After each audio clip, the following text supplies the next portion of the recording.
This is a story that can be appreciated by people of all ages. At this moment, a young woman sitting inside a carriage looks utterly confused. She bites her lip and hesitates before asking, "Is it really me, the future bride? That the Despenser family desires so much, it surely cannot be me." The lady sitting opposite her gazes at the young woman whose head is bowed, gently confirming her words. "The chosen one is indeed you, Lady Renat." The carriage comes to a halt. She says softly, "We have arrived, let us step down." The coachman bows deeply. "Viscountess Eboli and Lady Renat, we have arrived at our destination." She looks up at the grand mansion, marveling in silence. "Wow, how magnificent!" The Viscountess calls out to her. "Hurry inside, young miss." At that moment, a voice resonates nearby. "Welcome to the Despenser family. Young miss here is the eldest son of our family." Felix, Renat's eyes widen in surprise. As she thinks to herself, is this man to be my husband? A few days ago at the Hamoud residence, Renat returned home and called out, "I am home." But a harsh voice echoing from inside stopped her in her tracks. "No way! Are you insane, father? I will never marry some insignificant viscount." That was Lucy, the eldest daughter of the Hamoud family. All right, all right. A daughter like you can certainly marry into a better, noble house. But look at this," says the head of the family, Winter Hamoud. Lucy instantly snatches the letter from his hand and browses through its contents with a furrowed brow. Outside, Renat wonders curiously. What is going on? Suddenly, someone walking past deliberately bumps into Renat, causing the box in her hands to drop to the floor. She lets out a quiet gasp as she hurriedly reaches down for it. The woman scolds her sharply. "Why are you making such a racket?" Hearing this, Renat freezes on the spot and quickly greets her.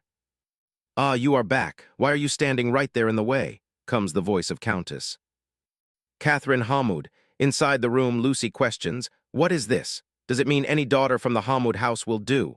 Catherine crosses her arms, asking in confusion. "What is it?" Suddenly, Lucy glances toward Renat and casually makes her decision. "Fine, then let Jenna go." Jenna drops the bag in her hands in utter shock. Huh, Winter and Lucy glare at her with cold, sharp eyes. "Ah, right, Renat, you go." She stammers in confusion. Go where?" "This is a marriage proposal letter sent by Viscount Spencer's house. They promise a massive sum of money." Renat is stunned, thinking a marriage proposal letter. Times have changed and bankrupt noble families grow more numerous by the day. The Imperial Palace, unable to collect enough taxes, initiated the sale of peerage titles. Where there are sellers, there are naturally buyers. Viscount Spencer's family is one of those buyers. However, buying noble titles is not recognized by true aristocrats. Those born into nobility feel that families buying titles diminish the true value of nobility. The two sides naturally detest each other. As a result, to become genuine nobility, do they seek out the daughter of a count family? Realizing this, Renat cries out, I do not want to." She closes her eyes, tears of grievance welling inside. "How hard have I worked just to be useful? We lacked money, so I never even ate properly. Yet despite all that, I worked tirelessly, and in the end, I am sold off like this." Catherine also voices her objection, raising her voice. "No, you cannot take her away." Renat is deeply touched, thinking, mother. Despite everything, at least mother does not want me to go. Before her thought even finishes, Catherine adds, "If she leaves, who will do all the housework?" Renat instantly freezes into stone. She desperately tries to reassure herself. "No, don't be disappointed. That's true. Who will handle the chores without me? Mother, please get angrier. I truly do not want to be sent away." Winter hands the letter over to her. Catherine read this letter carefully. As she reads the contents, she thinks bitterly, did they squander all their fortune on business and now plan to sell their daughter to a mere viscount for money? Then she boldly declares, "No matter how much money it is, don't even dream of taking my daughter away." But just as the words leave her mouth, her gaze falls on the monetary sum. Seeing nothing but fortune, she gasps, Oh goodness, how much is this?" Winter confirms, 5,000 florins, a full 5,000. Catherine quickly calculates in her head that with this amount, she can live luxuriously in a grand manner once again. A delighted smile spreads across her face as she calls out, "Renaa, my good daughter, as long as you leave this house, every problem can be solved. Renaa, if you endure this alone, our entire family can live comfortably. Why must you be so selfish?" Hearing this, Renaa bites her lip tightly, her eyes drooping with profound disappointment. Catherine glares at her, silently cursing, "How ugly! How could a defective product like this come out of my womb?" With that thought, Catherine speaks again, "I have raised you for so many years. It is time you repay me. Marrying into a good family is the dutiful thing to do. You are finally showing yourself to be useful." Renaa parts her lips, but chooses to remain silent. A few tears drop quietly. Those are the words I have always longed to hear. Yet, I do not feel even a shred of joy. Catherine turns away. "Fine then, Jenna will depart soon, so go prepare dinner." She murmurs quietly, "Yes." Catherine asks where Morris went. Lucy replies, "He will be back by dinner. I am buying that dress, mother." "Very well, make sure it matches your shoes and jewelry." Hearing those words tears at Renaa's heart even more. Leaving the room, she thinks bitterly, "I see. I am no longer a part of this family." A week later, at the Hamoud household, Catherine raises her voice. "Please come in." And there stand the members of the Des Spencer family. Catherine tells herself, "I cannot let these fake nobles intimidate me." Smiling, she says, "You have traveled far to get here. It must have been exhausting."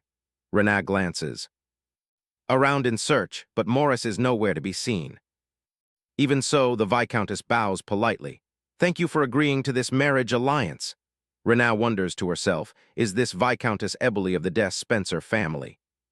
Should I introduce myself as well? Renaa thinks, and speaks up, "Ah, I am." But before she can finish, Catherine interrupts, "Viscountess Eberly, please. Speak with me in private for a moment." With that, she pulls Eberly away. Renaa sighs dejectedly, "So there is no wedding ceremony. I am simply being sold off like this. I wonder which of these people is my future husband. I wish they had come for Lucy instead. Lucy could have simply refused angrily and canceled the engagement." Suddenly, a voice calls out, "Renaa!" She looks up to see her mother. Catherine unexpectedly pulls her into a tight embrace. "My talk with the Viscountess went very smoothly. Live well, my dear daughter." Hearing those words brings her a small sense of comfort. Moved, she opens her mouth to call out, "Mother," but before the word forms, Catherine coldly speaks. "Well then, time to go."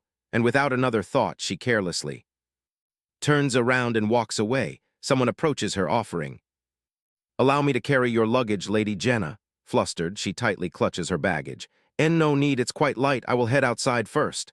Her actions leave him bewildered. As she walks, she scolds herself in her thoughts. "What were you expecting, you fool?" Suddenly, she hears someone calling her name. "Renaa." She stops and responds, "Ah, yes." The Viscountess smiles gently. "Just choose whichever feels comfortable." Confused, she asks, "Comfortable?" Between the automobile and the carriage. Renaa hesitatingly raises her hand and points at the carriage. I will ride in this one." Eberly smiles warmly upon hearing this. "Very well, I prefer classic things as well. Let us go." Renaa nods in agreement. "Ah, yes, ma'am." Suddenly, she pauses upon hearing an exclamation from Morris, the eldest son of the Hamoud family. "Wow, this is gorgeous. Can we buy one like this too?" Renaa murmurs his name in her heart, Morris. A tinge of sorrow washes over her as she whispers, "So he didn't come to say goodbye to me after all." Meanwhile, Felix stands behind her, his attention fixed on her. His gaze lingers on Renaa's back, and only after a long moment does he finally avert his eyes. Catching a glimpse of Felix, Lucy thinks in surprise, "What is this? Are all the men in that family handsome men? HMPH, not that it has anything to do with me." She quickly turns around to head back inside. Catherine beams with joy while clutching the suitcase full of cash. "Look, it is even more money than they stated in the letter." Winter praises her. "You truly are amazing." While the entire Hamoud family rejoices over the fortune in their hands, Renaa sits in the carriage, bowing her head in sadness. The Des Spencer family sets off on their journey home as well. Inside the automobile, a grumpy complaint breaks out. "Ah, it is so cramped. That's why I told you not to come. Why did you follow us anyway?" What are you talking about? Since everyone else came as the youngest, of course I should come too. Besides, he turns to Felix, you should have ridden in the carriage instead. Ha, you were kicked out, weren't you? He is tall as a reed and expressionless. We feared he would frighten the young lady. The moment those words are spoken, Felix instantly glares at his younger brother with a gloomy look, then sharply turns away to the amusement of his two younger siblings. Felix ponders to himself. Is that truly so? Come to think of it, earlier she kept shrinking back nervously. Recalling her timid expression, Felix lets out a soft smile. That sight was quite adorable, but a moment later, the carriage comes to a stop. She looks up at the grand estate, marveling quietly. Wow, it is truly immense, but soon anxiety creeps in as she thinks, how long will it take me to clean this entire place? She tries to encourage herself. Since they are a wealthy family, I won't be doing it all alone, right? Just then the Viscountess calls out, Renee, dear, everyone is waiting in the drawing room. Let us head inside as well.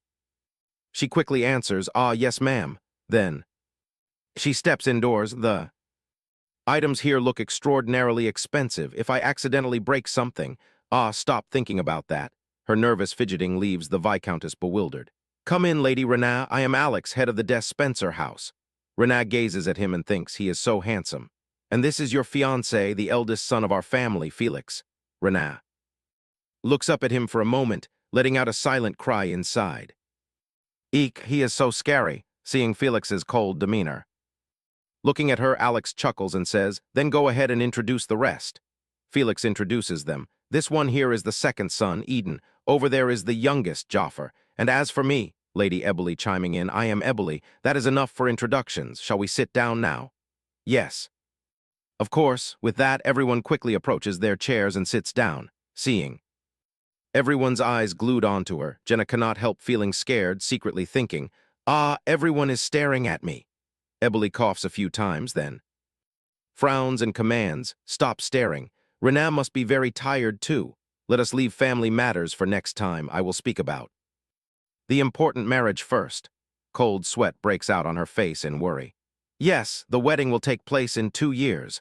During that time, you only need to consider yourself engaged, and that is enough. Is it really that far away? In that case, I do not need to come here right away. I intend to hold a simple engagement ceremony with just the family. You may feel it is long, but that much time is sufficient.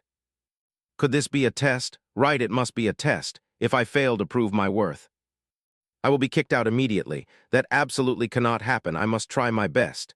Lady Eboli smiles brightly and asks herself, now, how should we address each other? Renee suddenly stands up and picks up her luggage. Then, please excuse me while I go to my room. All right, go rest.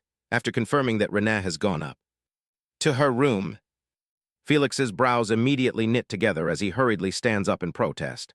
That is far too long. 6 months? No, at least a year, surely. Lady Eboli answers nonchalantly. I do not want to.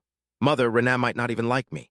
What, so you think you will definitely like Jenna? I agreed to this marriage because the plan is reasonable enough to bring her here, but I do not wish to hold a wedding while Jenna remains unwilling. Her coming here is not her choice. We bought her with money. Felix flops down into his chair. Mother does not need to say it so directly. It is just between me and Jenna. Felix, you are quite impatient too, aren't you? She reminisces about the first time she saw Jenna. It was when she was playing with the children at the orphanage. The moment she saw the bright smile on her face, she immediately made a proposal. I want to adopt that child. Ah, right, she is young Miss Renee of Hamud. I am so grateful that she frequently visits our orphanage. Oh dear, look at that. I am being impolite, but that child truly has a beautiful smile. Ending her recollection, she picks up her teacup, softly thinking, I hope that child is happy here. Seeing Eden teasing him, Jaffer shouts in irritation, how despicable. Meanwhile, Alex pleads, I also want to talk to Jenna. Lady Eboli worries secretly, but with this plan, if that child is not happy, then my own plan must be carried out. You must try your best to win Jenna's heart, won't you, Felix? Felix also wonders thoughtfully, or perhaps she does not remember anything about me. Alex feels self-pity. Only my wife gets to talk to Jenna. I also want to get close to Renee too. Dear Renee, do you prefer calling me father, dad, or papa? I prefer the last one, and you absolutely must not call me Viscount. The next morning, at this very moment. In Jenna's room, she wakes up with a start. Oh dear, what time is it now? Why didn't the alarm ring? Mother will be furious. Renat pauses for a moment, and only then does she suddenly realize that she is no longer at her own home. This is not my home, honestly. She directs her gaze toward the scenery outside the window. Since turning 12, I think this is the first time I have slept for so long. Jenna suddenly comes up with an idea. I must quickly head down to the kitchen.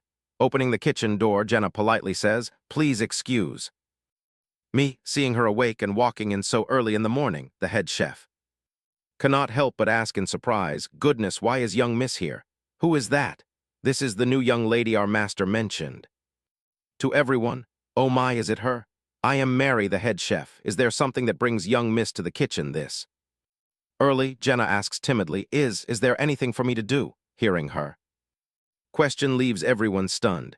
"I can make bread, and I know how to make stews as well." The head chef breaks into a sweat, asking in utter shock, "Pardon me? Ah, I am also good at cleaning." "Oh, dear me, no matter what, young Miss does not have any work to do here.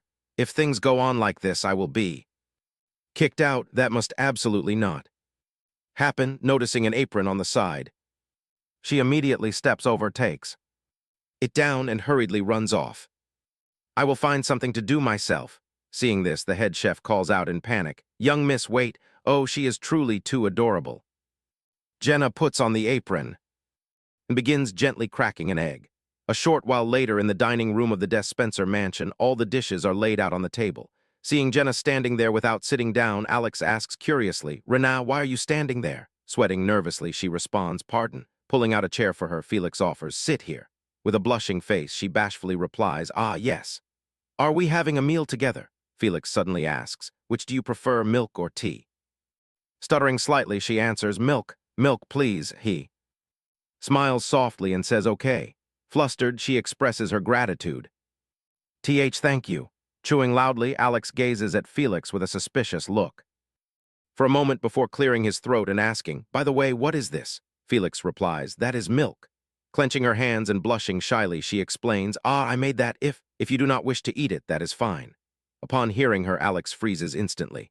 Then, for some unknown reason, the entire family widen their eyes in unison, secretly thinking in shock, "Jenna cooked this herself." Alex lets out a proud smile. "I get the first bite." Before he can move his hand even a bit, someone in the house moves faster and snatches it right from under his nose, leaving him astonished as he asks, "What is this?" Jaffer flashes a delighted smile, for he is the victor. In this food battle, Alex's face darkens. That, leisurely enjoying his prize, Jaffer grins happily and gushes, "Wow, Renat, this is so delicious." Alex raises his voice in warning, "You must follow house rules, you brat." "Felix, put your fork away." Felix does not answer, instead using a critical glance to look at Jaffer. In the blink of an eye, the dish cooked personally by Renat is completely devoured by the Despenser family. "This is truly delicious." "Indeed." Hearing this, Renat beams and expresses, "Next time I will make more for everyone to eat." Alex suddenly raises his voice in opposition. "No." Startled, she responds, "Ah," lowering her head sadly, remembering Morris's past criticism of her cooking. "Eggs again? Isn't there anything else?" Hey, so fishy." Suddenly, Felix speaks up, asserting, "I did not bring you here to make you work in the kitchen. If you do not wish to do it, you do not have to." Alex smiles warmly. "Well, on my birthday, I would like to eat something similar to that gift. Could you make it for me?" Jaffer suddenly stands up and loudly corrects him. "It is my birthday. You are not the only one." Eboli frowns at this and scolds, "You always throw a tantrum like the youngest, that is the problem." Jenna suddenly responds, "Yes, I will make it." Moments later, Alex clears his throat. He turns to Felix. "Come to think of it, how are things going with Duke Loy Convoy?" "Now is not yet the time for me to speak about that matter. I am curious about the process." He immediately asserts, "When the time is right, I will inform you." "Why get so heated?" "Fine. Eboli, are your preparations going well?" "Yes." Looking down at the table, Felix cannot help feeling regretful. "My wife made this, yet I am the only one who didn't get to eat it." While Felix grieves his missed portion, she sits quietly beside him. "Lady," Eboli strictly reminds her youngest son, "it will not be long before school starts." I know, I said I know. Renaa thinks silently. At Hamud, everyone just eats in silence. Will I also have something to talk about here one day? Suddenly, Lady Eboli asks her, Renaa, are you finished eating? Yes, I am. Then go up and rest. Pardon, but I still need to clean up. Saying this, she bows her head slightly, exhales softly, and then stands up. Yes, ma'am. With that, she steps toward the door. Just as she is about to open it and leave, Lady Eboli abruptly says, Renaa, honestly, come join me for tea this afternoon. Grinning with joy, she replies, Yes, ma'am. She hurriedly bows to say goodbye to her and leaves. Alex suddenly asks, My lady, what about me? Clears throat, she firmly refuses. No, that is a place for girls only. I mean, lately he keeps grumbling. He never used to be like this.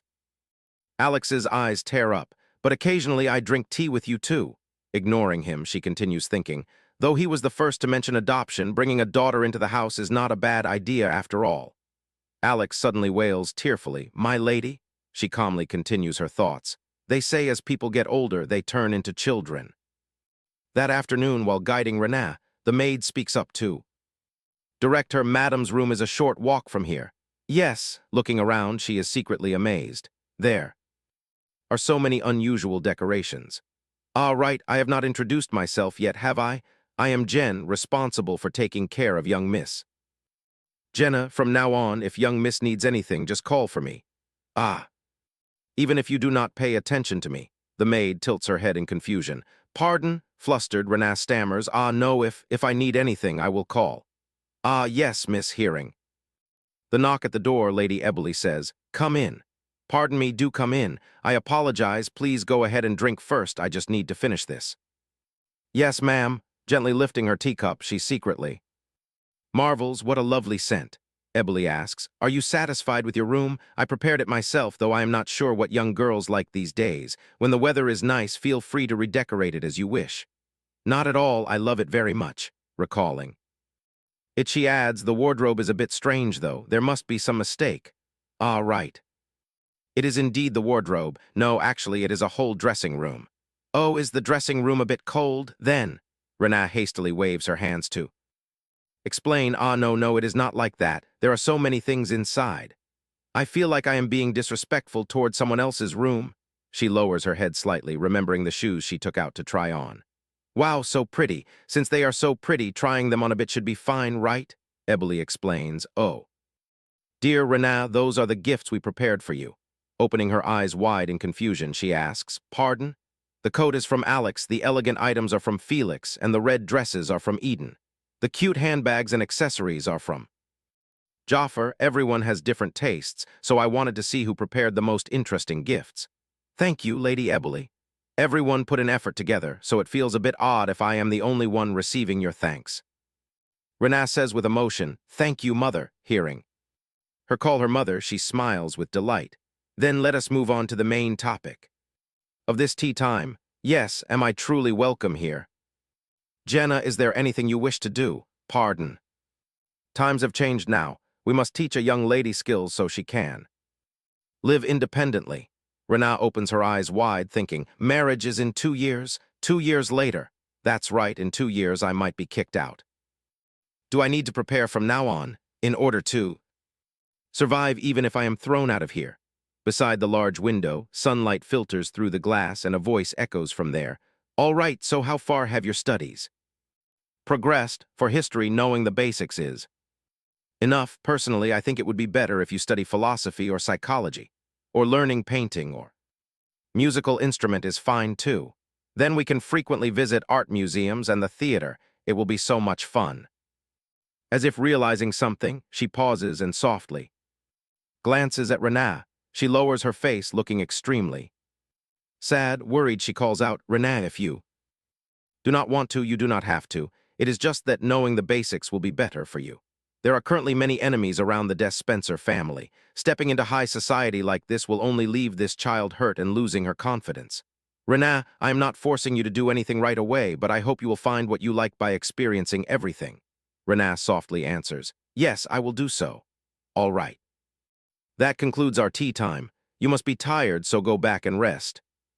Yes, ma'am. As she leaves, the room instantly falls silent. Eboli quietly sits there, falling into deep thought. I understand your circumstances and your pain. I did not say much for fear that it would sound strange to say I have been watching over you for a long time. Indeed. Yet speaking it out is still better. Renaa returns to her room, plopping down onto the bed as she slowly drifts into endless thoughts. Lucy has a private tutor. Morris attends the Royal Academy. They are both far smarter than a girl like me who barely knows how to read. What do I want to do? When everything is done, I will catch up on sleep because I feel so tired. If so, would reading a book at that time be a good idea if I start learning now? Can I do well? She leans back onto the bed, what she wants to do. That question echoes in her mind, pulling along fragments of memories. The image of slender hands gliding across piano keys slowly comes into view. In a grand, elegant room, Lucy sits poised before the piano. From a hidden corner, Renaa quietly holds her mop, her eyes helplessly drawn to that sight. Returning to the present, Jenna gently closes her eyes. In that fleeting moment, a whisper rises from deep within her heart. I want to learn the piano. But as night falls, a quiet knock echoes inside the mansion. Ren stands outside and speaks. Young miss, it is time for dinner.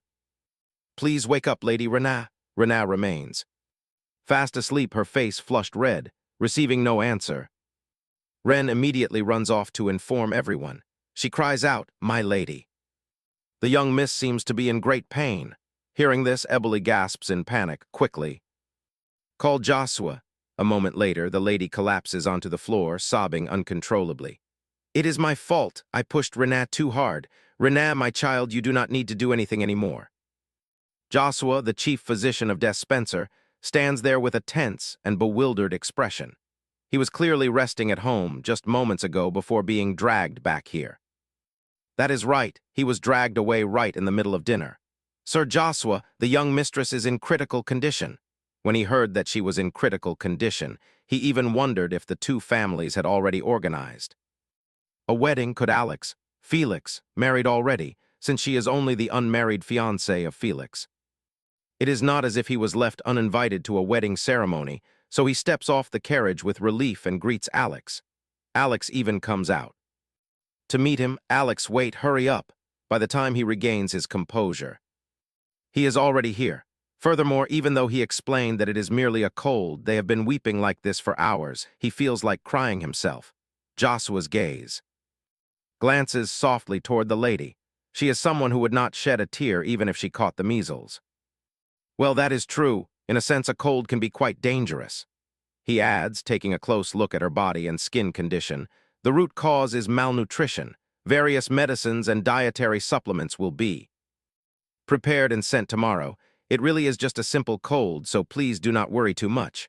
Now I shall take my leave. In the quiet night, the carriage rolls away. Where Jenna rests is serene. Suddenly, someone softly turns the door handle. Gentle footsteps approach. The person quietly pulls a chair beside her bed. It is Felix. He sits silently, his gaze thoughtful, as he watches her sleep. Malnutrition, he thinks to himself, 4 years ago at the orphanage. Jaffer is over here, Jaffer. Back then, Felix was rushing around for something. Beside a massive tree, Jaffer sat and softly called out to him.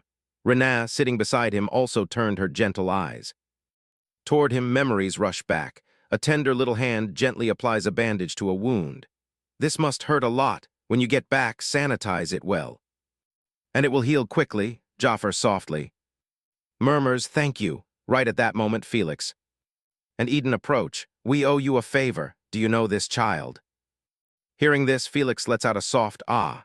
Eden smiles warmly and continues. Yes, we know each other very well. We came to volunteer at the orphanage, but this little boy vanished, so we went looking for him and ended up being helped by a kind soul. That is you. It really isn't a big deal. Since you've helped us already, could you show us the way back to the orphanage? Wait, did you two get lost while looking for him as well? Yes, we got lost too. Meanwhile, Felix merely glances away in tacit admission. I happen to be on my way back too. Just follow this path, thank you. The atmosphere then turns unusually tranquil. Inside, a simple house. Medical tools are neatly arranged in the room. A soft voice says, all treated now. Jaffer's leg is neatly bandaged. He cheers happily. I don't feel pain anymore.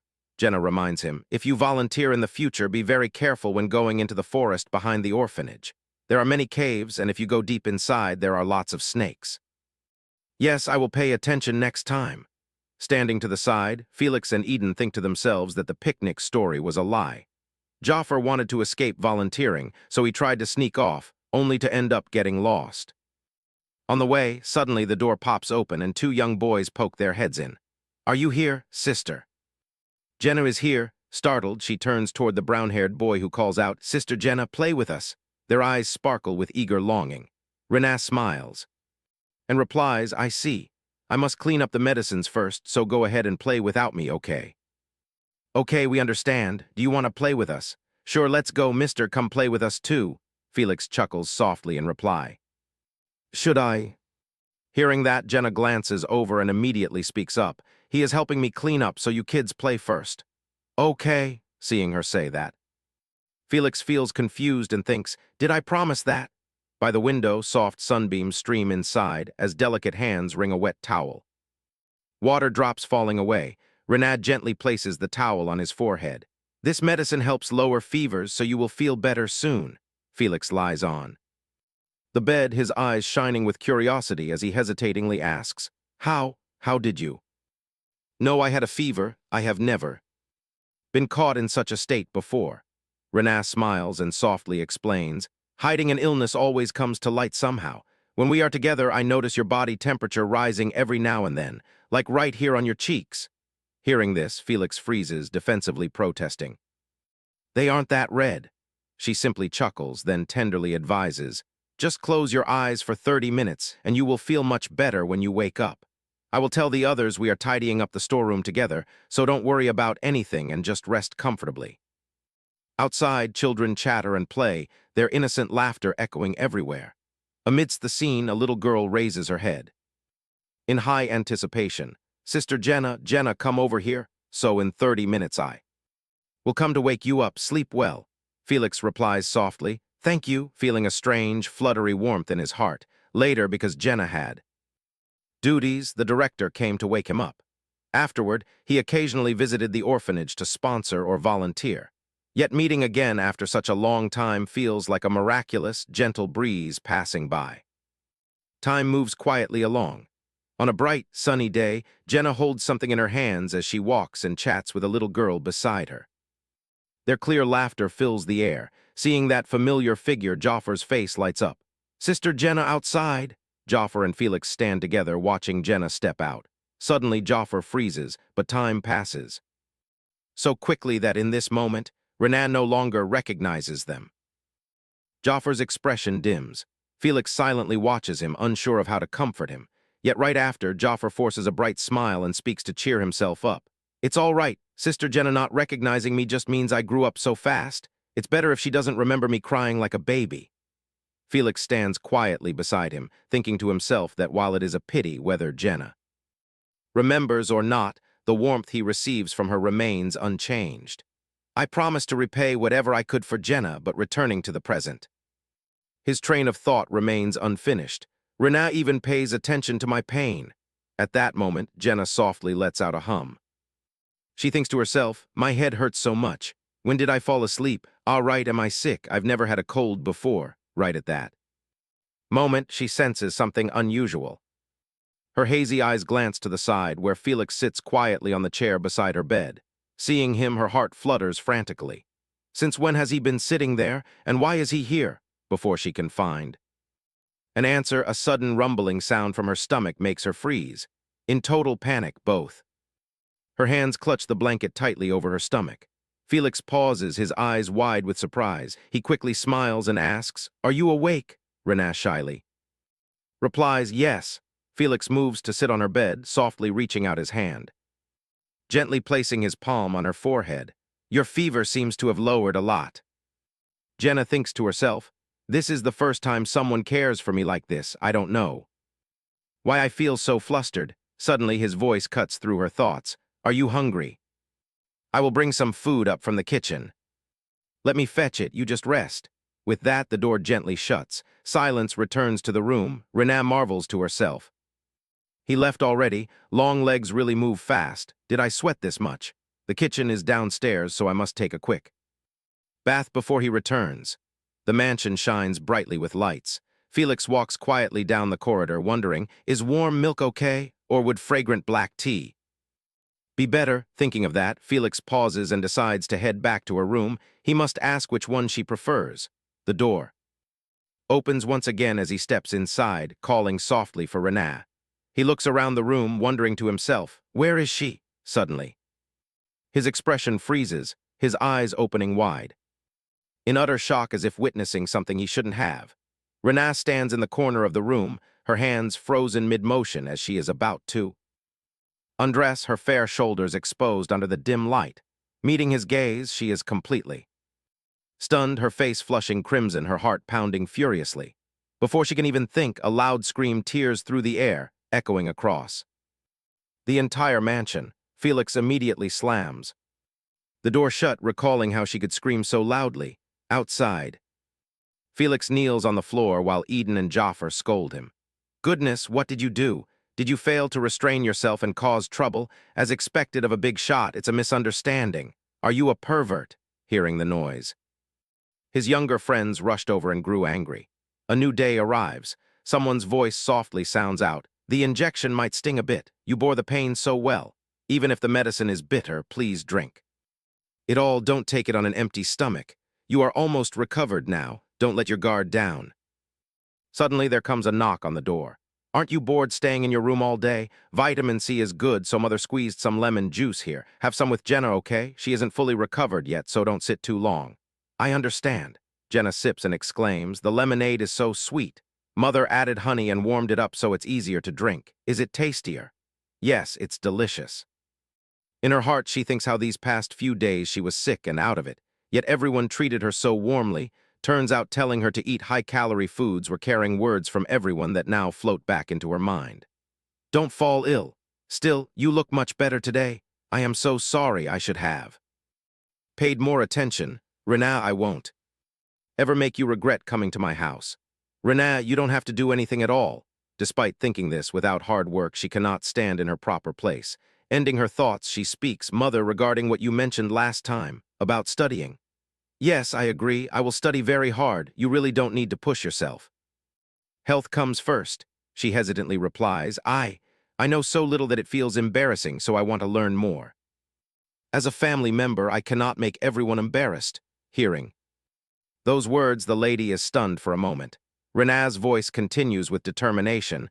I also want to be more confident in the future. She smiles and says, Renaa, thank you so much. When night comes, a glass of red wine is poured. Felix takes a sip, then lets out a weary sigh. He thought after that day she wouldn't return home, and though he came for work since he is back, he ought to apologize to Jenna. No matter how hurried he was, he skipped knocking before entering. Suddenly, footsteps approach along with a voice. Hey, Felix, when did you get back? Felix startles slightly. This voice. The voice echoes once more. I see you are spending quite a bit of money. It is Duke Loy Convoy. Felix does not answer, his eyes darkening softly. Rumors truly spread fast. Well, lately I've been spending money like water, so it would be stranger if there weren't rumors. An image of Morris appears, standing beside the hood of a shiny automobile. That is the baseline standard to promote selling off a daughter to a viscount, and at this level I have already. It is already expected, but still worth knowing. All because of that greedy, incompetent couple, a noble family like that has reached the point of bankruptcy. Besides, as for the eldest son, Morris Hamoud, he is quite foolish and lacks any ambition, so there is no need to worry. The one who requires the most concern is Lucy Hamoud, a woman who constantly lives a luxurious life and despises Jenna without any compassion whatsoever. Although I met her at the ball, detailed information about her is still lacking. Duke Loy Convoy sits down, interrupting Felix's train of thought. What, that meal with Des Spencer wasn't a large sum. You spent it anyway, so isn't it pointless to look regretful every day? If not that, then what is it? Suddenly he looks down at Felix's lower body and continues, is it a man's issue? Hearing that, Felix replies in annoyance, if you keep acting like that, you'll go blind. You know, the more you act like that, the more I like you. My apologies, sometimes I forget that acting like this makes me look like a pervert. So are you really not going to say anything about your wife, hearing that you arrived? Made me drop all my work and come out. Felix replies coldly, I didn't call for you. If you don't speak, I will find out myself. Is that fine with you? Felix's face darkens, and right at that moment, a warm, deep voice resounds. What are you planning to dig up now? It seems the Duke is anxious because he cannot catch Felix. You're here. Already, Aaron? Felix inwardly curses. Does he never tire of following me around? Count Aaron, heck, am I a bit late? You have been following Duke Loy Convoy since the Royal Academy. Were you the valedictorian? Ever since then, my life has started getting messier. Either way, I still think the Count of Hamud is standing on the brink of destruction. Isn't that right?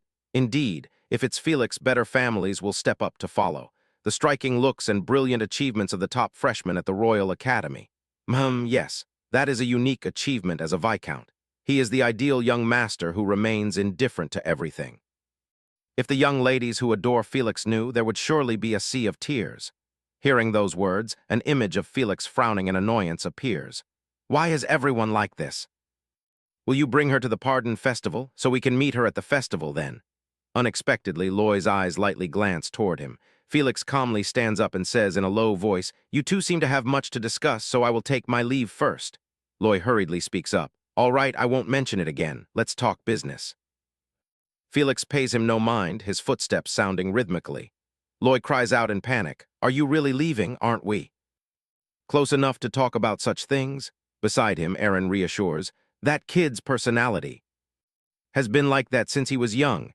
The door slowly opens. Felix steps out with a somber expression. The Pardon Festival is not far off now. Elsewhere, a warm voice resounds. This landscape painting is truly beautiful. Jenna asks happily, Really? Really? Mother wanted it too, but your father stole it away. Alex's voice sounds triumphant. Be quicker next time, my dear wife. Spring. At Santita's castle, I will paint an even better picture and hang it in Mother's study. Please wait for me, Mother. So many noble families are hunting for your paintings, but... Did you two have a fight? Asked so unexpectedly. She lets out a flustered gasp. She explains, I mean you and Felix. Is something wrong between you two? If you go to Flash Hill, you won't be able to return and won't be able to hold the engagement ceremony. Her face flushes instantly as she stammers, And no, we didn't fight at all. Thinking back, we haven't met since that day. Is he hurt because of my reaction back then? Eboli says, even though the engagement ceremony hasn't taken place yet, you have been Eldest Spencer since you arrived here. Do you understand? Yes. I understand, Mother. Also, I have something I want to give you. I originally planned to give it to you at the engagement ceremony, but since I don't know when that will be, I am giving it to you now. Just looking at the box reveals its extraordinary value. I have already received so many gifts, Mother. I have also received so many things from Jaffer. Thank you for this gift, but only Jenna knows how much there truly is. I earned it myself, so this is nothing. As the lid softly opens, a brilliant light radiates outwards. Knowing they say this to ease her mind, she speaks in flustered embarrassment. This looks extraordinarily expensive. A gift this costly feels a bit. This is the blessing blue of our house, so even if it feels a little heavy, please accept it. Now you are already a member of our family. Yes, I will keep it very carefully. She sighs softly with worry. Felix has the festival coming up, so I don't know what to do. Suddenly, she mentions that Hamud reached out and said they would drop by before the ceremony. Jenna's heart skips a beat, her entire body freezing. Is that person coming? Here, the words from back then echo in her mind, so they are making a brief visit before the festival. If you don't want to, I will handle it. Jenna worries silently. Will it be like before? If the people here see that side of me, they won't view me as family anymore, will they? It's so terrifying. Eboli says again, even though the engagement ceremony hasn't been held yet, you are Eldest Spencer since you came here. Do you understand? Now you are our family. Hearing this, Jenna's spirits instantly revive. That's right, I am no longer Rena Hamud, but Jenna Eldest Spencer, so everything will be fine. At a tea table, a voice resounds, Please come in. Countess, what a pleasure to see you come all the way here. Catherine smiles brightly and replies, I was about to say the same. I didn't expect to receive such a warm welcome. Eboli answers softly, After all, you are Jenna's guest stopping by on your way to the capital. But why don't I see the girl? She needs to prepare, so she is slightly delayed. She will be here shortly, so do not worry. Lucy sneers inwardly. She has to hide, obviously. There is only one reason why no invitations have been sent even into spring. The wedding isn't happening. She must be trying desperately to hide her filthy self, but where did she go? A mere cleaning wench trying to fly high. Meanwhile, Jenna soothes herself, then opens the door preparing to step outside. Lucy's mocking thoughts continue. Renaa, you are nothing more than that. At that very moment, as Catherine brings the teacup to her lips, her eyes catch a glimpse of the figure across from her. In an instant, her face pales, the tea spills from her mouth, and her eyes widen in horror as if witnessing something beyond imagination. Renaa appears in a magnificent pink princess gown. She curtsies softly, her gentle voice sounding, "I apologize for being late." Lucy glances toward Jenna. In her gaze, surprise flashes for a split second before quickly turning into deep disgust and irritation, as if Jenna's appearance makes it impossible for her to stomach. She speaks up, "Goodness, is it really Jenna?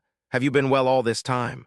Lucy's voice cuts in sharply. "How impeccably timed, unbelievable. Since you're here, go brew some tea for me." She continues in her mind, "You're just a kitchen servant, Jenna." Hearing this, Jenna's hand involuntarily grips her skirt. Those mocking, contemptuous words are still uttered. "Isn't that what you always do anyway?" Eboli immediately speaks up. "You don't need to do that, Renaa." Then she turns to Lucy, her voice showing irritation and anger. "When the servants bring the tea, I will serve it." Seeing her action, Jenna smiles in surprise. "So this is how it feels, having someone stand up for me." Cutting her thoughts short, Jenna speaks up to reassure her, "It's all right. She is my guest, so I can handle this much." Lucy thinks arrogantly, that's right, no matter how much she hides it, her former self suits her better. Suddenly she stands up and says, "Before the tea comes, may I look around a bit? Where are you going?" Honestly, this child Lucy. But she has already walked away. With standards lowered this much, it seems she managed to squeeze out some extra money. The decor is actually quite nice. Let's see how much she managed to swindle. Lucy's gaze suddenly catches something. Spotting a maid walking down the hallway, Lucy barks an order. "Hey, you over there, lead me to Jenna's room." The maid flusteredly replies, "Tea that." Even for a guest, entering the young mistress's private room is a bit. Before she can finish, a sharp slap strikes her face, leaving her dizzy. Lucy glares, "I don't care how nicely the people here treat you. How dare a mere maid raise her voice? I won't say it twice, so lead the way quickly." With no choice, Lucy is brought to Jenna's room. She casually flings the door open, her eyes freezing as she peers inside. "What is this? Are you pointing me to the right place?" The maid mumbles fearfully. Replying, "Why yes, this is the right place. If you have finished looking, please step outside." Lucy glares at her and ignores her words. She slams the door shut. Lucy stands casually in Jenna's room, cursing inwardly, all this for that lowly girl. She picks up a bright red cloth, frowning slightly. Her eyes sweep around the room, stopping at a box. She sweeps up valuable items to take. From the red cloth and jewelry to the shoes, Lucy loots around the room, thinking inwardly, if that's the case, there can't be just this place. Right after that, she approaches a desk and pulls open a drawer. Inside a square wooden box lies the gift Eboli gave her. Lucy smirks triumphantly. "I knew it. Hiding these things here, isn't that just too naive?" A while later, Eboli sighs exhaustedly, unable to entertain this guest a second time. Renaa speaks softly. "Tea, thank you, mother. Thanks to you, I was able to see those two off without any trouble. Let's go." "Have they left already? Besides, looking at you again, what does a dignified young lady of Des Spencer look like? Thank you for giving me courage." Hearing this, Renaa smiles brightly with happiness. Meanwhile, Lucy wears a smug smile, her golden eyes flashing with calculation. "You really worked hard, Renaa." The next morning, Renaa stretches gently and murmurs in her mind, "I can't believe a new day has already begun." She approaches the desk, slowly pulling out the drawer, thinking while pulling because I passed out as soon as I returned to my room. But at that exact instant, Renaa freezes, letting out a gasp before speaking in utter fear. "Ren." Jenna's maid, standing outside, startles and replies, "What is it, my lady?" "I don't know. Did you clean my room yesterday?" "No, my lady. The Countess instructed us not to disturb you, so I only brought out the bedding after you fell asleep." "Then, did anyone enter my room?" Hearing this, the maid halts, her body stiffening before extending her trembling hands in terror. Instantly, the maid drops to her knees, crying out hurriedly, "Please forgive me. Young mistress, truth." Truth is, one of yesterday's guests asked me to show her around. Hearing those words, Renaa falls dead silent without saying a word, bowing her head over the drawer. Seeing this, the maid calls out anxiously.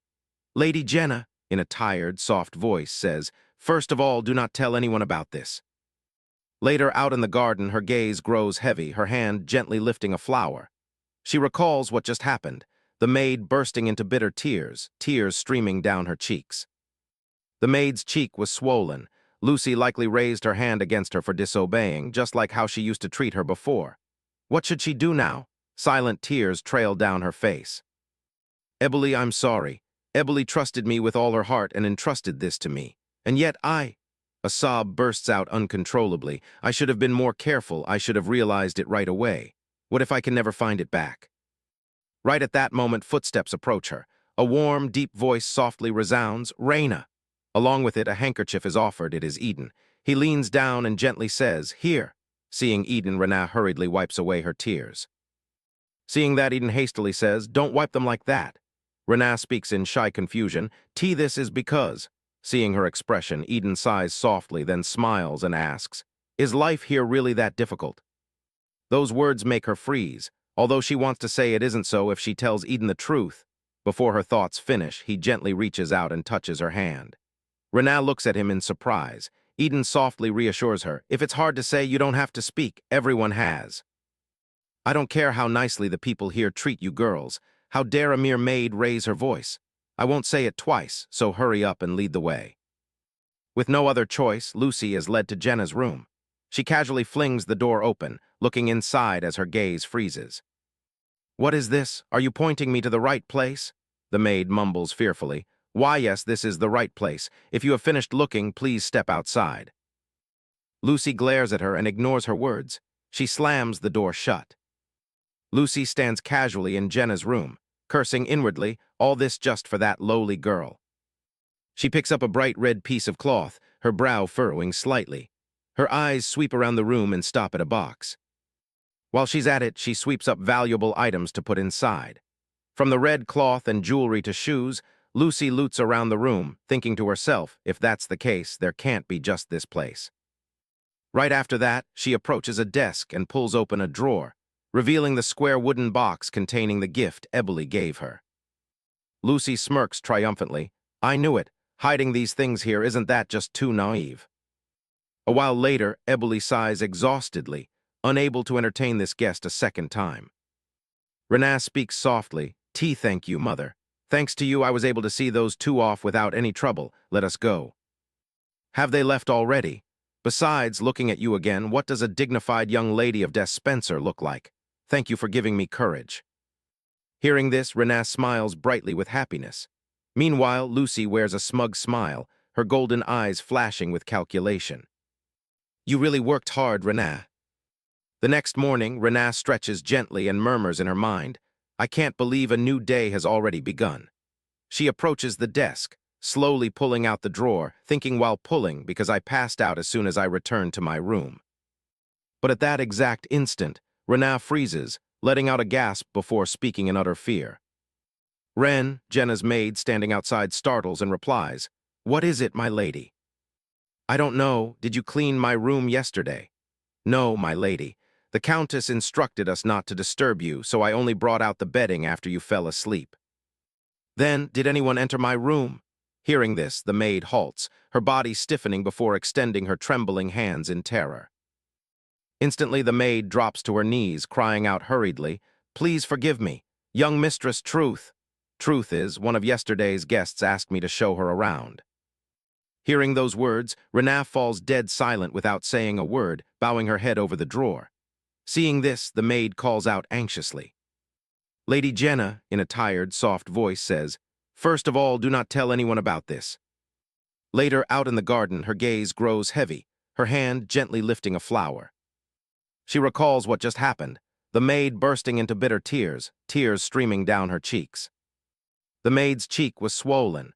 Lucy likely raised her hand against her for disobeying, just like how she used to treat her before. What should she do now? Silent tears trailed down her face. Eboli, I'm sorry. Eboli trusted me with all her heart and entrusted this to me. And yet I... A sob bursts out uncontrollably. I should have been more careful. I should have realized it right away. What if I can never find it back? Right at that moment, footsteps approach her. A warm, deep voice softly resounds, "Raina." Along with it, a handkerchief is offered. It is Eden. He leans down and gently says, "Here." Seeing Eden, Rena hurriedly wipes away her tears. Seeing that, Eden hastily says, "Don't wipe them like that."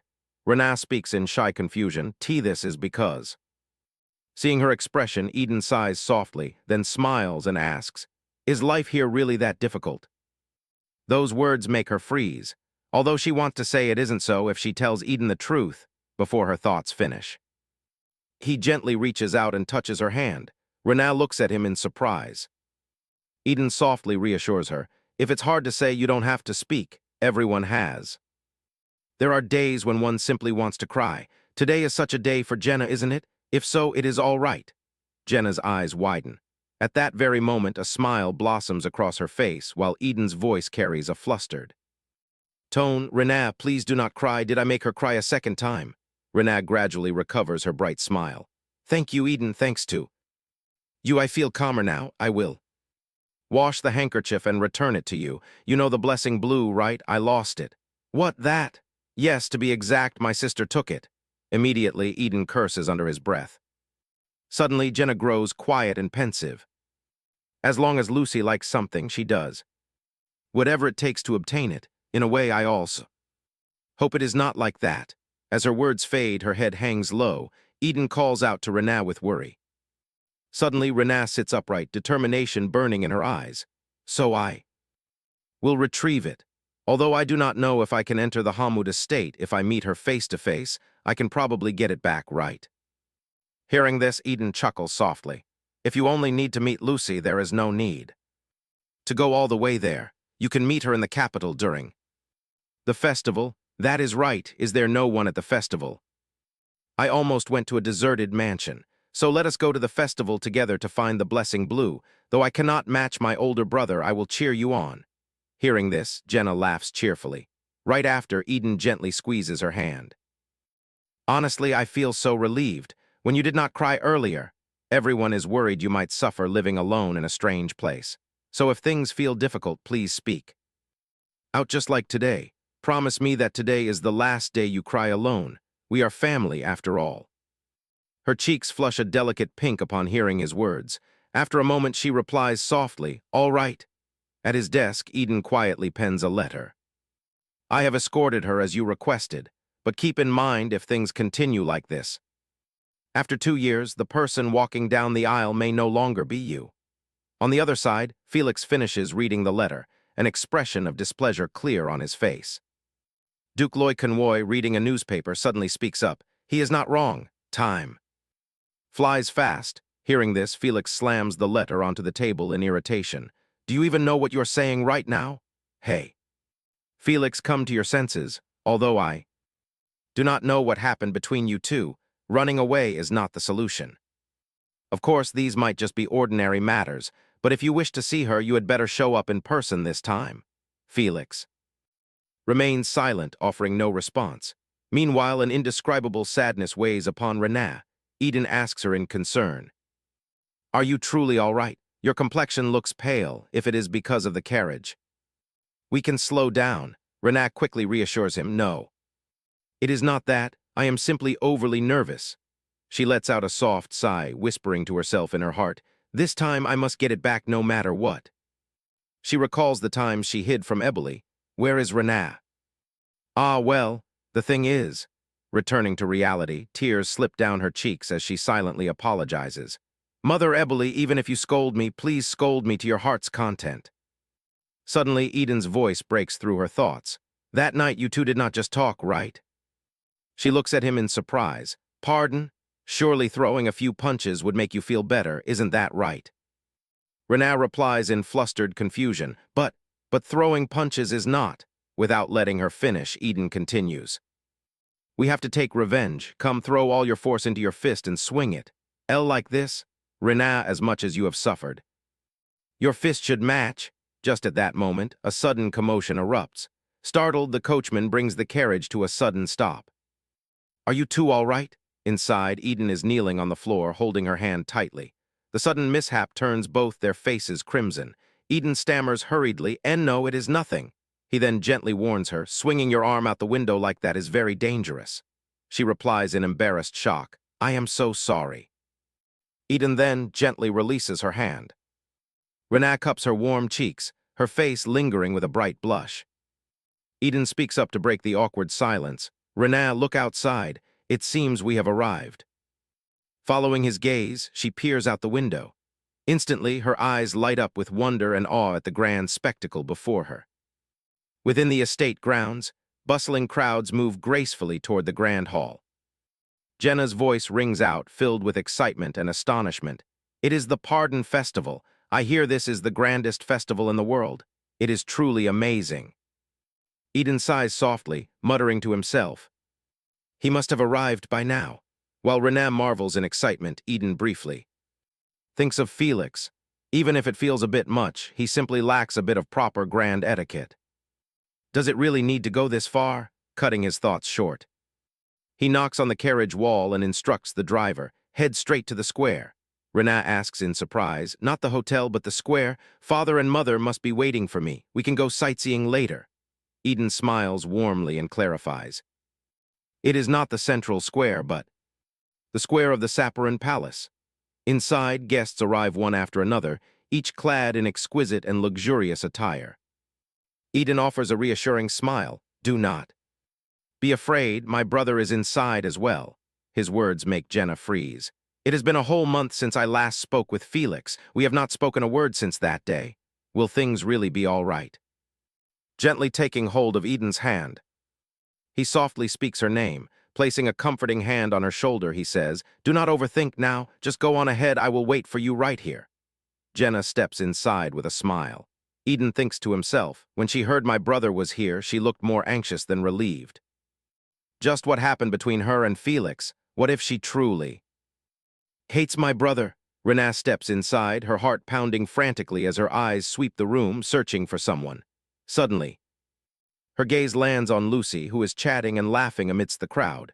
She knits her brows, her eyes filled with deep resentment. Without a second thought, she strides toward her, her voice ringing out with fierce determination. "Lucy!" Startled, Lucy turns around. "Return it to me. That belongs to me, and it is precious beyond measure." Instantly, whispers ripple through the surrounding crowd. What is happening? It seems Lady Lucy is in a predicament. Who is that young lady standing beside her? Lucy rudely brushes Renaa's hand away and turns to leave, grumbling with annoyance. "Are you out of your mind, barging in here like this?" Renaa retorts firmly, "If you do not return it, I will not leave. The item you hold is a cherished keepsake my mother gave me." "You are truly hilarious," Lucy bursts into mocking laughter. "Hey, mind your speech. Have you forgotten? It is thanks to me that you can even live as you do now. I was the one who sent you there. You ought to be grateful to me, yet over a mere trifle you dare to show your face before me." In that very instant, Lucy holds up a brilliantly sparkling earring. Renaa stares at it in shock. Besides, the Viscountess has no idea this even vanished, does she? Elsewhere, an anxious voice echoes, "What were you thinking? How could you leave that girl all by herself? She has never stepped foot into high society before." Hearing this, Eden remains solemn before answering, "Renaa is no longer a child." "How can you speak like that right now?" Eden reassures her, "Mother, there is no need to worry. She has a specific reason to be there." In his heart, he murmurs, "I wanted to accompany her, but she pleaded, 'I want to try on my own first, so please keep it a secret from Mother.'" Eboli lets out a heavy sigh. "Even so, how can I not worry? What if something happens to her there?" Eden remains quiet, sinking deep into thought. "I am the one who wishes to stand beside her more than anyone else, yet today I am not the one by her side." In a secluded corner of the palace, Lucy's voice cuts through with bitterness. "How sly of you! Did you prepare beforehand just to avoid getting thrown out? That way, even if you steal, no one catches you, right?" Jenna cries out instantly, "No, that is not true. My, you have become quite bold, haven't you?" Immediately, an overwhelming surge of resentment and anger takes hold of Renaa. "Mind your words. Do you truly believe everyone in this world acts just like you?" her sharp words make Lucy tremble with rage. "You! How dare you?" Renaa continues in a resolute voice. "No matter how dire the circumstances, and no matter how exquisite or precious an item is, Not everyone resorts to stealing like you do. Stung to the quick, Lucy loses control and swings her arm violently. Have you said everything yet? At that precise instant, a wine glass shatters. Duke Loy Convoy, standing right behind Jenna, finds the right side of his chest stained with deep crimson wine. A flicker of surprise crosses his eyes. As he looks at her, Lucy's face flushes with flustered embarrassment as she gasps, I am so sorry, Your Grace. It is quite all right. I find that red suits me rather. Well, Renaa remains bewildered. Thinking to herself, that was intentional just now. Duke Loy Convoy then glances over at her, winking with a soothing smile. Seeing this, Renaa grows even more bewildered. Suddenly, Lucy speaks up, her tone flustered. Forgive my delayed greeting, I was somewhat startled. It has been a long time, Your Grace. I am Lucy Hamud. Ah, so you are the young lady of the Hamud family. I did not expect you to remember me. The one marrying into the Des Spencer family this time, is you correct? Suddenly, another deep voice cuts in. No, it is not her. A hand gently wraps around Jenna's shoulders as the voice continues. It is this lady, Raina Spencer. Felix speaks in a warm, deep voice. She is my wife. Ah, Duke Convoy, Felix, I have only just arrived. Immediately after, his sharp, icy gaze darts toward Lucy. I have much to say to you, but now does not appear to be the appropriate time. Lucy bristles, wondering bitterly in her heart. Just what relationship does she have with Duke Convoy? Duke Loy Convoy steps forward and teases playfully. Why do husband and wife arrive separately?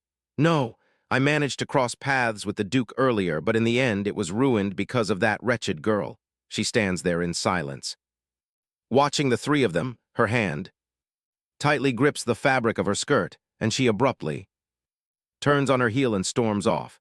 Seeing this, Renaa calls out without hesitation, Wait, Felix holds her back, gently advising, Renaa, leave her be. There are still matters between us that must be settled today. Trust me and let me handle it. But as soon as his words end, Renaa turns and runs after Lucy. Felix and Duke Loy Convoy watch her in stunned silence. Loy remarks with curiosity, It seems something urgent is going on. Will she be all right? On the other end, Jenna calls out, Wait, Lucy, we are not finished talking yet. Lucy turns back in a fury and shouts, Why do you keep haunting me like a ghost? Goodness! As she speaks, she snatches the piece of jewelry. What is so special about this piece of junk that you keep harassing me over it? In that dreadful moment, the sparkling earring is tossed callously onto the floor. Witnessing the cruel scene, tears silently well up and spill over her eyes. Suddenly a voice resounds from nearby. Just what on earth is that? What brings tears to our Renaa's eyes? Eboli asks as she holds up an earring. Is it because of this? It is the missing piece for our Jenna's dress. An exquisitely crafted necklace rests around Lucy's neck. Terrified, Lucy gently reaches up to touch it. Eboli's expression darkens as she speaks in a stern voice. You even take away the gift I gave her. Hearing those words, Lucy grows deeply flustered. What does she mean by a gift she gave her? Then, did she really not steal it? She immediately speaks up to defend herself. I didn't steal it. She gave it to me. To steal and then lied. There is nothing left to say. Bring it to Hotel P before noon tomorrow. Since you are Jenna's family, I will forgive you. Lucy stands frozen, her face flushing red with fury, and lets out a loud scream. Renaa hesitates. Mother, the story is. Before she can finish, Eboli says softly, I am sorry, Renaa. I should have asked you sooner. You have truly suffered. At this moment, Lucy hurls the necklace away and screams, How dare a mere Viscountess forgive me? Catherine asks, What on earth are you doing? Do you know what I had to endure from Viscountess Eboli because of this? Furthermore, I was humiliated in front of the Duke. I am so upset. That girl even screamed at the top of her lungs, drawing everyone's eyes. What on earth is this item? As if realizing something, her eyes widen. Catherine hesitates. Lucy, my child? Her hands tremble as she picks up the necklace. Is this really what Renaa lent you? Don't just stand there dazed. Speak up. What is that thing? She thrusts the necklace in front of Lucy's face. Don't you see this inscription of Philip II on the back of the gemstone on the necklace? A small line of text is engraved. Dedicated to Lily Des Spencer from Philip II. He is the 17th king of Santitas, the great-grandfather of Duke Loy Convoy, Lucy asks doubtfully. Then what does that have to do with Des Spencer? The mistress of that king was Lily. The grand love of royal Philip was the commoner Lily. Until their love was revealed 30 years after her death, their romance was legendary, yet many doubts remained about her actual existence. Who would have thought that Lily was actually Lily Des Spencer? What an ironic truth. Of course, no one was curious about Lily's surname because the girl in the rumor had to be a commoner to make the story perfect. Regardless, we must look into the Viscount. Perhaps they are far more important figures than we think. Lowering her voice, a sinister smile curls at the corner of her lips. Meanwhile, Eboli lets out a soft sigh and asks, "Do you know your mistake now?" Alex speaks up to defend her. "Why are you blowing your temper at a child like that?" "I am not angry now," she replies. That sentence makes her eyes widen. A thick-skinned child who steals and dares treat Jenna like that. My heart aches knowing I couldn't do anything while she struggled and fretted all alone. Those heartfelt words move her to tears. Why must you carry such heartache by yourself? Family is meant to be the place where you speak your mind and share thoughts at times like this. As her words fade, she gently reaches out to touch her shoulder. She softly calls Renat. In that fleeting moment, she can no longer hold back and rushes into her arms, hugging her tightly as sob breaks out. The person who was once rejected whenever she reached out her hand will suffer no more pain, for they are drawing closer to one another. After regaining her composure, she says, "Then I shall take my leave inside. You have worked hard, go rest."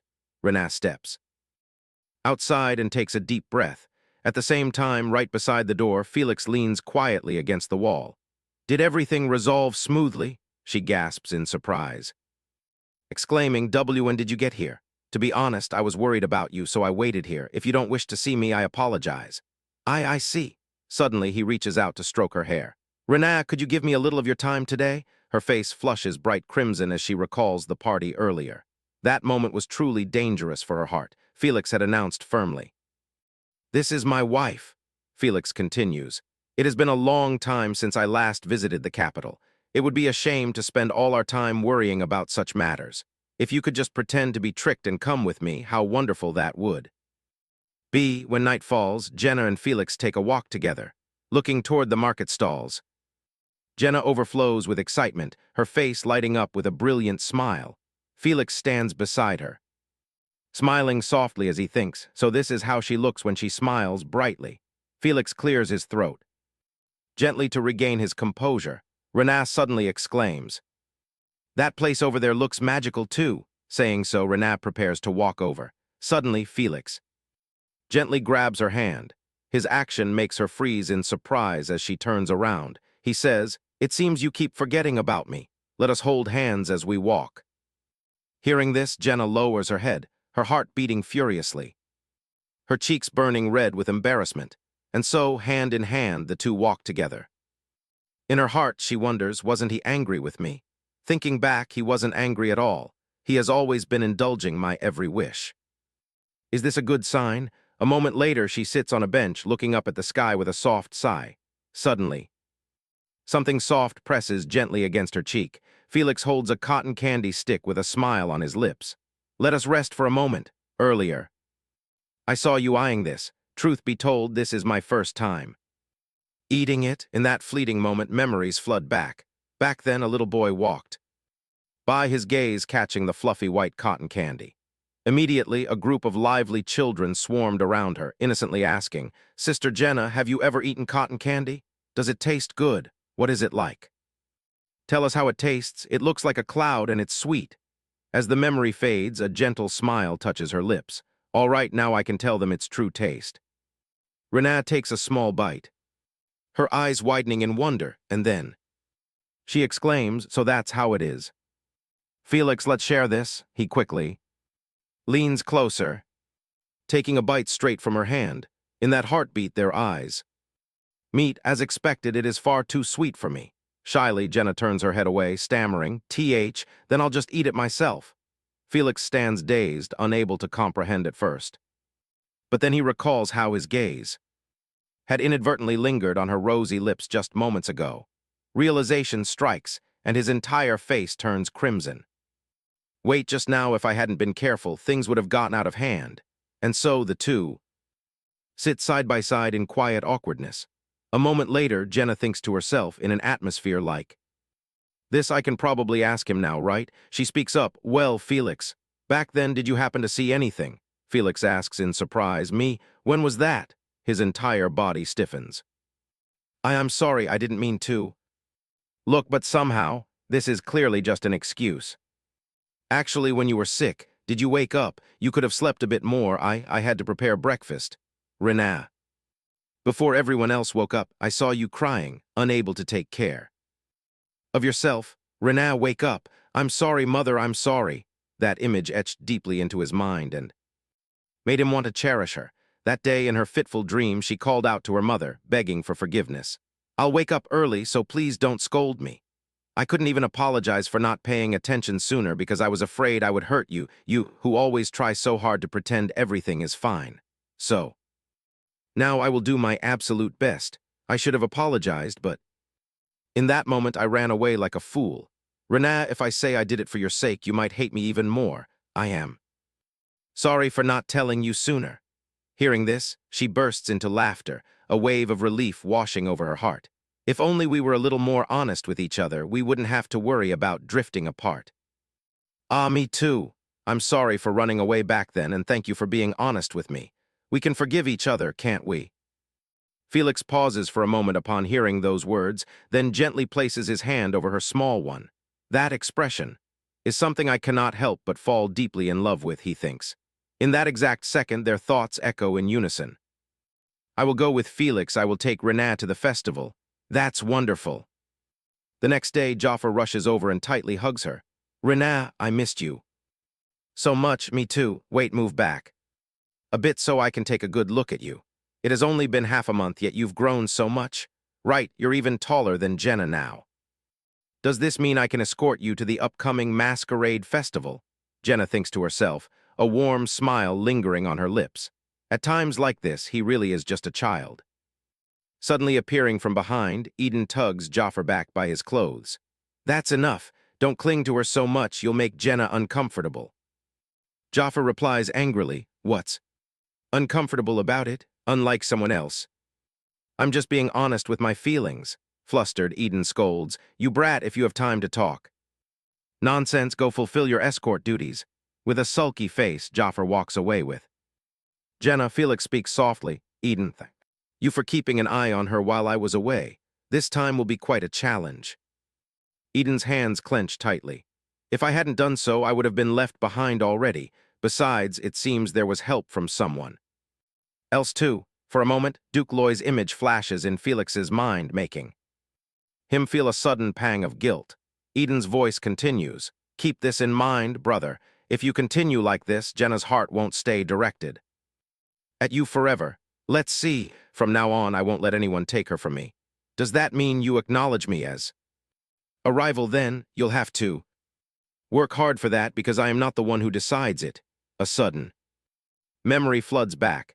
Jafar's loud scream echoes. What is this? Instead of going on a picnic, what am I supposed to do in a shabby place like this? Everyone is a fool. I had such high expectations. He turns around and runs off. Jafar, that child, calm down. He's just acting out because he's so sad. We'll bring him back. On that quiet day, voices echo. Jafar, where are you? Suddenly, faint crying sounds from a nearby bush, causing both Felix and Eden to pause. They hurry toward the sound. Jafar, if you're here, speak up. At that moment, a soft voice gently speaks. No matter how sad you are, we are still family, and that was the very first day he met Jenna. I apologize for troubling you. Do you know this child? In the quiet room, Felix's deep voice resonates. You'll have to work hard for that, because I am not the one who decides it. It is dinner time. Felix thinks silently to himself. Although he spoke with confidence, his eyes unconsciously drift to the side. The image of Jenna and Eboli sitting across from each other, chatting warmly. Those words weren't meant for Eden alone. Still, he has resolved the misunderstanding, if things continue like this. Suddenly, Duke Loy's familiar voice echoes in his head. Do you really think so? Do you actually believe nothing else can be done just because time has passed? Are you afraid that she will smile at someone else and not That fear endlessly repeats itself. Without stopping, is that right? Loy's silhouette constantly appears, teasing him. You and Eden, if it weren't for those two, would you really step up like this? Are you regretting not approaching Jenna first? Even though he cares deeply about her, Felix tightens his grip on the handle of his knife and suddenly slams it onto the table. A worried voice pulls Felix out of his chaotic thoughts. Felix, are you all right? I lost myself in my thoughts again. Felix awkwardly makes up an excuse. No, I'm fine, I just see a bug. Is he thinking about something else? Focus. More on your meal? Yes, I am sorry. Then Felix glances softly at the seat across from him. Jenna notices his gaze and feels briefly surprised. She silently mouths, "Are you okay?" Felix feels embarrassed and does not reply. He quickly turns his face away. That's right, things are better now than before. Instead of worrying and hesitating alone, I can keep Jenna by my side and make her smile like she is right now. If I just take it step by step from now on, her heart. Everyone, please take your time talking. That is what they say to Jenna. Fortunately, Jenna is not here right now.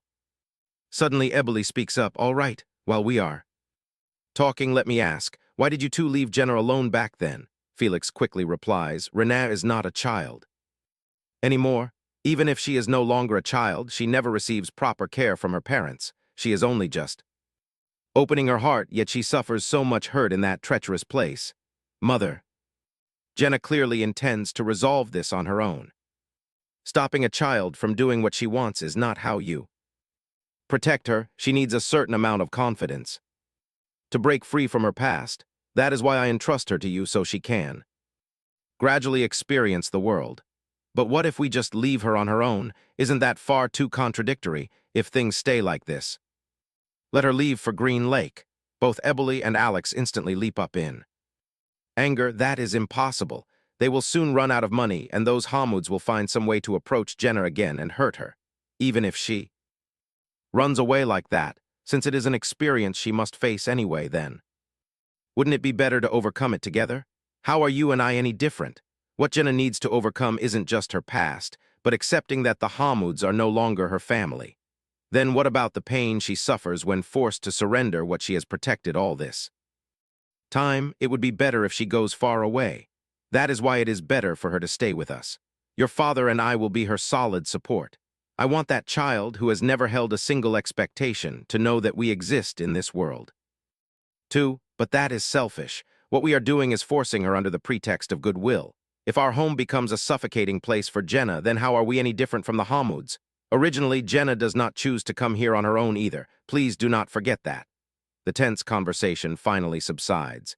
In Rena's quiet room, a gentle hand touches her, awakening her from her deep slumber.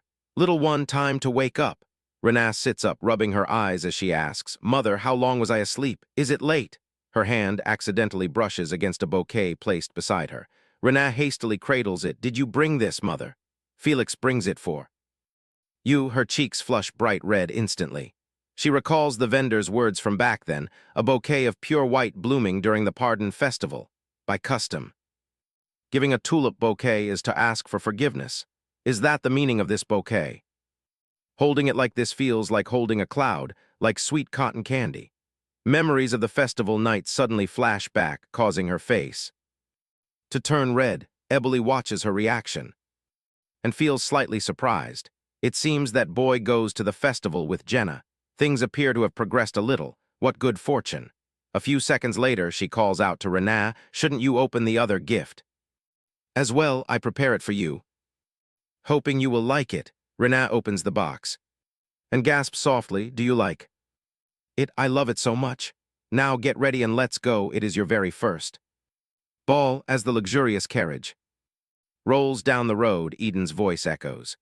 Reventia Palace is a magnificent and unique palace, opening its doors only once a year during the Pardon Festival.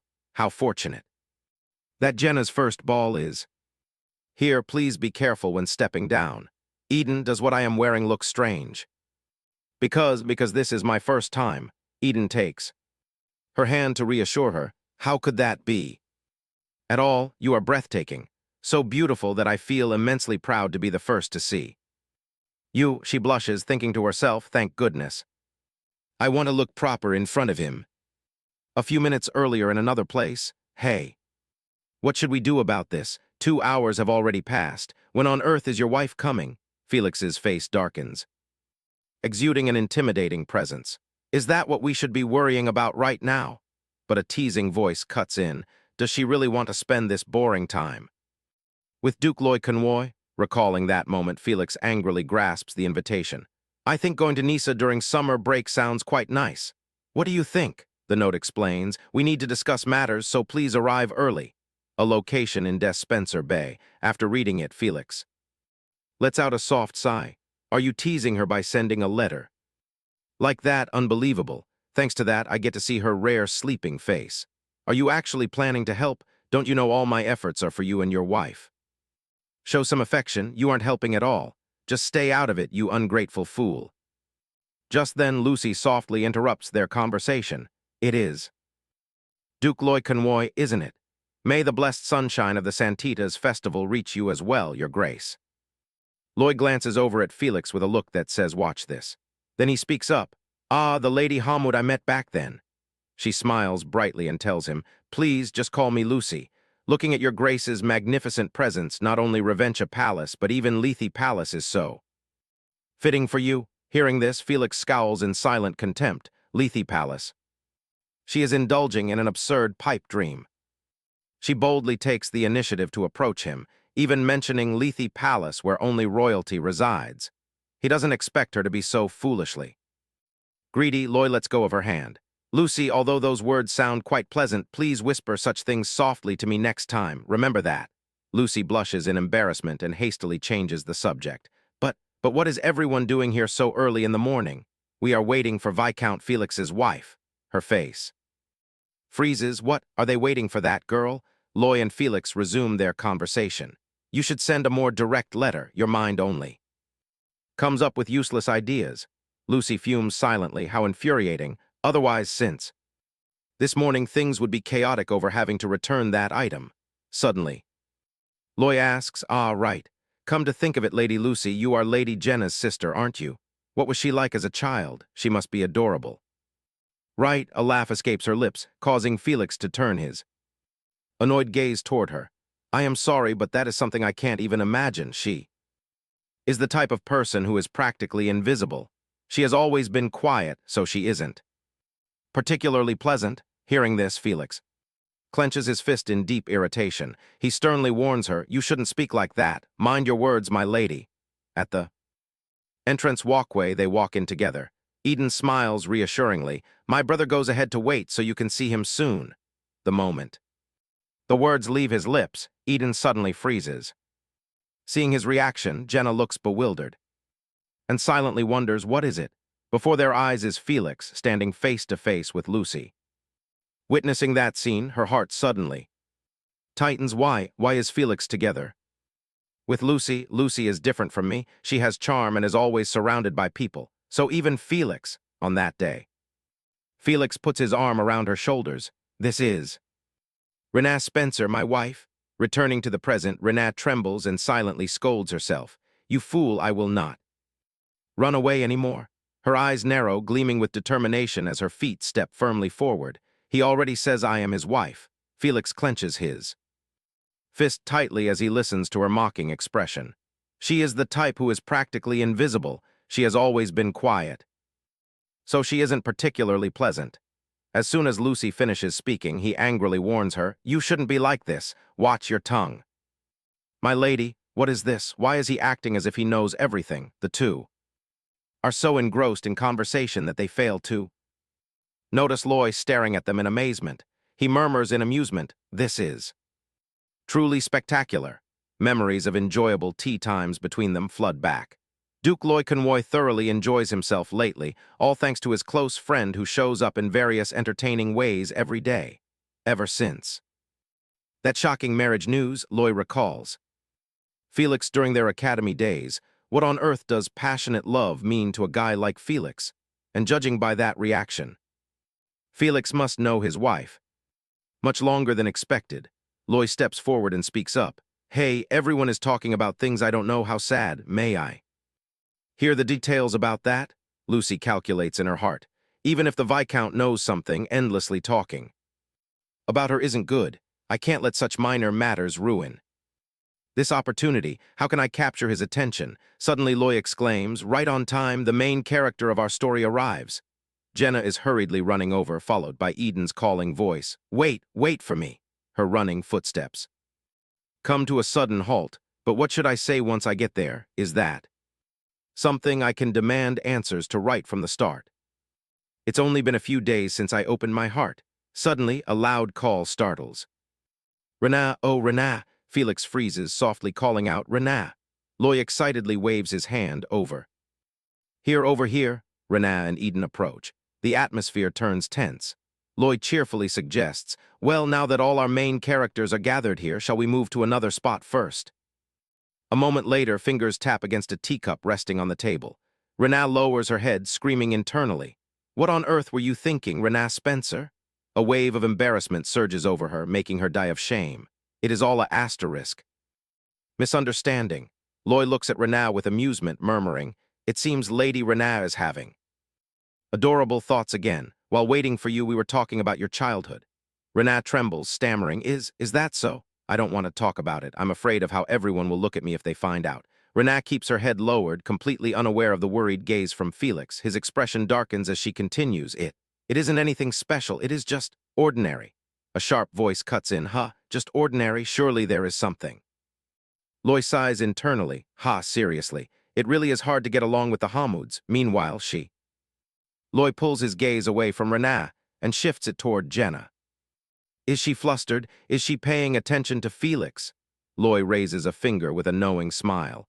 Or perhaps she is simply not an extrovert. After all, there are young ladies who prefer staying in a quiet study or a secluded garden. Suddenly, someone slams a hand on the table and abruptly stands up. Felix steps up to Jenna's side and suggests, on a day as beautiful as this, shouldn't we go outside, dance, and enjoy a romantic date together? Isn't that right? She looks at him in bashful, dazed disbelief. Then we shall take our leave first. Loy stiffens as realization dawns on him. I see. Renaa and Felix turn and walk away, leaving Lucy behind with an indignant expression as she fumes. How utterly rude. Felix turns to gaze lovingly at Jenna while Loy watches his expression and observes. Just like her, Felix cares for her deeply as well. Lucy complains angrily, leaving so abruptly before anyone else even stands up. How insolent. It seems both the Viscount and the Viscountess need to become more accustomed to high society. Eboli interrupts right away. Let us see. If someone so well-versed in high society like you is involved, shouldn't you refrain from bad-mouthing others for the sake of your family? She grits her teeth in irritation. Suddenly, Loy stands up as well and says, the atmosphere here is hardly pleasant enough to linger. Lucy gasps in dismay. Duke Loy. Next time you will look much prettier if you smile a little, young miss. Once again, she fumes with rage at Loy's barbed words. In high society, it is best to conceal one's expressions. It is all your fault. On this side, Felix holds Renaa's hand as they walk, and she calls out softly. But Felix, this is not. The banquet hall. Suddenly, melodious music echoes, startling her. The music has begun. The opening dance is just moments away. We must hurry. Suddenly, Renaa stumbles. Felix quickly catches her in his arms. Careful, Renaa flushes, shyly thinking, what is going on today? I am still not quite used to this. So in this state, where can we possibly go? So he knew all along. But if we dance together, I can still handle it. Felix slips off her shoes and smiles, saying, we can dance any time. He looks at her small feet and suddenly sweeps her up into his arms, leaving her gasping in astonishment. Right now, I want to show you something else. Renaa, let us go on a date today. Renaa blushes, flustered inside. What should I do? Everything feels like a dream right now. Well, we are here. Renaa looks over, her mouth agape in wonder when she sees the vibrant, gorgeous roses. He gently sets her down and she cannot hold back a gasp. My lady, does this date spot suit your liking? Renaa thinks to herself, is it because my bare feet touch the ground? What is this soft, tingling sensation? Then she glances at him bashfully. Felix gazes back at her intently with a gentle smile. The magnificent rose garden unfolds before her eyes. This rose garden is the very place Philip II built for the woman he loved. However, as their love crossed the bounds of social status, the lady had to make a painful choice for his sake. Ever since that day, no one in this kingdom ever saw that lady again. Jenna says awkwardly, "That is hardly a happy fairy tale ending." "Is her name perhaps Jose? Why do you think so? Roses are everywhere here, what a shame, but her name is Lily, what a pity." Suddenly, she starts in surprise as something dawns on her. Huh, wait, if it is Lily, then it must be. The letters engraved on the blessing blue. Oh, is she about to ask right now? Either way, it is a good approach, as roses are her favorite flower. Hearing this, she smiles softly. Then I understand. The garden itself is Philip I's yearning, filled entirely with the things she loves. The man's eyes grow, brimmed with tears, as a soft figure appears. And the maiden opens her arms to embrace him. Renaa continues softly, so that he may show her this place when she returns. Felix's eyes widen in astonishment at her next words. It is just a bit pitiful, if not for the difference in status. He probes softly. I wonder, Jenna, do you care about such matters? She wonders if he is worried about the difference in status between them. Recalling the moment those two embraced, Jenna speaks sincerely.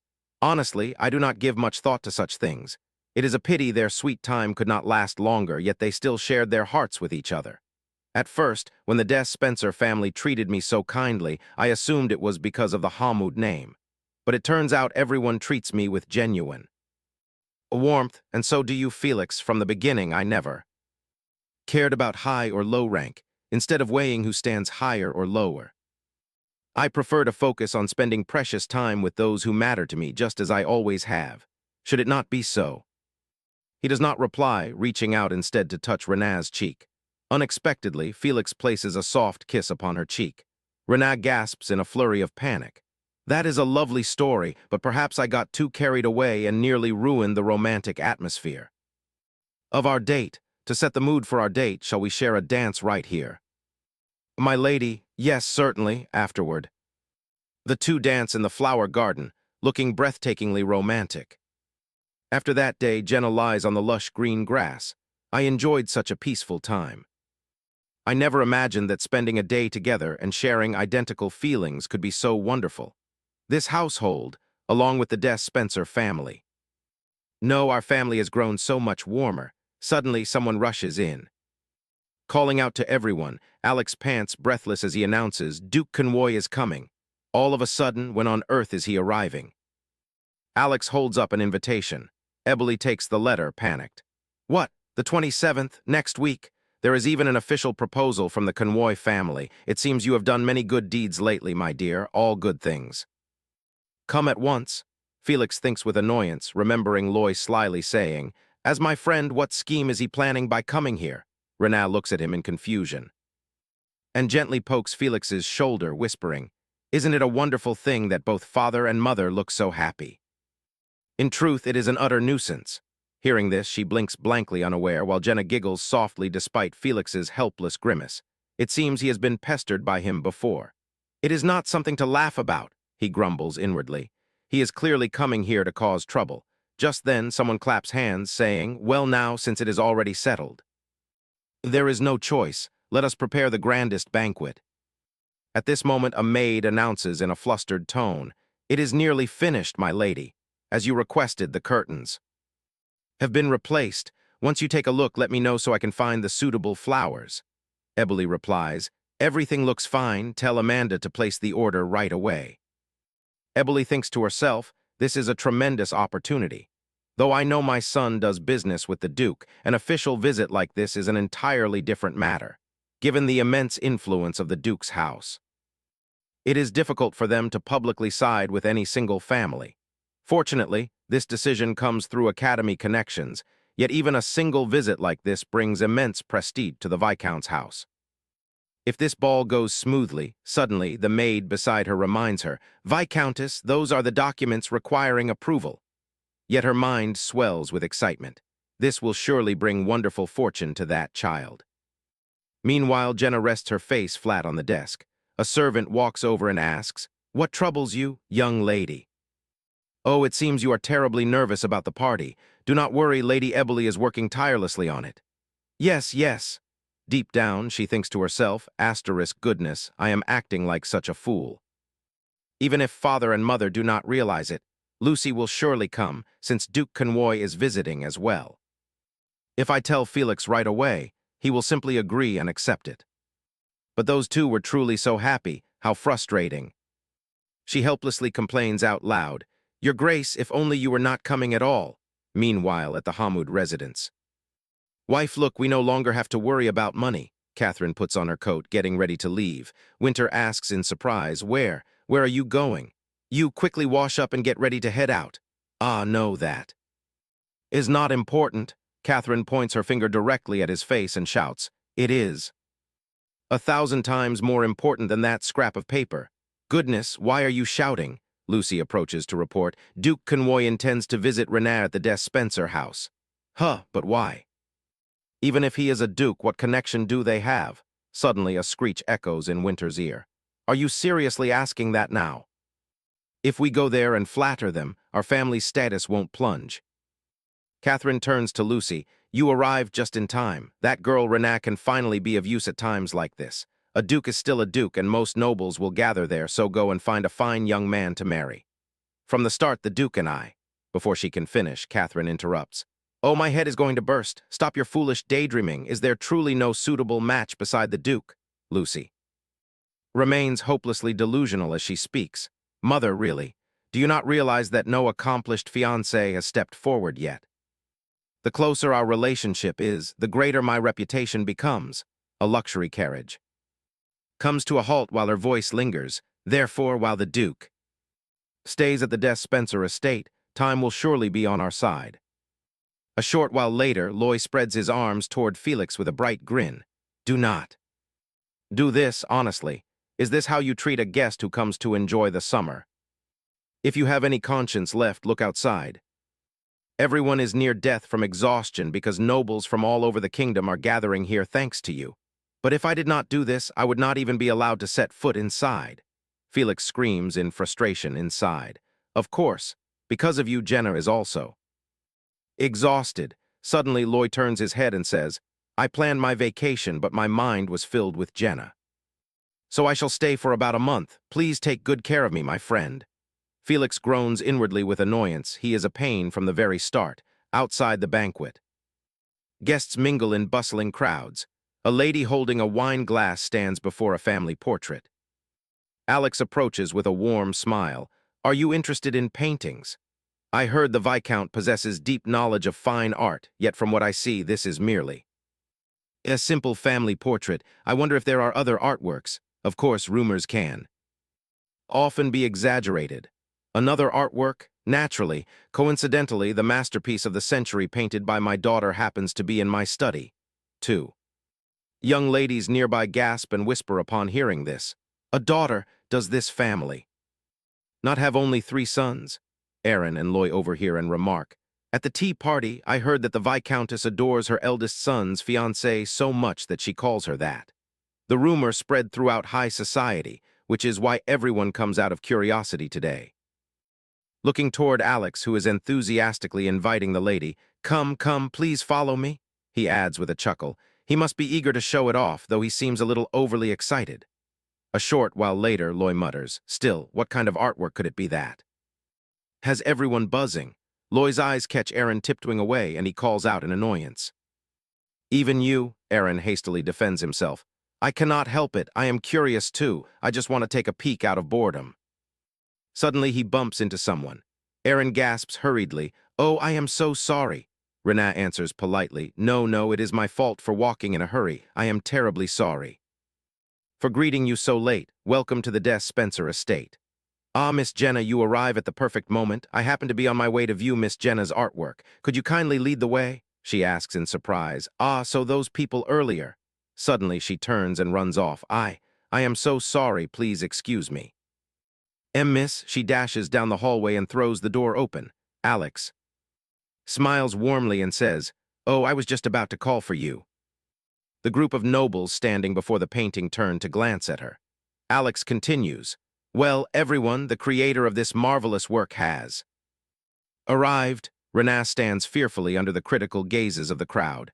There is no way all these people will like it. What if they find fault with it? Suddenly, a man rests his hand on his chin and speaks up. This is truly astonishing, Count Atli, the Count.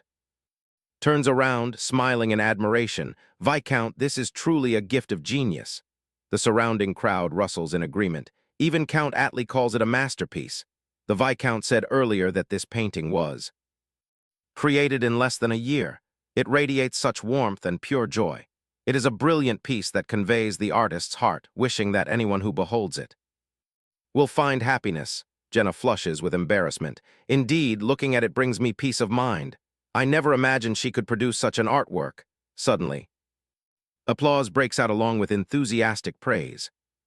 My, Alex says excitedly. Everyone, please enjoy some refreshments while admiring the piece. The servants bring forth plates of dainties. The lady from earlier breaks into a sweat as Alex proudly boasts, "This is also the work of our Jenna." "Oh, the young miss made these?" Jenna hangs her head anxious. Servants usually handle such tasks, though I suppose it is a form of art like painting. Indeed, noble ladies do not engage in such work, but I have grown far too accustomed to doing so. For some time now, suddenly a hand reaches toward the plate of pastries. Munching away, Loy exclaims, "Goodness, this is delicious. It would be perfection if I brought this back to my family's kitchen." The crowd gasps in astonishment once again. What is with this atmosphere? Is there a problem? Hey, lady over there, if you are not going to eat that, give it to me. The woman glances up and then down at the pastry in her hand. She then takes a bite of the cake, her face flushing red with marvel. My heavens, now I see why the young duke praises it so much. Renat looks at Loy's excitement and confusion. See, honestly, without me, how would you all ever know? Everyone takes turns asking, Lady Renat, what is the recipe? I am curious too, I must tell our head chef. She smiles helplessly and replies, Now, everyone please stay calm. Jenna is surrounded by people flooding her with questions. A moment later, she walks tiredly down the hallway. The tension earlier was overwhelming when suddenly she freezes upon hearing a voice behind the door. The Viscount may be quite harsh toward artists, but art is an innate gift. Such talent shines only when recognized by someone like Lord Viscount. In this regard, it is fortunate that Lady Jenna's talent is not looked down upon. Please do not overlook the various other aspects that she displays. Hearing this, Renat's expression brightens slightly, night falls, and melodious music echoes through the air. Felix steps up beside Jenna. Fortunately, she has been looking quite cheerful since earlier today. Taking the wine glass from Jenna's hand, Felix asks with concern, Are you not tired? This is confiscated. Shyly, she whispers, Ah, my glass, since this is your first time meeting. So many people at once, pondering for a moment. She smiles and replies, It is more interesting than I expected, though I just wish everyone would leave soon, he thinks. It must indeed be exhausting. By the way, how long will the young duke stay? Felix replies with annoyance. He said a month, but I am already completely drained. It would be wonderful if he returned quickly. I know you do not approve of the young duke's actions, but even so, please do not hate him too much. I am truly grateful to the young duke today. Felix asks, That brat? Since he will figure it out anyway, she honestly confesses that her father bragged about the cookies she baked. Naturally, the atmosphere was not great. Recalling the unpleasant remarks about her, her pastries, and her paintings, mocking that the young lady only knows how to paint and not cook, Renat sighs. Although I do not see much difference between painting and cooking. Regardless, without the young duke in that situation, father would have been in deep trouble, even at the festival. As well, I wonder if there is any way I can repay him. In her heart, she marvels at how fortunate it is to have this opportunity. The next day, Felix stares blankly. Ahead, Loy calls out loudly, Hey, what are you waiting for? Come over here. Suddenly, he freezes in shock as Felix says sincerely, Young Duke Convoy, thank you so much. What? Felix, did you eat something bad? Even if you say that, I am not letting it slide. Felix rests a hand on his chin with a subtle smile. I heard you enjoyed the pastries yesterday, so I am merely thanking you. Now, what am I to do with that stupid look on your face? Goodness, I never expected to hear a thank you from you. Sai, you really are a terrifying guy. Do it more often. Loy lets out a heavy Sigh, who knows what came over this guy first thing in the morning. Suddenly a voice breaks in. Ah, you arrived just in time. I heard something today, I wonder if. You have heard it yet? They say someone else died. At Lari Company. Either way, that company is plagued with problems. The newspaper reports another death, making it 3 people this year alone, and they did not even compensate the families. Someone hands a teacup from behind. Aaron, try this. Aaron accepts it and replies, thank you. Felix bows his head and remarks, to them. Workers are mere slaves, not employees. Aaron continues, even so, there is nothing we can do unless we quickly find someone who has not taken bribes from that company. Gazing at his reflection in the teacup, Felix remarks, those who have never starved find it difficult to sympathize with the hungry. They will never understand the weight of 5 shillings for a day's labor. It is embarrassing to say, but the wealthy rarely fall easily. There is something to consider. Even if society changes, its underlying structure remains unaltered, Felix adds, therefore a more systematic approach is needed to protect workers within the law. That is easier said than done. Backlash will be fierce, and power will be used at times like these. Not to satisfy personal desires, but to serve others. Jenna looks at him, thinking Felix never loses heart, even among high-status figures like these. Now at this rate, we will never reach a conclusion. Loy asks Jenna, what is the opinion of an outsider? Startled, she looks at him. Renaa looks thoughtful. Ah, these matters are not very interesting, are they? Flustered, Renaa waves her hands and replies, no, that is not it. Everyone is speaking so seriously. Do you really need my opinion? Of course, fresh perspectives are always welcome. Well. As he says this, her face suddenly turns bright red. Loy listens in amazement as she makes her suggestion. Compulsion aside, should we encourage people to step forward voluntarily? He thinks to himself, this is quite unexpected. Aaron chuckles behind his hand and asks, the intent is fine, but will anyone actually step forward? My wife often says innocent things like that as well. She continues, so if wealthy individuals come forward to perform charitable deeds, they could be rewarded, like giving candy to children drinking bitter medicine, through tax cuts or business priorities. Felix remarks that it is not impossible. It presents a new realm of possibilities. Whatever was provided to the workers before, maintain that baseline. If we increase the workers' share, they will be more motivated, significantly boosting productivity. Ultimately, a beneficial cycle can be achieved for business owners. That sounds intriguing. But which owner would willingly give up profits? Suddenly, Felix and Jenna say in unison, our mother does. That, the next moment they turn to look at each other in shock. Aaron points a finger to remind them, no, as for madam. Before he can finish his sentence, a hand swiftly stretches out to cover his mouth. Now, wait a moment, let us change the atmosphere a little. Lady Jenna, join us for camping later. Pardon me too. If I stay with these brats, we will only spend time talking about boring matters like this. Please, Lady Jenna, you will save me, won't you? I should be the one thanking you for inviting me. Felix grows dark and sullen upon seeing this. A short while later, they take a walk in the garden while Felix tags behind with a grumpy look. Lloyd chuckles. That is why this place is so beautiful. Renaa replies happily. It is all thanks to our mother. Felix frowns, thinking it is good that Renaa fits in without holding back. But why does it have to be this guy? Loy loudly asserts, exactly. Are you not embarrassed meeting your fiancée at all? He dislikes this completely. Suddenly, Loy glances at him and Felix swiftly turns away. Loy muses with delight. I see it now. I see it, that brat is jealous. Well, the other party must be quite worried. While over here affection overflows. Yet judging by how they constantly deny each other, they are clearly a complicated pair. There is no helping it. As long as I am still here in this body, I should do my best. Suddenly, Aaron exclaims, oh, is someone still arriving?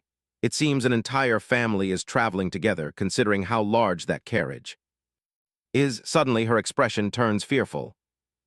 Person wearing high heels steps down, exclaiming, oh my, I never expected Your Grace to welcome us in person. What an honor, young Duke Convoy, long time no see. I last met You when you were just a child, and now you have grown into such a mature young man.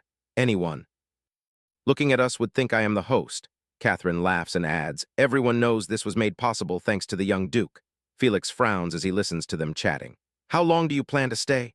This time we share a special bond with the family. To grow closer, we wish to take a leisurely tour together. A bond, a bond. That is right. The Hamuds are Lady Rena's family, are they not, Felix? You two must be very proud of Lady Rena. She is so multi-talented and possesses such deep thoughts, right, Rena? Ah, yes. Felix turns his head to watch them chatting animatedly. It is my first time meeting a young lady so intelligent and multi-talented. Felix sinks into deep thought. This is disastrous. They showed up uninvited. I must quickly inform father. A pair of feet approaches casually. Standing behind Jenna, Lucy frowns unpleasantly and asks haughtily, Hey, where are you going? You haven't seen father and mother in a long time. Shouldn't you stay here? Jenna hesitates, speaking in a low voice. Suddenly she grabs her wrist and snaps, Stop dawdling and hurry up, saying this. She drags her away. She calculates silently in her mind, I must stick close to her so I can speak with the young Duke again. Lucy's voice rings out, drawing their attention. Father, Rena is here to greet you. Oh, Rena, my beautiful daughter, you have arrived. You truly spoke well of this lacking child of mine, young Duke. Come now, Rena, thank the young Duke. She is just shy around strangers. Rena feels awkward, thinking I have to say something no matter what. Seeing no response from her, Winter's face darkens. Catherine quickly changes the subject. Come to think of it, is the youngest, Eden, still at the academy? Our Morris also studies at the academy with him, though he could not come today because of his studies. Jaffer and Eden are at the academy too, right? Felix looks at him indifferently and replies, That is correct, Jaffer. The youngest. How wonderful, then we can all meet up later, including Morris. Yes, young Duke, he is an exceptionally bright child, so he will likely work at the academy and meet all three of them. Oh, thank you, but if there is work, wouldn't it be at Academy number 1? That goes without saying, right? Then meeting up might be quite difficult. He freezes as Felix continues. Eden and Jaffer are at Academy number 2. At this, he pats Felix's shoulder. You truly are something else. Felix does not stop there, continuing. I simply thought they would naturally attend Academy number 1 like you. Naturally, such words leave Catherine trembling with rage. She thinks to herself, in this situation, I cannot admit that Morris is also at Academy number 2. I need a natural connection with Morris to spread rumors that our family shares a bond with the Duke. At times, asterisk.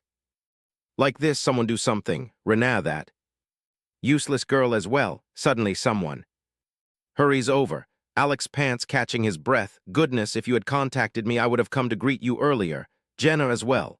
His words trail off when he sees who is standing beside Catherine. He freezes in place before conversing politely with Winter. Come, let us not stay out here. Let us head inside. You must unpack your luggage too. I will guide everyone to your guest rooms. Felix steps up and tells Jenna, let us go inside as well. We have been out here too long. Having just taken a few steps, Lucy sneers haughtily behind them. Jenna, how rude, you ought to guide us.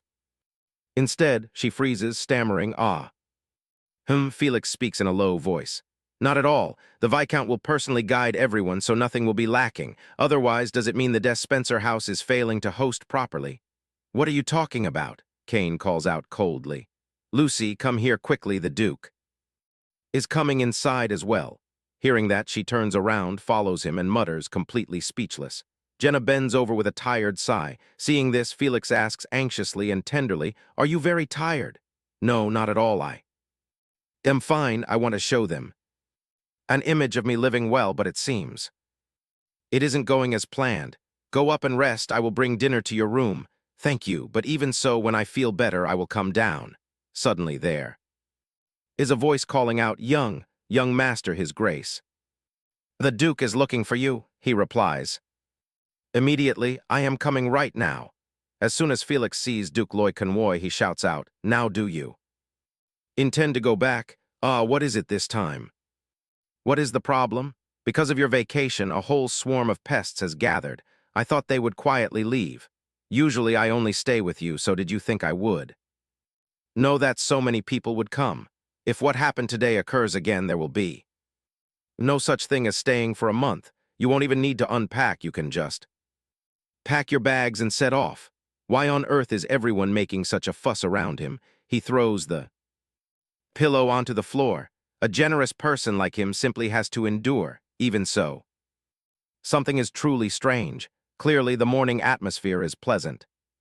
To be exact, it becomes uncomfortable right after the Hamoud family arrives. Lady Renaz's family arrives. He sinks into deep thought, then suddenly remembers something. Duke Loi Convoy bounces up, smiling as he mutters, "This seems quite different from my expectations, doesn't it? The party is lively, yet Lucy wears a sour expression, and since dinner ended, I haven't been able to speak with her." Suddenly, Count Aaron speaks up. "Ah, while the newcomers are here, let us record some additional opinions as well." "Oh, that isn't bad. Then, Lady Lucy, please speak about the distribution of wealth." "What do you think?" she stammers in response. "Ah, for further reference, Felix and his wife want the ruling class to step up and distribute wealth, but I find that rather difficult." Suddenly, she turns toward Duke Loi Convoy, noting that the Duke has not yet stated his position. "Ah, the idea of us stepping in to distribute wealth is truly naive." Suddenly, her final sentence startles Jenna. "Are we a charity organization? What are we being stingy about?" Anyway, with that, she nonchalantly raises her wine glass. Lucy sneers inwardly, a foolish child who knows nothing, alongside a valueless child who has no special status. She raises her glass high in front of Felix and Jenna, mocking them. "At any rate, you two share similar mindsets and thoughts, so you will live well together." Saying so, she leisurely sips her wine, startling the person sitting next to her. Suddenly, Duke Loi Convoy shouts out, "Ah, this music is a melody that I love. Lady Jenna, will you hold this sad hand that has no partner?" Jenna stammers in response, "Well, I am not good at dancing. It's all right, trust me." Before Jenna can react, she merely lets out a soft gasp. "Oh, the two behind us are getting up as well. I will go for a bit and return later. Lord Felix, I don't have a partner either." Lucy wonders to herself, "What is this? What's wrong with everyone?" Aaron asks helplessly, "Can that earlier exchange even be called a discussion?" "Well, you asked, so I answered. Is respecting others' opinions and expressing one's own thoughts not a matter of course? Honestly, isn't that something taught from childhood?" Lucy turns her head away, unwilling to listen. Why should she care about her mood? But if the Duke feels the same way, what should she do? As long as there is an opportunity, she must speak to him at all costs. While lost in thought, Duke Loi Convoy stands right before her and calls out, "Come, Lady Lucy, dance a song as well." Though he smiles brightly, he secretly thinks that if they stay together, she will only treat Jenna badly again. Seeing the scene before her, she turns away and sighs in relief secretly. Suddenly, someone holds a wine glass out to her with comforting words, "Don't take it to heart too much. Even if it is family, you don't need to worry about everything. You don't have to carry it all. My sibling and I have argued countless times as well. Our thoughts are so different that I used to wonder if we were even from the same family." Felix holds two wine glasses in his hands and breathes a sigh of relief. He secretly curses this crowd for causing nothing but trouble. With that, he walks toward them. It is indeed a great help. Meanwhile, Lucy explains to Duke Loi Convoy, "I was merely answering the question, yet everyone speaks as though I went too far. How can they look down on people like that? Indeed, you must be deeply hurt." She tells herself in her heart, "Look, His Grace the Duke doesn't even care that much about it." He holds her steady and reminds her, "Honestly, please focus a little. By the way, Your Grace, when do you plan to marry? I didn't expect you to be curious about that." "Well, that is what high society ladies are most curious about." Lucy's next words cause him to freeze for a few seconds. "I want to be by Your Grace's side as well." Suddenly, he bursts into laughter, drawing the attention of those nearby, and answers, "How impolite of me. First of all, I am glad that not only to Lady Lucy, but to others as well, I am not terrible at all. However, I already have a fiancé promised for the future." Lucy stammers back in disbelief, "But no one has ever seen her face." "Ah. Well, that is due to circumstances." Catherine Hamoud glances quietly in their direction. Lucy buries her face, saying awkwardly, "Mother, let's go home now." "What are you talking about so early in the morning? There is still so much to do." "What does that matter? I was rejected by the Duke. It's so embarrassing that I can't eat breakfast anymore." "You confessed. Are you crazy? I told you to get close to the Duke first. What are you doing confessing out of nowhere, even though? I have told you hundreds and thousands of times. Why do you still do whatever you want? If you are going to be foolish, don't go around creating accidents. It is so frustrating. If you want, go by yourself. A scream echoes out. Ah, so annoying. Seriously, why does everything go well for that girl while Renaa speaks, looking somewhat flustered, about this right now. Before she can finish her sentence, Lucy growls an order. What are you doing standing there? Clear this away. She quietly turns around to leave, leaving behind a phrase, I will call the servants. Watching her leave, Lucy shouts indignantly, Hey, are my words so trivial to you? Just because you are a guest, I came to see if you needed anything. Exactly because I need it, I am telling you to do it. That is no longer my duty, so. Don't order me around to do such things in the future. Ha, so I just vented a little frustration. She is barely anything, yet she is already. So rude, she screams. When I tell you to do something, you do it. As her hand comes swinging down, someone catches her wrist. Jaffer frowns and asks, Hey, what do you think you're doing? Renaa flusteredly calls out, Jaffer. Lucy snaps angrily, What? This is my family matter, so stay out of it. Who is the uneducated one for swinging a hand first? Besides, she is our family now. What? Uneducated? Are you done speaking? Jaffer says sarcastically. A young lady from a count's house resorting to uncultured violence. Do you think you will escape? Unscathed after talking like that, Jaffer sneers coldly. Why are you going to tell on me to someone, your parents, or the one you love to death, the young Duke Convoy? Make sure you clearly explain. How you picked a fight with a 15-year-old child. Jaffer pulls Jenna by the hand and runs away from the scene. Lucy screams in rage, just you wait. At this point, she probably won't chase us anymore. Still, she is from a count's household. What do we do now? It's fine, at most we'll just get scolded. Next time, feel free to kick her butt. You have us by your side. Saying so, Jaffer waves goodbye to her. Renaa waves back to Jaffer, yet her anxiety does not fade. But if things go on like this, will it really be all right? Both Lord Aaron and Duke Loy Convoy are good people. Everyone in the family protects me, but how long can I keep running away? At home, Jenna was always harshly criticized. What good could she possibly accomplish on her own? Everything she has now is thanks to us. She can't hide behind others forever. Sensing someone approaching, Renaa raises her head. Right at that moment, the Viscount and Viscountess arrive. Renaa suddenly realizes, yes, this is the moment she must change, get a grip on yourself. Inside the banquet hall, Catherine Hamoud admires the paintings hanging on the wall. Look at this high-end painting. They must have spent all their money here. Tusk, shouldn't you have come in her place? Mother, are you crazy? If it weren't for Jenna with that favor, and if you were the one who came, wouldn't your parents be living here now?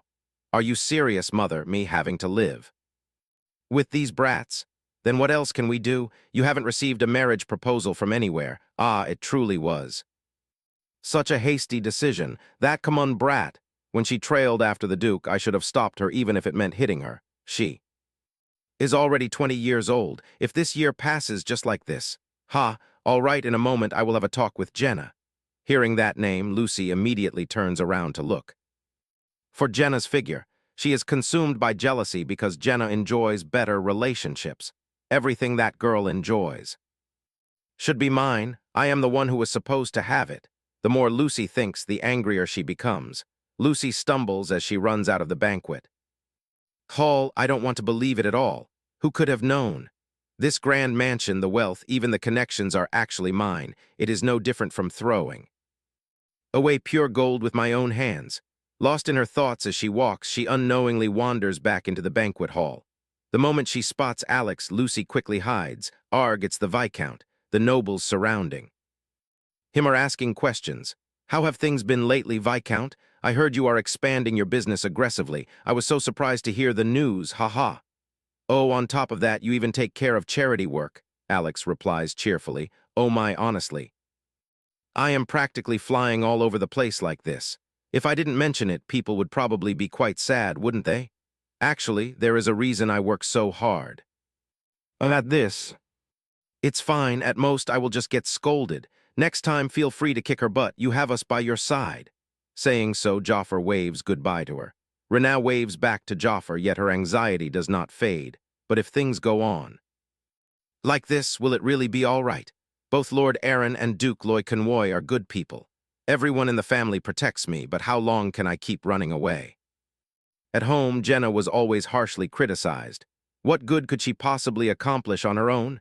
Everything she has now is thanks to us. She can't hide behind others forever.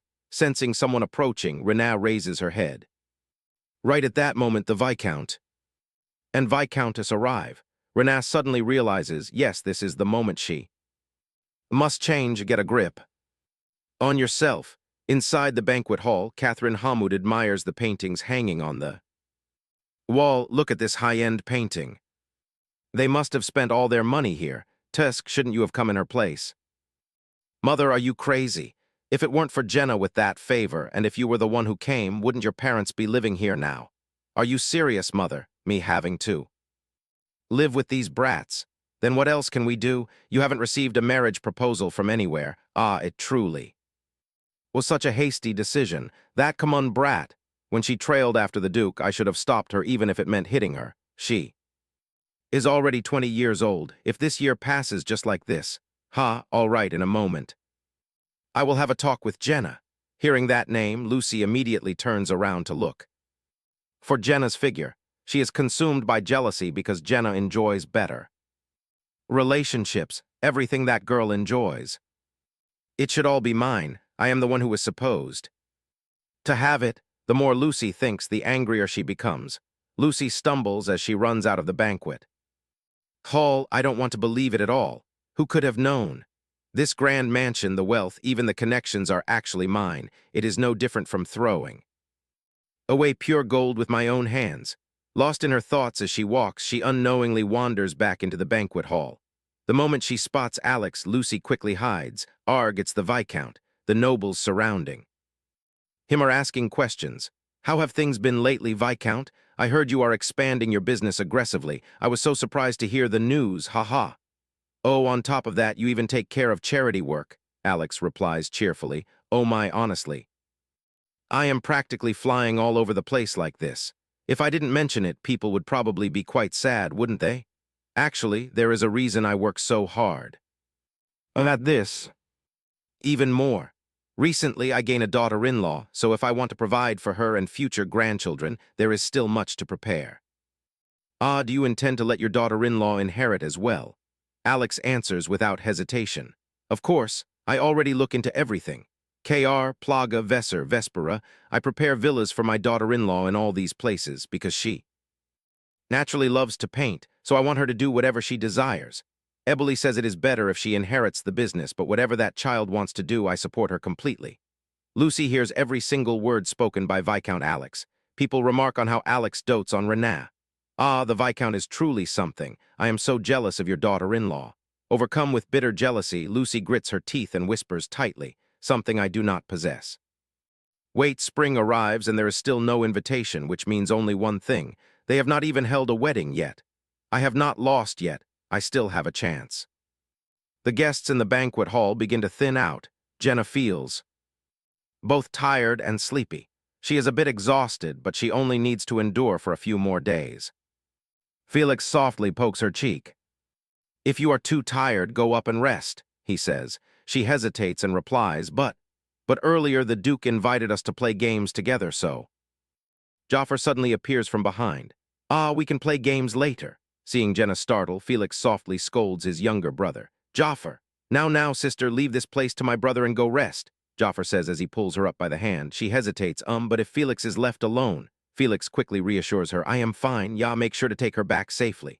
Jafar mutters, always acting so tough. Felix sits back in his chair and lets out a soft sigh. Anyway, thanks to I can hold on. No matter what that Conwoy kid says, I will go in. Suddenly, Lucy appears. Oh my, why are you all alone today? Don't tell me you are waiting for the Duke, he hurriedly sits up straight. Ah, yes, well then, that is great. May I sit here for a moment? Felix widens his eyes. Indeed, nothing ever happens unless it involves that kid. Lucy feels utterly satisfied, thinking he must be flustered in the presence of a beauty like her. Great, with just a little seduction, he will fall right away. Since it is just the two of us, I speak like this, do you not feel? Regret, Felix slightly frowns. Why? Do you say that? A smart young man like. You should surely meet a better woman, shouldn't you? Felix replies coldly. I do not understand what you mean. Lucy smirks mockingly at her own sister. Renee is not interesting at all, is she? Is it not a pity to spend a lifetime beside a child who can barely speak and only does as she is told? So I offer you a chance. What opportunity are you even talking about? You do not need to hide it. You have no choice in this marriage. That is why I want to save you. You have not even held the wedding yet. Felix asks in a low voice. Why do you think I have no choice? It is only natural. Being a viscount, you have no choice but to marry someone from our family. That is why you are forced to marry such a silent and dull person. Cheer up, the wedding has not taken place yet. You can do that with me. I know that must be an honor for him. Where else could a mere viscount's side find someone like me? Felix answers firmly, I do not want to. Lucy startles.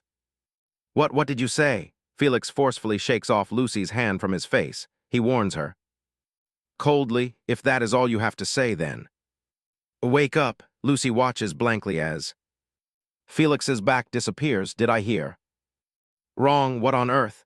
The next morning, as soon as Felix steps out of his room, he feels annoyed over yesterday's incident. So frustrating. What is wrong with her? It will be so troublesome if she suddenly does something weird again. Unaware that Jenna steps up to his side, she repeats his gesture from yesterday and gently pokes Felix's cheek. If you are too tired, go up there and rest, okay? That sounds just like what I said yesterday. Doesn't it? Renee bursts into laughter. Oh, that is true. Eden and Jaffer walk over from a distance and tease the two of them. It seems you two are having so much fun without us, huh? If you feel wronged, then come stand next to Jay too. As everyone chats happily together, Lucy suddenly appears. Felix, can you give me a moment? Felix casts an annoyed look towards her. Ah, yes. Lucy suddenly shoots a venomous glare at Jenna. Lucy's glare makes Jenna feel rather uneasy. Watching both of their figures fade into the distance, Jay silently wonders, why does she call him over so naturally? What is going on? Hey, Renee, are you perhaps bothered by those two? Jaffer chimes in with his older brother. Are you not jealous? Renee lowers her head in embarrassment. Just a little bit. At this moment, the sound of Lucy and Felix's footsteps echoes. As Lucy walks, she thinks back to yesterday's conversation with Loy. Why are you here all alone? Guilt-ridden when Loy appears, Lucy startles and stammers nervously. I am just here talking with Felix. Loy still does not know why Lucy is left behind, so he remarks. To leave a young miss all alone, truly. Just then, Aaron appears with a gloomy face. Ah, that guy ran off again without saying a word. Don't tell me, Felix, did he disappear again? That is right, what do we do now? That kid is like a brother to me, so I have to be generous. Love him in moderation. It is not like you share the same blood to call him brother. Stop right there, don't be curious. If you know any more, it will only hurt you. Aaron complains. He abandoned me again, Lucy begins to devise another plan after gaining a better understanding of the relationship between Loy and Felix. His reaction back then is probably because of that name in Blessing Blue. Ha. Why did I not realize it sooner? Well, it doesn't matter. Now that I know, I must definitely snatch him back. As Lucy remains lost in her thoughts, Felix's call pulls her back to reality. Young miss, where are we going? Did you not call me over because you have something to say? Lucy turns back with a radiant smile. She does not know just how anxious Jenna feels because of the sudden arrival of her scheming sister, because earlier Jay accidentally blurts out. She blurts out her true thoughts and startles even herself. Jenna quickly covers her blushing face in embarrassment. What on earth did I just say? Not only Jenna, but even the two brothers and Jaffer are equally astonished. Jaffer shouts, no way, right? Is it really true? Renee turns away, overwhelmed by embarrassment. What am I supposed to do now? Meanwhile, after Felix directly asks about Lucy's true intentions, she chuckles and says, we haven't finished our conversation from last time, have we? I will give you another chance to reconsider what you truly want. Renee turns away, utterly flustered. What am I supposed to do now? Meanwhile, after Felix directly questions Lucy's true motives, she chuckles and says, We haven't finished our conversation from last time, have we? I will give you another chance to rethink what you truly desire. Felix scoffs coldly. What I desire, you are mistaken. You mean what you desire, the wealth of this house, the thing I want is already right beside me. It seems you mistake this marriage for a calculated move, but I proposed because I fell for Jenna from the very beginning. I do not know where your confidence comes from, but from the start, there was never a place reserved for you. What are you talking about? Felix suddenly steps forward and leans close to Lucy's ear. He whispers to her, since you already know, I hope this is the last time you bring this up, as it will only waste time for both you and me. Felix walks away, decisively leaving Lucy all alone. With surging rage, fell for her, he bought a bride with money, and now what is he talking about? Not a single valid excuse, falling in love. Does he think I actually like him? It is all because of money. Everything is about money. I cannot let myself be sold off in a worse state than Jenna. She thinks of someone. Why didn't I think of it sooner? It doesn't have to be that unlucky fool. At a time like this, how fortunate that there are 3 sons. Lucy hurries to Jenna's bedroom and boldly opens the door to step inside. I just need to entice the more obedient boy. When that happens, he had better not regret it. The youngest brother is far too childish and rude. That leaves only the other one. What is his name again? Does that little Jenna think she actually looks good in this kind of outfit? Whatever, it doesn't matter even if I don't know his name. Father will transfer whatever remains of the business to that fool Morris. So I must find a way to survive on my own. Meanwhile, Jenna wonders curiously what the two of them discussed. She feels even more uneasy since she hasn't seen Lucy since then. Felix sits beside her, but Jenna pays him no mind. He softly calls her name, Renaa. His sudden voice startles her, causing her to unconsciously blurt out the thoughts in her head. Could it be that you too? Did you and Lucy this morning? It is nothing at all. She merely asked for help when her brother arrived. Is that truly all you talked about? Renaa, are you worrying about me? If not, could it be? Jenna panic cuts Felix off. Yes, that's right about Lucy. I was worried that I behaved rudely toward Felix. Suddenly, Duke Loy Convoy appears. If you're going to worry, you should worry about me, the one who got stood up. You abandoned me, so you must have had a grand time, didn't you? Felix asks back in discontent. And how is Lord Aaron Heck doing on his own? He received news this morning and left early. His child fell ill, so he had to rush off immediately. Oh dear, is everything all right? Can we help? No need, the sick child is just an excuse. An excuse? He simply wants to hurry to her side because his lady wishes to see him immediately, just as Felix yearns to see young lady. Renaa, Felix shouts out in annoyance, Your Grace, since Lord Aaron Heck left, why didn't you just go with him? If I return, Charlotte Tenergett will scold me. So spare me, that is why you should go to her instead of coming here. Wow, you're so cold-hearted. Felix suddenly pulls Jenna into his arms, shocking Duke Loy Convoy. Of course, we stick close together like this, isn't that right? A gentle kiss planted on her hand reminds Jenna that she cannot remain here any longer. About that? Right, I suddenly remember I have something to do, so I will leave for a moment and return later. And so, Jenna dashes away from the room with a bright red face. She places her hand over her chest, feeling the wild fluttering of her heart. The moment Felix kisses her hand lingers endlessly in her mind. Renaa whispers frantically to herself, Run, I must run. I suddenly remember I have something to do, so I will leave for a moment and return later. The 2 men watch her figure rush past them and hastily close the door. Duke Loy Convoy chuckles with amusement. How adorable. Felix lets out a helpless sigh. She is my fiancée, so keep your hands off. No way, that's too much. Can't I even compliment her for being cute? If you're going to be like that, why don't you hide her somewhere and gaze at her all by yourself? That actually sounds like a great idea. There you go again. I really made a mistake coming here. Felix suddenly adopts a serious expression and says, You may think it is an exaggeration, but for her mere existence alone, I am deeply grateful. How about you? To Duke Charlotte Tenergett, does such a person exist for you as well? Duke Loy Convoy bursts into laughter at Felix's heartfelt words. That is a total knockout blow. I really have no right to A way to tease you. Anyway, why don't you tell me about your fiancé? I thought there is nothing about the Duke that I do not know. Me.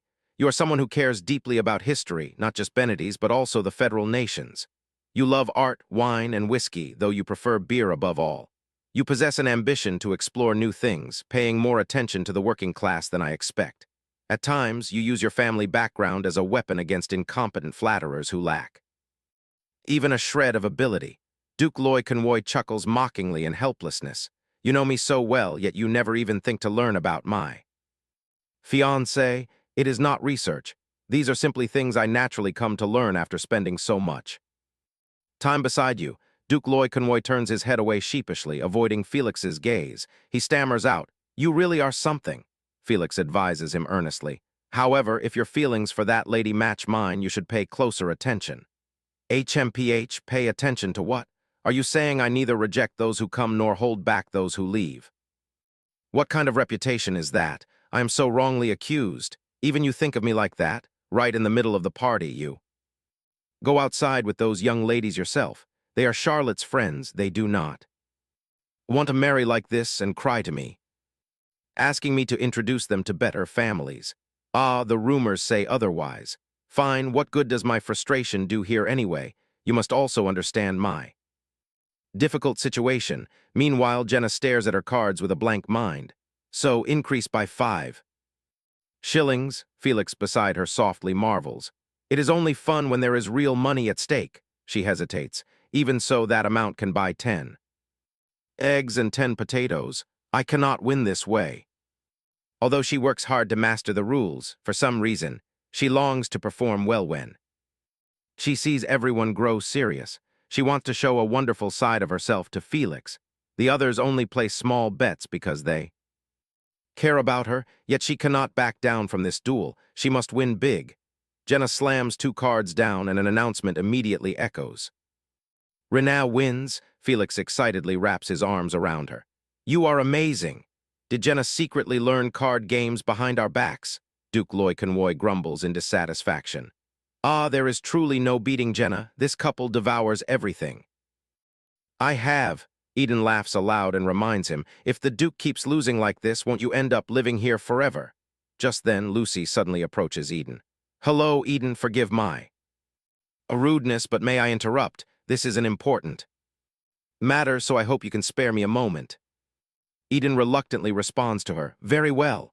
Renaa's face suddenly darkens as she springs to her feet and cries out, Lucy, you? That dress. Felix softly reassures her, it is all right, trust him. Since it is Eden, he will handle everything smoothly and return. In the hallway, Eden walks behind Lucy. He looks away with indifference and asks, so what is this important matter? Since we do not know each other, I cannot even guess what it could be. Do not know each other, we have met not once but twice. I am Lucy, Renaa's elder sister. Lucy Hamoud, all these kids behave so disgracefully.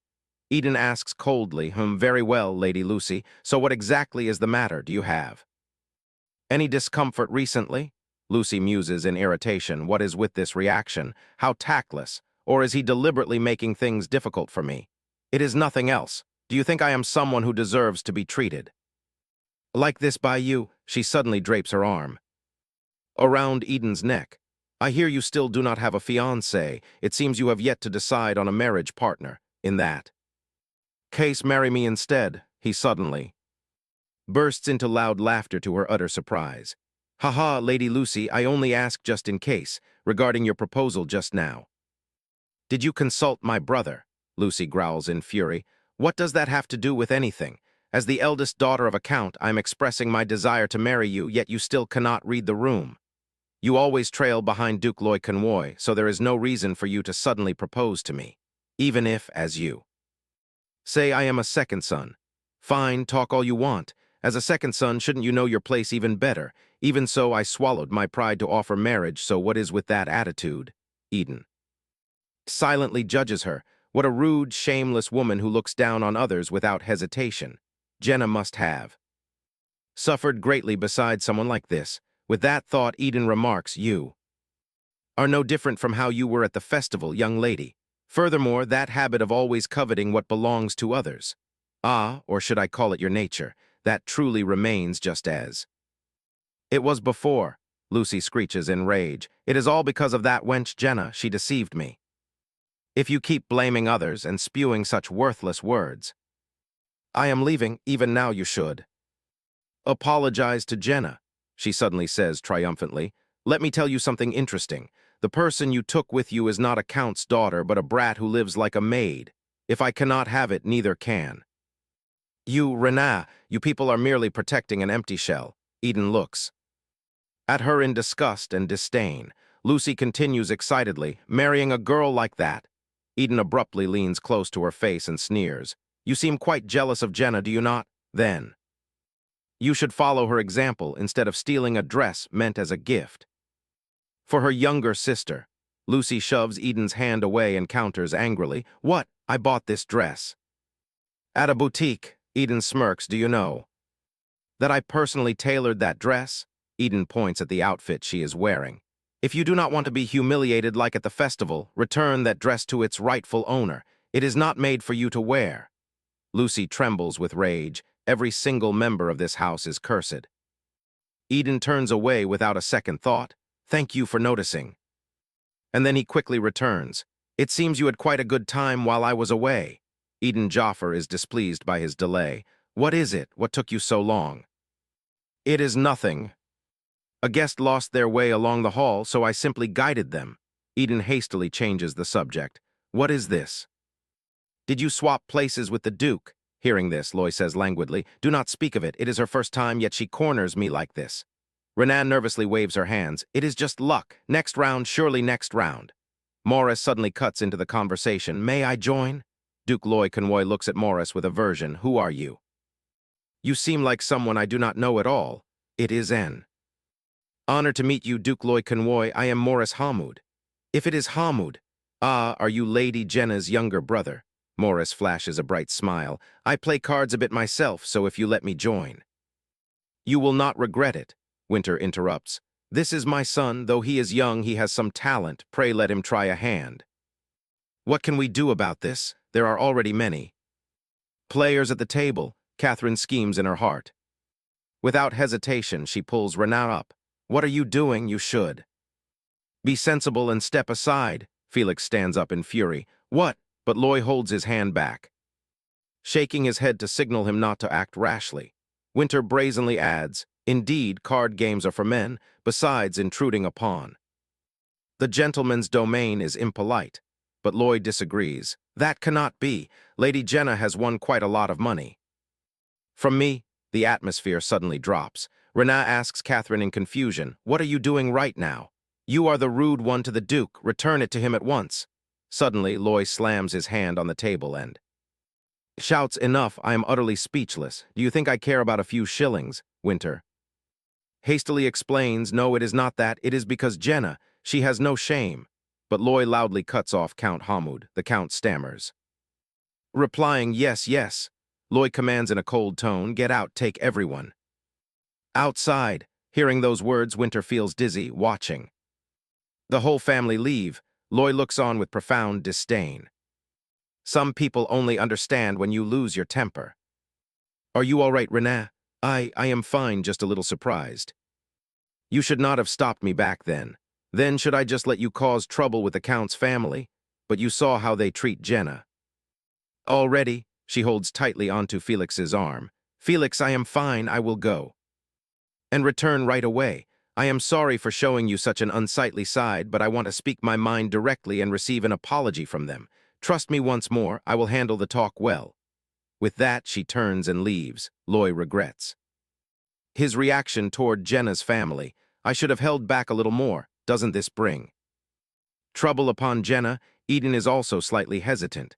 Still, is it all right to just let her go like that? Since she asked us to trust her, we should not stop what Jenna wants to do herself.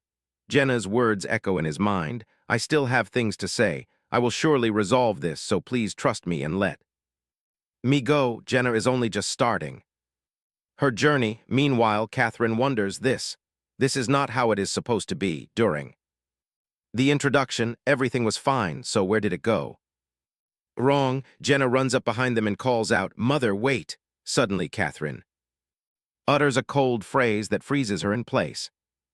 I have never had a daughter as useless and tactless as you. I did nothing wrong. If you had told me beforehand instead of acting so rashly, we could have spoken peacefully with the Duke, whether about Morris or father's business.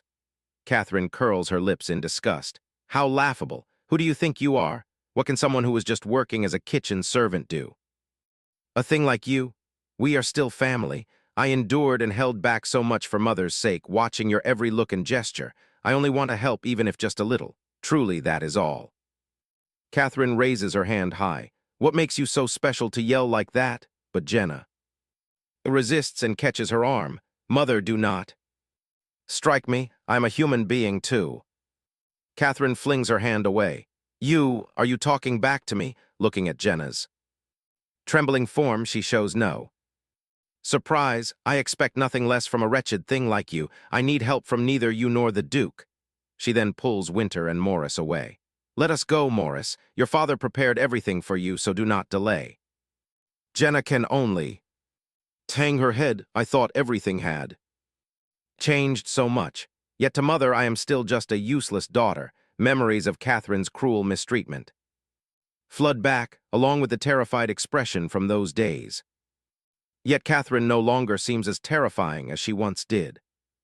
Meanwhile, at the Count's mansion, a scream echoes. Oh dear. We are ruined. I do not know where to hide. From this humiliation, what do you plan to do now? Lucy giggles softly. Catherine grows even more furious. You can still laugh. Lucy calmly places her wine glass on the table. There is a saying, do not stare at a tree you cannot climb. So should we not capture all the sons of that family instead? The more Lucy thinks about it, the angrier she becomes. It is all Jenna's fault. I told you so many times it was that brat. Stop whining. Tomorrow, pull yourself together and accept the marriage proposal. Do it well. They have so many businesses. How wonderful would it be if Morris asks for one later? Indeed, they said they are trying to establish another one for Jenna. Those words leave Catherine in utter disbelief. What? How is that possible? If I also become a daughter-in-law in that house, won't they give us another one? As well, they do not like me, she smashes the wine bottle.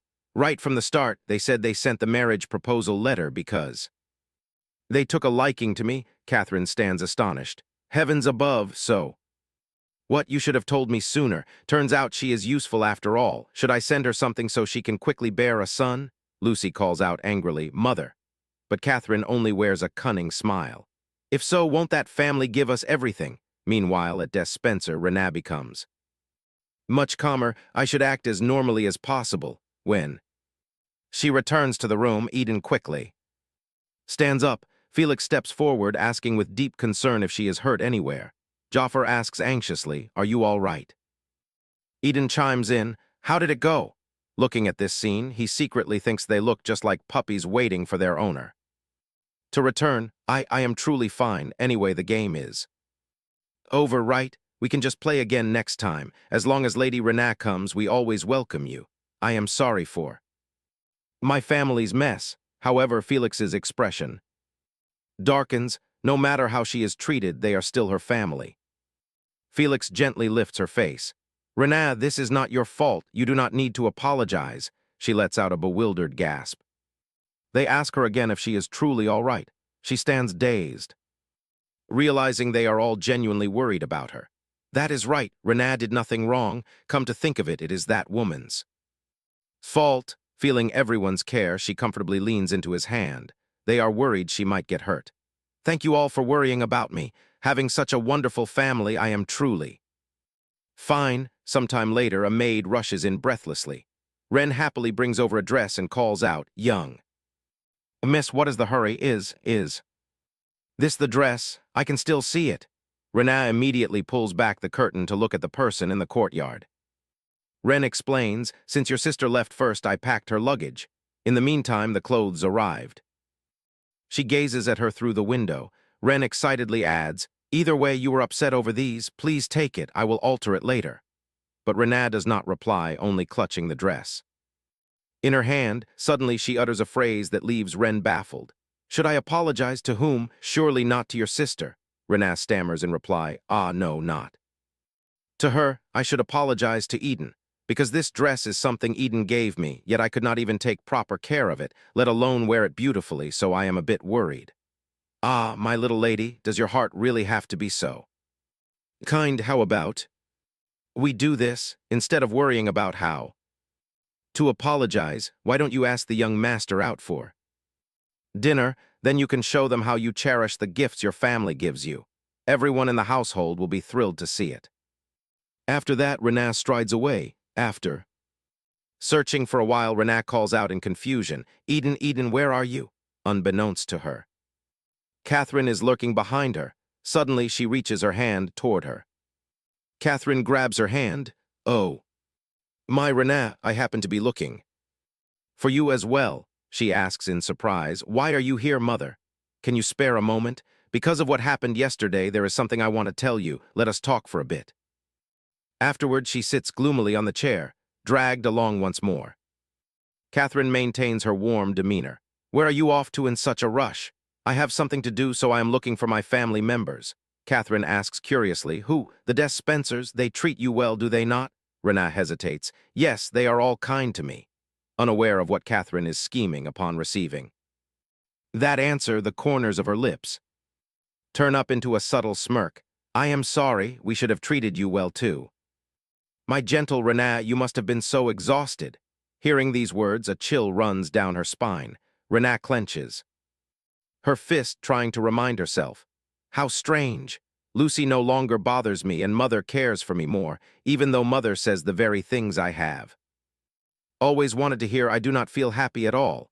Suddenly she speaks again. Renaa, my beautiful daughter, I have been so negligent lately, haven't I?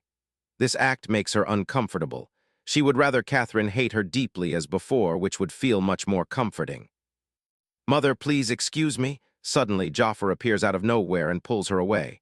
Renaa, I have been looking everywhere for you. Only then does he turn his gaze toward Catherine. Though displeased, Jaffer gives a brief bow. Pardon me, madam, I have an urgent matter, so I ask for your understanding. Catherine smiles politely and says, of course, go right ahead. See you later, my dear child. She waves cheerfully at Renaa, watching the two leave. Catherine's expression darkens, while Morris, who must shoulder the family, or Lucy, who is seeking a marriage, are essential. As for the one left in the shadows like her, Renaa, who is neither lovable nor good at anything, she truly used to be a burden. Renaa, my useful daughter. Noticing her trembling behind him, Jaffer stops walking. Renaa asks curiously, what do you mean by an urgent matter? Has someone arrived again? Not quite, but it really is urgent. Behind the door is the Viscount's family. We need Renaa's input. Now everyone is gathered, so let us begin. Everyone has worked hard, so I called you all here to discuss our vacation beforehand. This is Renaa's first trip with the family, so speak up if there is anywhere you wish to go. Suddenly, Jaffer eagerly suggests, a lake. I love boating, so naturally it must be a lake. Eden counters that if it is boating, going to the sea works just as well. Alex turns to ask Renaa's opinion. Is there anywhere you wish to go? This time I hope we can go where you want. She falls lost in thought. Remembering the landscape pictures in her books, Renaa cannot hide her excitement. Is the sea fine? I have only seen it in books, so I am very curious. If it is the sea, then? Duke Loy Conwoy steps in and continues. How about the sea at Fry's Major in the north? Duke Loy Conwoy walks up to speak. Everyone is quite surprised. Your Grace, I apologize for interrupting your family meeting, but an important guest has an appointment to arrive here. I thought I should introduce them to you. Just then footsteps echo. Catherine walks over. My, is everyone here? Renaa looks at him with disappointed eyes. Could that important person be? Duke Loy Conwoy frantically explains, no, how could I do that? Nevertheless, she has boldly barged in anyway. You must have forgotten what I said, madam. Oh dear, I am still tormenting myself over the times I was harsh with you. I never intended to say such harsh words. After all, we are family. Renaa gasps in horror. Mother, elsewhere as the carriage door opens. My Lord Viscount, I apologize for interrupting your conversation, but a new carriage has just arrived. It belongs to the Duke of Rothschild. The Rothschild family? Is it the eldest son, Arthur Rothschild? Yes, but due to an urgent matter, he requested to see only Duke Loy Convoy. She still wants to meet him. Oh, please let us, but Eboli shatters her. Daydream, Madam, the Duke made a specific request. We must respect our guest, so let us speak of family matters. Later, if you will excuse me. Catherine fumes inwardly, thinking that a little kindness would make Renat instantly cling back to her, yet it is not so easy. After all, neither with Renan nor this family. She plops onto the chair, letting out an exhausted sigh. What am I putting in all this effort alone for, honestly? Winter interjects. Why alone? I am suffering just as much. His words startle her. What is with you? What took you so long? I was negotiating with a very important business entity. Stop obsessing over those wretched business affairs. You missed the chance to greet the Duke of Rothschild. Forget it, no need to flatter anyone here. Let us go home. This time I have truly struck gold. A gold mine, just wait and see. This will be the ultimate business deal. Outside the mansion, we shall see you off here. See you later. Ah, very well, please excuse me then. Renat realizes something. It seems the matter is extremely urgent. The reason he requested to see Duke Loy Convoy privately, without informing other nobles, is likely related to His Majesty. Seeing Duke Loy Convoy approach, he asks enthusiastically, "Back already? Seems like you are enjoying a proper vacation." Duke Loy Convoy replies coldly, "I just got back. I intended to surprise them, but as you guessed, we must head to the capital immediately. I am here to pick you up." Duke Loy Convoy asked in surprise, "Why so soon?" It seems His Majesty is facing more trouble than I thought. Duke Loy Convoy mentally decides he must privately give them Fry's Major's address. Ah, my vacation ends here. After attending a social party, everyone collapses exhaustedly onto chairs. Recalling the people they met, Renat gives a forced smile. They came so fast and left just as fast. Eden sighs wearisomely. Since the party lacked the main guest, it could not be helped. Jaffer beams cheerfully. Maybe that is for the best. We should just focus on our trip. By the way, Jaffer, are you all right with this? He looks bewildered. What? You have not returned to the academy in a long time. Once we go there, you must return to the academy right away, so you should rest at home. Suddenly, Jaffer speaks up firmly. Together, I want us to go there and make beautiful memories together, so I do not want to be left behind. Renat cannot hide her bashfulness. Jaffer, that is right. Let us all go together this time and have fun. Eden and Felix burst into laughter. His face turns bright red as he quickly protests. Do not laugh, I am being serious. Then Eboli steps over to gently chide them. Now, stop teasing the youngest. Renat, could you take a look at this for me? What is it, mother? This is the list of servants traveling with our family, usually. They are taken by age seniority. Thinking of the maids bickering. Mrs. Mary, please let us go too. I do not even know if I get to go. Eboli feels helpless. Since it has been a while since our last trip, the others wish to go too, so this time you pick whoever you want to bring along. Renat recalls Ren sobbing bitterly. If so, I definitely want Ren to come with us. Next, her eyes darken as she remembers being mocked by the other maids. Lately, Ren has worked very hard and such an opportunity is rare. All right, is there anyone else? Renat feels a quiet joy. So this is what it feels like to have someone care about and respect her opinion. It is wonderful. Sometime later, she eagerly gazes at the scenery outside, sensing that this will be an amazing trip. Mother, look, the sea is so beautiful. I was worried you might get carriage sick. So seeing you love it this much is such a relief. Renat's face overflows with happiness. Previously, when she brought over her paintbrush set, Alex said in surprise, "My, you even prepared this. The scenery there is magnificent. You have worked hard all this time, and the vacation you long awaited is here, should you not paint. To your heart's content, there is a large market there, so go check it out with Felix." Yes, back in the present, Renat keeps looking out the window. Thank you, mother. Hearing those words, Eboli is slightly taken aback. Perhaps this will be an unforgettable trip for me, but I feel a bit nauseous. Are you getting motion sick already? Before long, everyone arrives at the beach. We are here, look the sea, we will hold the luggage, so go play first. Jaffer excitedly points toward the water. Renat, come wade in the sea. She stands dazed. Should we not help them unload the luggage? It is your first time at the beach. So just go. Would that be okay? As she turns around, she sees Ren unloading the luggage. Rena calls out to her, "Ren!" Rena immediately runs over and takes her hand. "Ren, come with me too." How could I? Just being here makes me deeply grateful." Jafar adds, "Just have fun today. It is fine. Taking a break is good."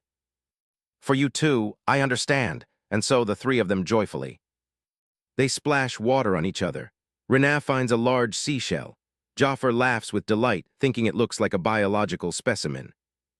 After playing for a while, Rena softly sighs to herself. Playing is fun, but... Thinking of the sand, she suddenly notices someone bending down. She calls out to Felix in confusion. He asks with worry, "Is it very uncomfortable?" Then he carefully removes the shoes from her feet. Fine sand gets inside shoes easily if you do not know what to do walking barefoot. Is just fine. Seeing her expression, he freezes. Her face turns bright red with embarrassment. "It is all right. This is not the first time I see someone's bare feet, and I feel uncomfortable just like you." With that, he takes off his own shoes and steps onto the fine sand. "Is this fair now? It is just the two of us here, so relax." Just like that. The two stand comfortably enjoying the cool breeze by the emerald blue sea. "Since we are barefoot, let us walk like this." Then she slowly steps into the cool water. This is her first time at the sea.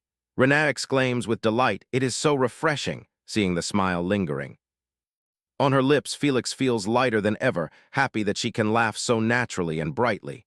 Their hands intertwine tightly. Is it because during the banquet there are too many things to worry about? He regrets not bringing her here sooner. "I will take you to even more wonderful places in the future, Rena." She eagerly gazes into the distance. "What is that over there?"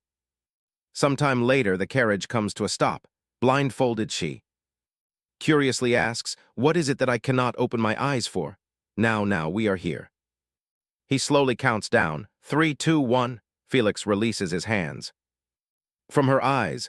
Looking at the scene before her, she cannot hide her astonishment. She exclaims in awe, "Wow, the market is so huge." "That is true. I also do not expect it to be this grand. Since it is so vast, I do not know where to start. How about we take our time and stroll around?" There. Hands hold each other tightly. Rena suddenly freezes. "Oh, although it is not the first time we hold hands, why is my heart beating so fast?" Felix asks. "Rena, are you listening?" I'm sorry, I was just distracted for a moment. I was saying we should enter through this way. What do you think?" "Yes, that is fine." Felix silently wonders, is she still shy around me? The door opens, and Rena delightfully picks up paint bottles inside the shop with excitement. "Wow, there are so many beautiful colors. Take your time and look at whatever you like here." Thank you. This color looks just like the Sea of Fries Major. What if I paint with a thick, flat brush? This shade looks identical to the jewel on the necklace Jafar gave me. There are so many types of canvases with different textures I have never seen before. Painting on this canvas, how will it turn out? Overexcited, she picks up one item after another. But the bigger problem is that she realizes she has no money. Right at that moment, Felix covers his mouth and chuckles softly, asking, "Are you done choosing? I see some canvases over there. Are you not buying them?" Rena hesitantly glances at Felix, pondering. Should I borrow money from him, but I cannot even afford to pay him back? Felix silently admires. She hesitates like that, how cute. Flustered, Rena hurriedly puts the paint tubes back onto the shelf and shyly makes up an excuse. "On second thought, I probably do not need this much." Felix generously offers, "I will pay for everything. So take whatever you need, do not worry." But not this much. Leave all of this to me because I am your husband." Rena widens her eyes. In shock and embarrassment, Felix turns his head away, blushing himself. He hastily steps up to the counter. "Please wrap all of these up for me and bring that purple paint over there as well. Please pack the canvases by type." 2. Rena quickly tries to stop him. "Felix, this is too much. It has been a while since we went shopping. If you like something, you should definitely buy it. I will hand these to the driver, so go take another look. If you see anything you like, be sure to put it in the basket. That is already more than enough." She walks to the counter and asks in a quiet voice, May I ask how much the total is? The shopkeeper smiles brightly and announces, our products are unique, so the price is slightly high. The total is 20 florins. Renat instantly falls into a panic. 20 florins is equivalent to 10 years of wages for a worker. It is indeed terribly expensive. Felix suddenly approaches from behind and whispers into her ear, your face clearly betrays what you are thinking, actually. It is not a free gift. There is something I want from you too, Renat. Renat asks, bewildered. Something you want? Felix immediately proposes, a painting, any painting will do. I want to place Renat's artwork on my desk. Renat lowers her head, still flustered. Of course I can paint something for you, but it is still not worth 20 florins. Felix feels helpless.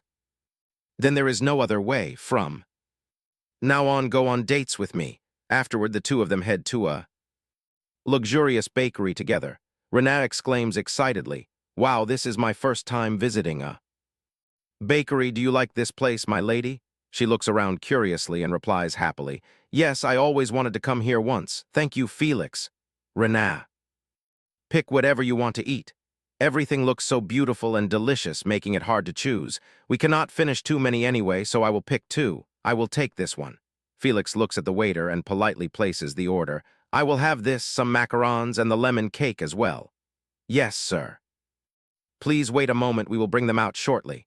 Renat admires. This place is truly adorable. The pastries are lovely and the interior is so pretty. I ate so much my dress feels like it is about to burst. Felix asks naively, if you eat too much, your dress tears. Renat hastily explains with a flushed face. No, that is not what I mean. I mean I ate so much that the dress feels tight. Stop making me explain, just pretend. You heard nothing. Felix lowers his head, smiling so brightly his eyes squint shut. Aha, I have enough, I just love your honest side. Renat thinks in embarrassment. Laughing like that is not convincing at all.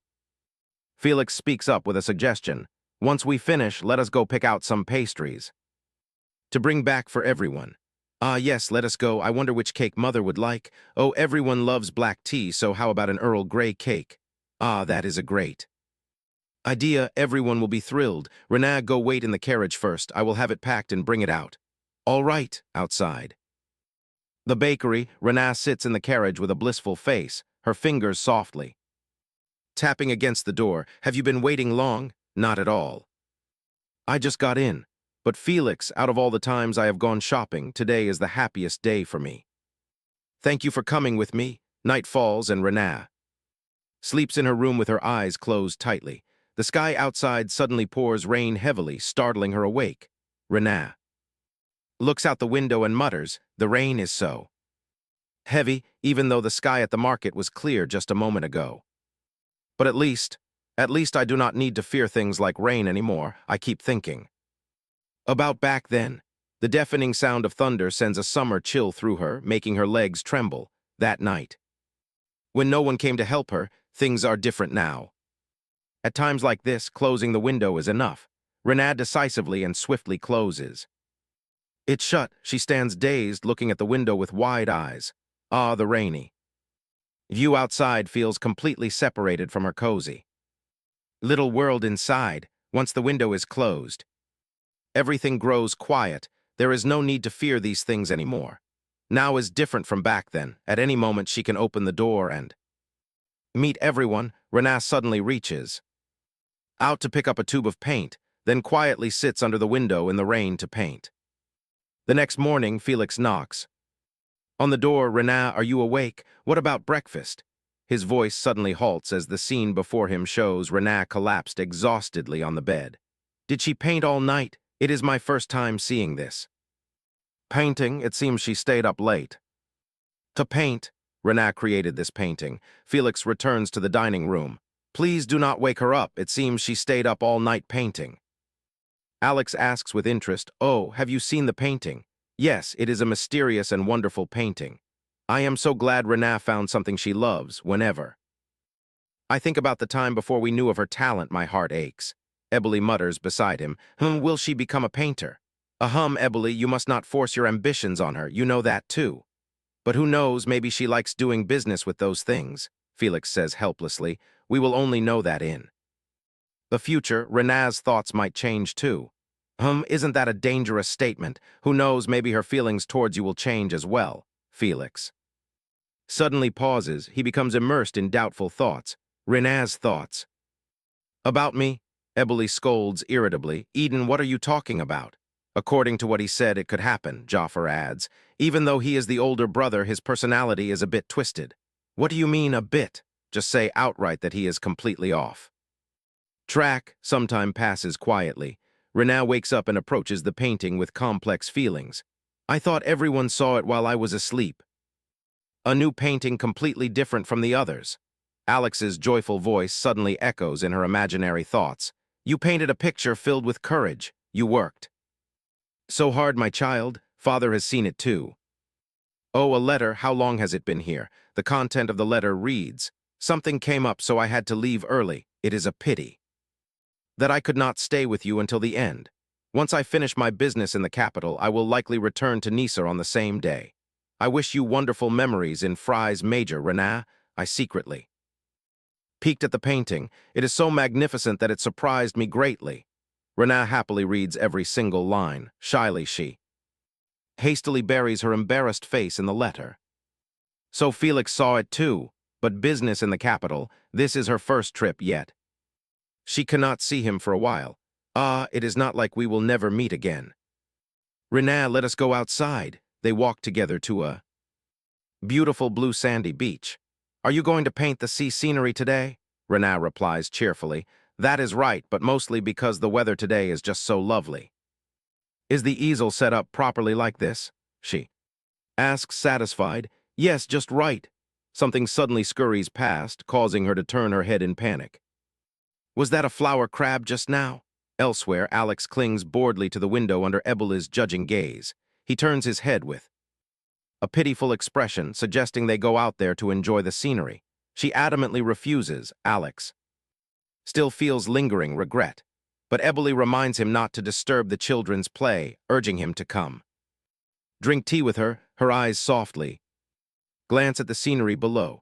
Jenna's sun-like smile and the maid's panic as she catches a flower crab catch her eye. Eboli turns away with a happy smile while Jenna sits on a chair, puffing out her cheeks in complaint. So boring. Why does the starfish look so dull on canvas? It must be because I do not paint well enough. Just then the maid enters and announces with a smile, Young miss, I bring dessert. Please enjoy it. Oh. My, are you still troubled over it? I think it looks very beautiful already. Jenna sinks into thought. Thinking carefully, she has never painted people before. Painting people. Brilliant idea suddenly strikes her. She stands up in excitement and suggests, Ren, sit over there for a bit, will you? She feels flustered. Answering yes. A moment later, Jaffer's excited voice echoes. Rena, are you very busy? No, I am not busy. What is it? Jaffer steps closer to her. It is nothing much. If you are not busy, go out and play with me today. Rena thinks helplessly. He is 16 now, so he must be very busy with academy matters. All right, let us go. What should we play? Then let us just head outside first. Rena admires the view as she walks. Autumn is already here before we know it. Seasons change faster in Fry's Major than in Nisa. Rena thinks with regret. It would be so lovely if Felix could enjoy this scenery with me. Jaffer suddenly tilts his head in speculation. Rena, are you thinking about him right now? Rena raises her head in embarrassment, her tone filled with surprise. Oh, how do you know? Is it not written clearly all over your face? Tusk going out with me, yet you only think of him. Just for a second. I only thought of him for a brief moment. It is just that I feel a bit sad he cannot come out on such lovely weather. That is all. Is that so? Rena blushes and replies, really it is true. Liar, it is fine. I am just teasing you, Rena. What is wrong with thinking about your fiancé? On the contrary, I am eagerly waiting, wondering when you two will marry. I'm craning my neck waiting here. By the way, may I ask when you two finally plan to marry? Jenna stammers in embarrassment. Marriage cannot be decided by me alone. We have to hear Felix's thoughts too. Or who says so? He cannot live without you. Rena, he will be the one proposing marriage to you first. Just watch. Hearing Jaffer's words fills her with astonishment once more. Felix Why, how does he know? There are many rumors that the Hamoud family is on the verge of bankruptcy. After all, asterisk. They are still a count's family, even if it is not Lucy, the eldest daughter, but me. Perhaps from the author's standpoint, asterisk. I had no other choice and had to accept it. But that no longer matters, asterisk. Because this entire family treats me so well. But what if they already knew it was me beforehand? How could they know me? How could they know where I was? He suddenly smiles brightly and calls out, "Renaa, it is getting chilly. Let us head back." Renaa smiles in agreement. Let us go down." Their steps head toward the castle. Jafar suddenly cries out in excitement, "Wow, Renaa, look at the sunset. It is so beautiful. We have to head back tomorrow, so I will surely miss it." "Why don't we ask if we can come here again next year?" "No, we will visit somewhere else next year, so it is fine. Everyone has many places they want to visit with Jenna. Since winter is coming, let us go south. Winter there is wonderful." His words cause her face to flush slightly. I look forward to it." Although Jafar says so, her mind is filled with thoughts of Felix and her. Anxiety outweighs her anticipation. It is the same when I return to Nisa. Felix said he might return the same day, but he still has not come back. Father says it will probably take a while longer because something happened in the capital. Even when he returns, I do not know how to ask. Should I ask if he has known me for a long time? I mean, how did he know I lived in the Hamoud house? I fear that the answer is yes. Felix knowing me means their entire family also knows. To stop this feeling of unease, I spent the past few days painting. Since painting takes up a lot of time, Mother made a private studio room for me. Even a small room is enough. What if the Spencers know my past?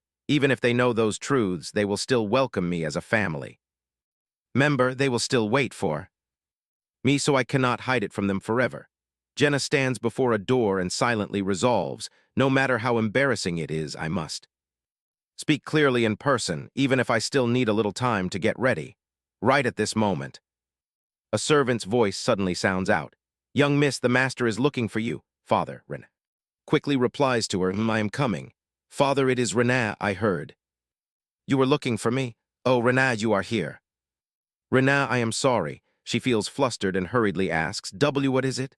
"Well, you know about the painting of spring at Santita's castle. Duke Kamun loves it so much that I had no choice but to give it to him." "Oh, dear, I thought it was something major. For such an important matter, you did the right thing, Father. After all, I should be thankful to them. I was even thinking of painting a picture to repay them. By the way, besides Duke Kamun, many people want your paintings." Renaa immediately turns surprised and asks urgently, "Ah, who?" "Many party guests said so. So what I mean to ask is, Renaa, what do you think about holding an exhibition to sell your paintings? Count Atlee says he truly wants to take charge of this." Jenna still cannot believe Alex's words and asks excitedly, Is it really true?" "Of course I am telling the truth. As long as you like it, give it a try. If you sell a painting you love, you might feel sad because you can no longer see it." Seeing Alex's mood drop again, she quickly explains, "Even if I sell them, I still have many paintings. My paintings are all yours, Father." "That cannot be. You will surely sell them all. Then I must send a telegram immediately. Count Atlee will be thrilled." After Alex leaves, Renaa remains astonished, her hands tightly intertwined. "I am holding an exhibition. It feels just like a dream. That fateful day arrives." She paces around the room anxiously. Ren urgently offers, "Oh dear, young miss, please sit here and wait a moment. Watching you, even I am getting flustered." Jenna sits down, holding her head tightly. I am so nervous. Ren, what if the Count says he does not like any of them?" Alex's steps suddenly approach as he opens the door and enters, his voice full of anxiety. "Oh my Ren, pour me another glass of water. Ah, Father, why am I so anxious when I am neither painting nor hosting the exhibition?" Renaa bursts out laughing. "Father, you really look stunned." Servant's announcement suddenly causes both of them to freeze. "Master, Count Atlee has arrived." Let us go, Jenna." "Yes." The most rational person in this room right now is probably Ren. She looks at the two of them helplessly and exclaims, "You two are pacing with the same arm and leg." "Master, young miss." Outside the gate, Count Atlee awaits the arrival of the head of the house. Alex now steps out. Please come in, you must be exhausted from your long journey. Rena also bows slightly in respect. Please step inside, Count. Haha, what hard work. I was so excited that I set aside my work to rush here this month. Please step inside. The art room is located on the top floor. Jenna walks behind them, secretly anxious. Will he notice that my painting style has changed? What if he does not like this style, even if he criticizes it asterisk? I should not feel disappointed. Just receiving his proposal is already unimaginable. They arrive at Jenna's art room.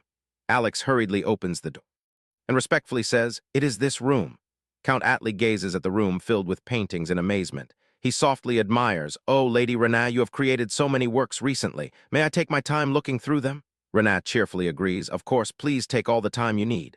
Afterwards, she stands still in place with anxiety. She watches Count Atlee walk around, examining everything closely. He suddenly stops in front of a painting, then gushes with praise. "This piece is truly incredible. What on earth happened during this short period of time?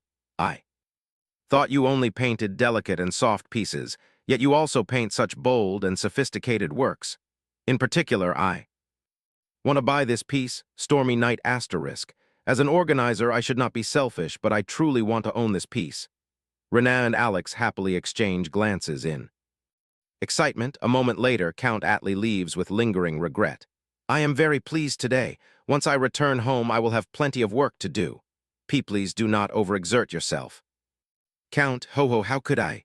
I must do my utmost to let the world know about your works, Lady Rena." Rena feels shy. "Thank you so very much." That evening, she steps back onto her bed. She comfortably enjoys the warm feeling. "Hugh, my bed is still the best. Teehee, will I really hold an exhibition in 2 months? It feels like a dream." From outside the door, continuous knocks suddenly sound. Jenna lies on the bed, asking herself in surprise, who could still come at this hour? "Please come in." The door opens to reveal the looming shadow of a man. Instantly upon seeing him, her eyes fill with shock. Her hands nervously clutch the hem of her nightgown in excitement. Felix leans against the doorframe, asking gently, "Are you doing well?" Rena is astounded seeing his arrival. She flushes guiltily, glancing away as she softly asks, "When did you arrive?" "I just got here. And I rushed straight here. Were you sleeping?" "Ah, no." The atmosphere suddenly falls into silence. Rena ponders anxiously. "I am so nervous. Why did he come so suddenly? I want to quickly. I really want to see him soon, but..." Felix speaks up in sudden embarrassment. "I am so thoughtless, aren't I? You must be exhausted. Go rest now, and we shall meet tomorrow." Rena hears this and quickly raises her head to call Felix back. "Ah, wait a moment." She turns on her heel into the room to fetch something. Rena rummages through her wardrobe, searching before Felix's bewildered gaze, her face suddenly flushing with a shy expression. "Well, I intended to give this to you last time." Rena musters all her courage to present the gift before him in excitement, though it remains unwrapped. He stares in confusion at Jenna's excited demeanor. "You painted it already? There is no rush." The painting of 2 intertwining roses looks endlessly romantic. He asks curiously, "Does this painting carry a special meaning? I do not know much about art." Rena wants to say something, but the words fail her. She bows, her head low, trying to calm herself down. Her finger suddenly points to one rose in the painting. She stammers an explanation. "This is me." Her finger shifts to the larger flower beside it, then points at him as she softly calls Felix's name. Her hand abruptly freezes midair. That is what it means." Felix cannot help but chuckle softly. "Ah, she is so utterly adorable, truly. Thank you, Rena, I absolutely love it." The next morning, Felix is sitting attentively in his study. His eyes suddenly glance off to the side. It is the painting Jenna gave him. He secretly rejoices. How can Jenna think of something so lovely for us? But a blank space beside it suddenly catches his attention. I only notice it now. It is just an empty space. The painting looks slightly unbalanced. Is the theme the two of us? This is Jenna, this is me. And an embarrassing thought suddenly flashes in his mind, causing Felix to blush. Could it be that after some time, the young lady is about to arrive at the location? Yes, thank you. 2 months quickly pass by. Count Atlee said having more details in a painting makes it better, so it feels like she has been doing nothing but painting during this time. Ever since the day she gave him that artwork, Felix has been busy again. Word has it he stayed at Duke Convoy's mansion for a few weeks due to orders summoned from the capital, and today, after 2 months of waiting, she finally hosts her exhibition. Wow, it is so spacious. I never expected to hold an exhibition here. Count Atli stands outside. Waiting, greeting her warmly, has our painter arrived. Count Atli, the hall is truly magnificent. Haha, it must be of this grandeur to be worthy of Rena's first exhibition. Ah, I recall that. A bouquet of flowers was delivered here. A bouquet? From whom? Congratulations on your first exhibition. If I can sneak out of the academy, I will come. Joffer, congratulations on the exhibition, Rena. What a pity I cannot be there. Next time I will present you with flowers in person. It is sent by my precious family. There is nothing from Felix. The butler gently takes the bouquet from her hands. I shall place it inside the carriage. Thank you. Perhaps he has important matters to attend to, so he cannot make it. Now then, please step inside, miss. Rena, ah yes, let us go inside. Things are not entirely arranged yet. What do you think, are you? Satisfied? Rena widens her eyes in wonder and exclaims, wow, it is wonderful. And this is Emma Bowan. She will manage and guide Miss Rena's exhibition. Rena politely approaches to greet her. Hello, I look forward to working with you. But before she finishes her words, Emma hurriedly grabs her hands in excitement. I finally meet you. I have been so eager to see you. I love your artwork so much. Thanks to you, I truly enjoy this work. I heard about you, but I never imagined you would be such a young and lovely lady. I admire you so much, Miss Rena. Thank you. Count Atli kindly reminds her, Miss Emma, do not make our artist uncomfortable. Come, we still have work to do. Ah. That is right. Goodness, there is plenty of time left, so please take your time looking around. Call us if you need anything. Yes, thank you. Very much. Just as Emma walks away, a familiar voice suddenly echoes outside the door. Let go of me, someone is inside. Do you know who I am? I am the elder sister of the girl hosting this exhibition. Lucy flings the door open, ignoring the panicked doorkeeper outside. Jenna speaks up in annoyance, questioning her. Outsiders are not allowed in yet. What on earth are you doing? Look at your pretentious attitude when speaking to your sister. Am I an outsider? These scribbles, you consider these things worthy of being framed as paintings. Did you waste all that money to hold this exhibition? How ungrateful of you not to even bother sending an invitation to your family. You wretched girl. That is why you— Jenna's face darkens, and her sharp, furious voice suddenly rings out, striking Lucy mute with fear. Get out! The Lucy Posse Salon is sponsored by Marchioness Tenergit, the largest social gathering spot in the capital. At her salon, dignity is paramount. Even with mountains of wealth, it is nearly impossible to post a poster for your exhibition here. Are you trying to mock me? After slaving away in filthy orphanage volunteer work, and visiting disgusting slums, and enduring all kinds of hardships, I still lack the qualifications to set foot inside. Yet you climb so easily just by marrying into status. Everything is easy only for you. All you ever knew was cleaning and chores. I tried so hard not to end up like you, yet you do not have to do a single thing. Rena's face remains dark as she glares coldly at Lucy. Get out, Lucy!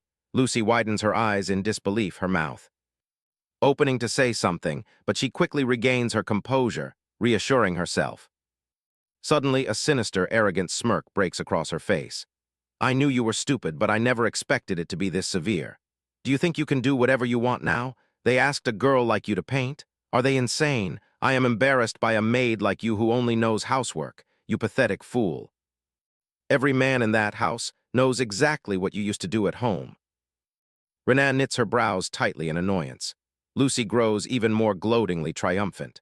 Look at that face. Yes, exactly. Remember it now? You are neither a painter nor a highborn lady. You are just Rena, an ugly, lazy loser from Hamud. They know everything, so they must be thoroughly humiliated. So humiliated that they dumped money into funding this trash for you. Please know your place. Do you think you achieved this because you are clever? It is all because they are so ashamed of you, so please stop acting so proud. Ah, how satisfying. She falls silent, unable to utter another word.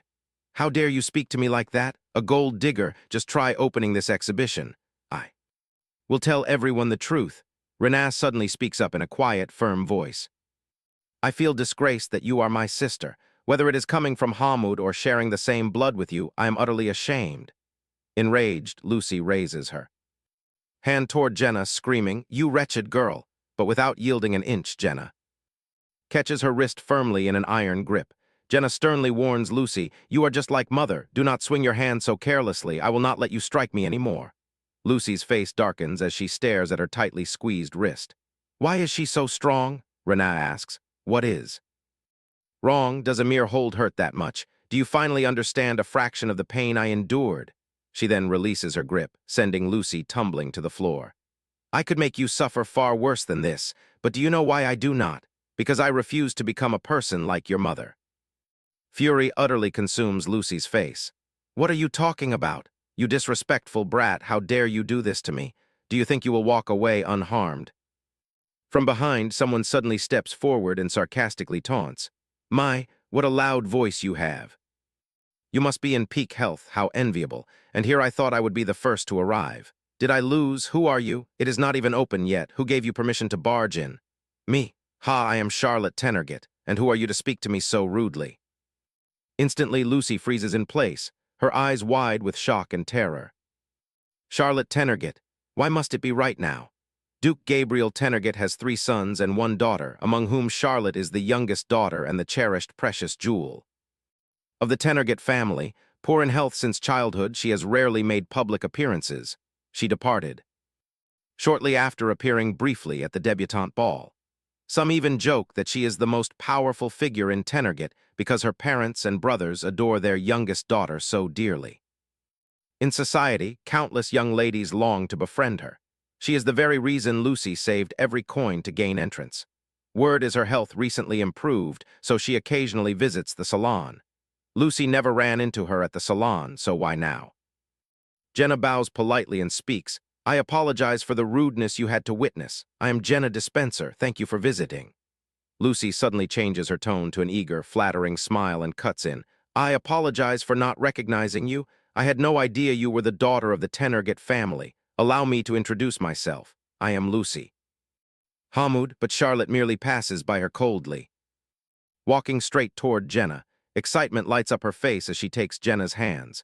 "Congratulations on the exhibition. Loy praised you so much that I was dying to meet you." Charlotte continues. "Loy gave me the spring painting of Santita's castle. It is one of my absolute favorite gifts from him, which is why I was so eager to come today." Just then, Count Atlee approaches with a warm greeting. "Oh, Miss Charlotte, you arrived so early." "Count Atlee, though I am an uninvited guest arriving early, may I view the paintings first?" "Why, of course. Please take your time and look around freely." "Naturally. On the contrary, I ought to thank you for coming." The lively scene fills with cheerful laughter, washing over Jenna with gentle warmth. Merely looking at Charlotte brings comfort. She is indeed a beautiful lady, so fitting for the Duke. Remembering Lucy, where did she go? Lucy is stumbling away erratically. She murmurs frantically to herself, "Ha, it is truly over now. The Duke's fiancée, Charlotte. And I dared to provoke Charlotte of all people. Renat, it is all because of you that my life is ruined, you useless pest." Meanwhile, Charlotte is bubbling with excitement. "Oh dear, what should I do? I want to buy so many pieces. Is there any dilemma happier than this? I feel a bit sorry for the other guests, but I will take this one, and that entire row as well." Renat enthusiastically assists her. "That is an excellent choice." Behind them, her assistant's eyes widen in surprise. She does not even ask for the price. Charlotte giggles delightfully, covering her mouth. "Please send the invoice to Duke Convoy's mansion in the capital. He owes me a favor anyway." "Miss Renat, your paintings are stunning, and no one ever mentioned how breathtakingly beautiful you are. I must definitely tell Loy." Renat modestly stammers in embarrassment. "Why, you flatter me too much, Lady Charlotte." Charlotte gently clasps her hand. "Not at all. In truth, I wish to become closer to you and your paintings, Miss Jenna. Shall we be friends?" Jenna can hardly believe her ears, thinking to herself, "Someone so noble wants to be friends with me. Though I am still lacking in many ways, please take care of me. It is truly an honor." "I am deeply honored." "What honor? Friends do not say such formal things to each other. You are truly charming, Miss Renat." Renat grows thoroughly flustered. "What should I do, friends?" At another mansion, Loy rests his chin on his hand with a bored expression. "Sigh, waiting is such a tedious chore." But Felix says nothing, continuously staring intently at his pocket watch. Annoyed, Loy raises his voice.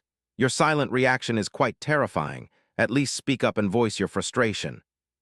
Felix lets out a weary sigh. Even if I complain, what difference would it make?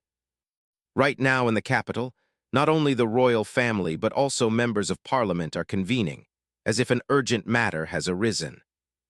The primary reason is King Louis V's rapidly deteriorating health. Since his health was poor to begin with, everyone anticipated this. In truth, all we do here is report his condition every morning. Everything moves so inefficiently, which is why I am stuck here for days. Still, I can meet Jenna today. She said the exhibition begins at 1 o'clock, right? Even if I am late, I must receive her gift before 12. Just then, a servant's voice echoes outside the door. Your Grace, a letter has arrived. Loy resumes a stern composure and commands, enter, you worked hard. The news of your release is finally here. Loy carefully reads line by line. Seeing his strange expression, Felix asks curiously, what is it? Why do you look so unnaturally serious? Loy hesitates. Well, because this news might free you in a different way.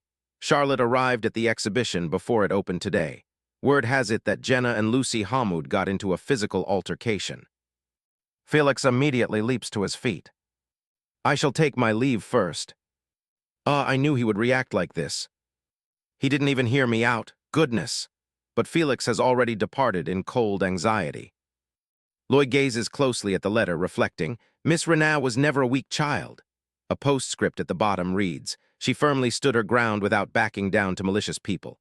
Contrary to your words, she is remarkably strong, so Felix, you ought not to overprotect her. Also, Charlotte went mountain climbing, fainted, and shortly after waking up, headed there all alone.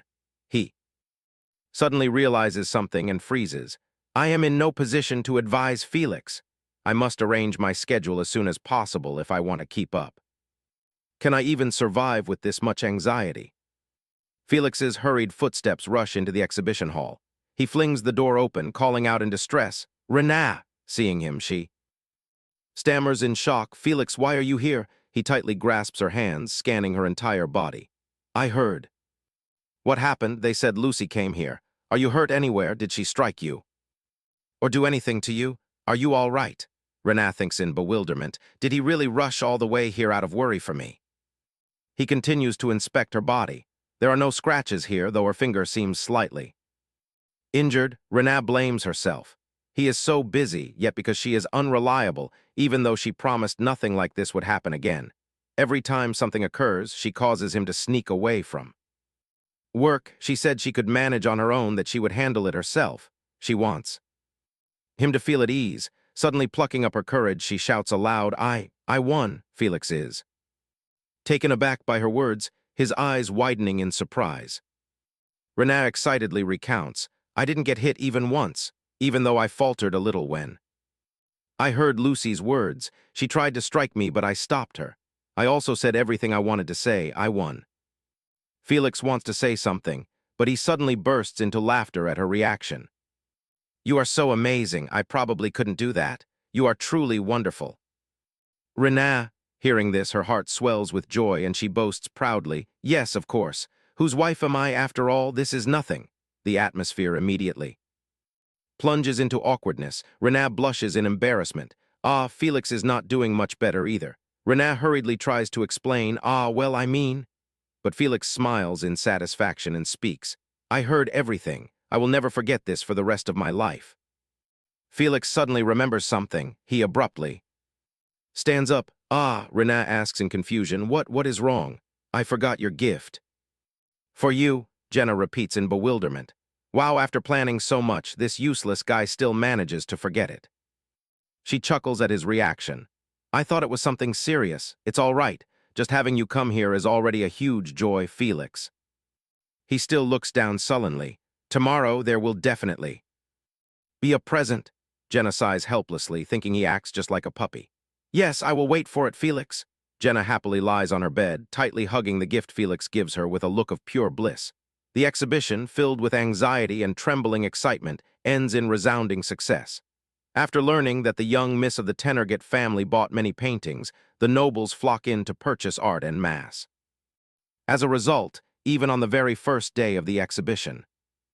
All the paintings sell out. Right at this moment, someone suddenly pushes open Jenna's door. "Young miss, the Countess is calling for you." "I am coming right away." Though she returns to her daily routine, she still feels as if she is floating, perhaps because everything still feels so hard to believe. A moment later, Renaa steps downstairs. She opens the door to Ebeli's study and asks, "Mother, did you call for me?" "Yes, Renaa, come sit here. Congratulations on successfully finishing the exhibition." "Renaa, also, I apologize for not being able to stay by your side on opening day." "It is fine, Mother. Thanks to the Count and Eden, I didn't find it difficult at all." Her face suddenly droops. She hesitates and speaks softly. "I heard that Lucy came on the first day. Of course, Alex and I deeply regret not clearing our schedules. Did Lucy say anything to hurt you, or did she bring up matters about money?" "Ah, no, she didn't mention money at all. It just seems she is green with envy toward me. I guess she didn't want to see someone she views as a useless nobody painting pictures and holding an exhibition." Lucy's sinister words echo in her mind once again. Look at how she thinks she can do anything. Why would they ask someone like you to paint? Because they are ashamed of a useless girl who only knows house chores like.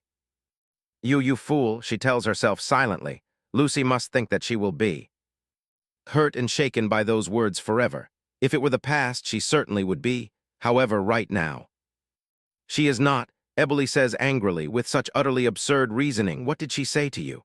Renaa thinks to herself that her current family would never hold such thoughts. Then she hesitates and reveals, "Mother, back at Hamud, I used to be a worthless person just like those thoughts."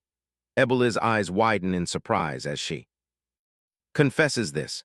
Jenna softly recounts what she went through. "Because I wasn't good at housework, after they stopped hiring servants, I had to do all the household chores, cleaning, laundry, cooking. At first, I did it thinking it was my duty, but over time I got used to it, so Lucy naturally treated me like a servant. That is why I came here and studied so much. I learned to paint and read many books. I understand why Lucy feels so uncomfortable, but from now on I will not let her treat me like a servant anymore, because now I am Renaa Spencer, touched by her words tears well in her eyes. "Renaa, that is right, you should think like that." She pulls her into a tight embrace. "My daughter, whom I am so proud of. Truth be told, I already knew how you had to live at the Hamud household." She reaches out to hug her back, just as I thought. "How did you know, Mother? Our Ancora orphanage went there for charity work and met you for the first time. Alex and I wanted to adopt you as our daughter, but after speaking with the director, we learned you were the daughter of a count. It pained my heart so much to see how they mistreated you. After looking further into your background, I found out how miserably you lived there." Renaa is stunned. "So that is how it was. It makes sense. Back then, if someone weren't living in the forest collecting coal and firewood, who would ever imagine she was the daughter of a count? I was worried that if I mentioned knowing your situation, you might think I was using it as leverage against you. The whole family was anxious, unsure if speaking of it would make you uncomfortable, or if it would have been better to tell you right from the beginning when you arrived. I'm still not sure what the right thing to do was." Renaa lowers her head and honestly speaks her mind. "If I had known back then, I surely would have felt self-conscious. I am sorry for making everyone worry like this, and thank you all so much. Renaa, to us, whether you are the daughter of a count or living in an orphanage, regardless of your position or status, we love you dearly." Renaa breaks into a blissful smile. "I used to live thinking no one loved me, yet I receive so much love from people who were once strangers." Eboli cheerfully suggests, "How about we visit Ancora orphanage sometime?" "Yes, I want to go with you, Mother." Suddenly Alex rushes in emotionally. "Jenna, from the moment I met you, you were already my daughter." Eboli annoyedly questions him. "Dear, were you eavesdropping?" Jenna stands beside them, startled by Alex's sudden appearance. She silently thinks to herself that showing her vulnerable side to her family is not scary at all. She feels relieved and more confident. If she hadn't come here, she might never have known for the rest of her life. Jenna has now returned to her room. "I cried too much today, I probably can't paint anymore." Something catches her eye, causing her hand, which is in the middle of closing the door, to freeze. Felix is standing Outside, asking with concern, "Are you finished talking?" Flustered, she replies, "Yes, I am sorry for not remembering. I should be the one apologizing for not telling you earlier. Everyone did it because they were thinking of me. So it's all right. I heard everyone saw me at the orphanage back then. I was so shabby, miserable, and pitiful." Yet Felix looks at her with an affectionate smile. "You are very pretty. Even when I first met you, you were so beautiful, of course. The same goes for now." At this moment, Renaa is leaning her head inside the carriage. Her maid looks out the window and calls out excitedly, "Young miss, look, it's a snowman the children made." Young miss, why are you sitting there dazed like that? You were so excited when you said you would buy gifts for everyone at home." "Ah, no, I am just like this because I am too excited. Actually, it is because of Felix." His teasing voice from yesterday suddenly echoes in her mind. "You are very pretty. When we first met, I already thought you were so beautiful." Renaa blushes furiously at his words. Of course. The same goes for now. Renaa's face in the present is flushed crimson. There is no way that's true. I should have just left it alone back then. I shouldn't overthink it so much. I should just let it pass. How did Felix see me back then, I wonder? He was so busy he had to leave right away, so I didn't get to ask. No, even if Felix had stayed longer, I wouldn't have been able to ask anything anyway. I fear I showed him the absolute worst of the worst side of me. Just as Jenna is drowning in embarrassment, her maid suddenly speaks up to announce, "Young miss, it seems we have arrived. Please get ready to alight." First pull yourself together." Renaa reminds herself that today is the day to buy many things with the first money she earned. Renaa gently steps out of the carriage as a tender voice sounds out, "Let me see. Give me your hand. Young miss, today I shall take charge of escorting you." "Hey, Eden, why are you here? What about the academy?" "Father said he was a little worried, so he contacted me. The academy only has the graduation ceremony left, so I am not attending classes anymore. Have you organized all the places you need to visit? Since the capital is a bit chaotic, if you wander around without a plan, time will pass in the blink of an eye." Organized in context. "I made a list of things I want to buy, but I don't know where to go yet." "In that case, I will choose the locations and guide you." "Yes. I rely on you, eldest brother. All right, shall we set off then, first?" A short while later, she sits wearisomely on a chair. If her maid hadn't helped her pick out different shoes, she would have been in big trouble. Organized in context. Her maid remarks, "A low pair of shoes is the most comfortable when shopping." Eden asks beside her, "So now all that's left is the gift for your brother, right?" "Yes, that's right, I still haven't picked a gift for Felix." She bought a shirt for Eden while pretending to choose a gift for him. Spectacles for mother, a tie pin for father, and a warm fleece blanket for winter for Joffrey. Fortunately, all the items they like are available here. Eden cheerfully suggests, "Then after picking his gift, let's go somewhere together." Renaa is lost in thought. Felix also mentioned he is in the capital, but since he is busy, they probably won't be able to meet. "Yes, and since you guided me so thoroughly, I can certainly help you out a bit." "Thank you. Shall we keep moving then?" "Yes, what should I give Felix? If possible, I want to give him something useful, something he uses often, and even if he already has one, it would still be fine." Organized in context. Suddenly an idea strikes her, brightening her mood instantly. She dashes off quickly, leaving behind only a brief word to them. "I am dropping by this shop for a moment. Wait for me." "Young miss, how can you go alone?" Like that, but her back is already disappearing into the distance. "It's fine, I will be right out after buying it." "Oh dear, if anything happens, what am I supposed to do?" Eden reassures. "We are right in front, so it's fine." After a long while, Jenna walks out happily holding a small box in her hands. "Hee hee, I'm done shopping. Now let's go to the place you wanted to go, Eden." "That's great, it's not very far from here." Afterward, they head together toward a mansion. "I still haven't. I just finished tidying up, so I feel a bit embarrassed, but please come in." "Where is this?" "This is my workshop," Jenna exclaims in excitement. So all the dresses here are all made by Eden?" Eden turns his head away, avoiding her gaze. "Yes, it is a bit embarrassing." "Isn't it?" Jenna suddenly remembers something and asks hesitantly, could it be that the dresses you gave me before are also? That's right, I made them myself. No way, why haven't you told me anything all this time? Because this is considered a commoner's trade. Especially since I am afraid my parents will object, I keep it a secret from the entire family. I think I should achieve certain results first to persuade them. Jenna calls out softly, her heart aching. Eden, I will support you. When this shop opens, I will come buy clothes. I have plenty of money now. So I can buy them myself. He chuckles and teases her. Thanks to Renee, I will become rich soon, won't I? But I will not accept money from Renee. I will accept something else. Something else. Even if everyone opposes it, as long as Jenna continues to support me, that is enough. I want someone who always stands by my side forever. Her face turns awkward as she speaks softly. Eden, refusing money just for something so natural is not proper business practice. Just give me a lifetime discount instead. Eden is astonished by her innocence and carefree nature. Haha, all right then, let's do that. In a place hidden from view, Jenna secretly feels warmth in her heart. A secret that Eden only shares with her. Hearing so many of someone's secrets fills her with excitement. It feels like Eden trusts and relies on her. More and more, she feels it has been like this from the start. She feels so happy, as if they are becoming family. Renee. And together they return to the carriage. The maid joyfully clutches the gift that Jenna gave her and exclaims, the cloak and gloves are so warm and soft. This is the first time I use something of such fine quality. Thank you so much, young miss.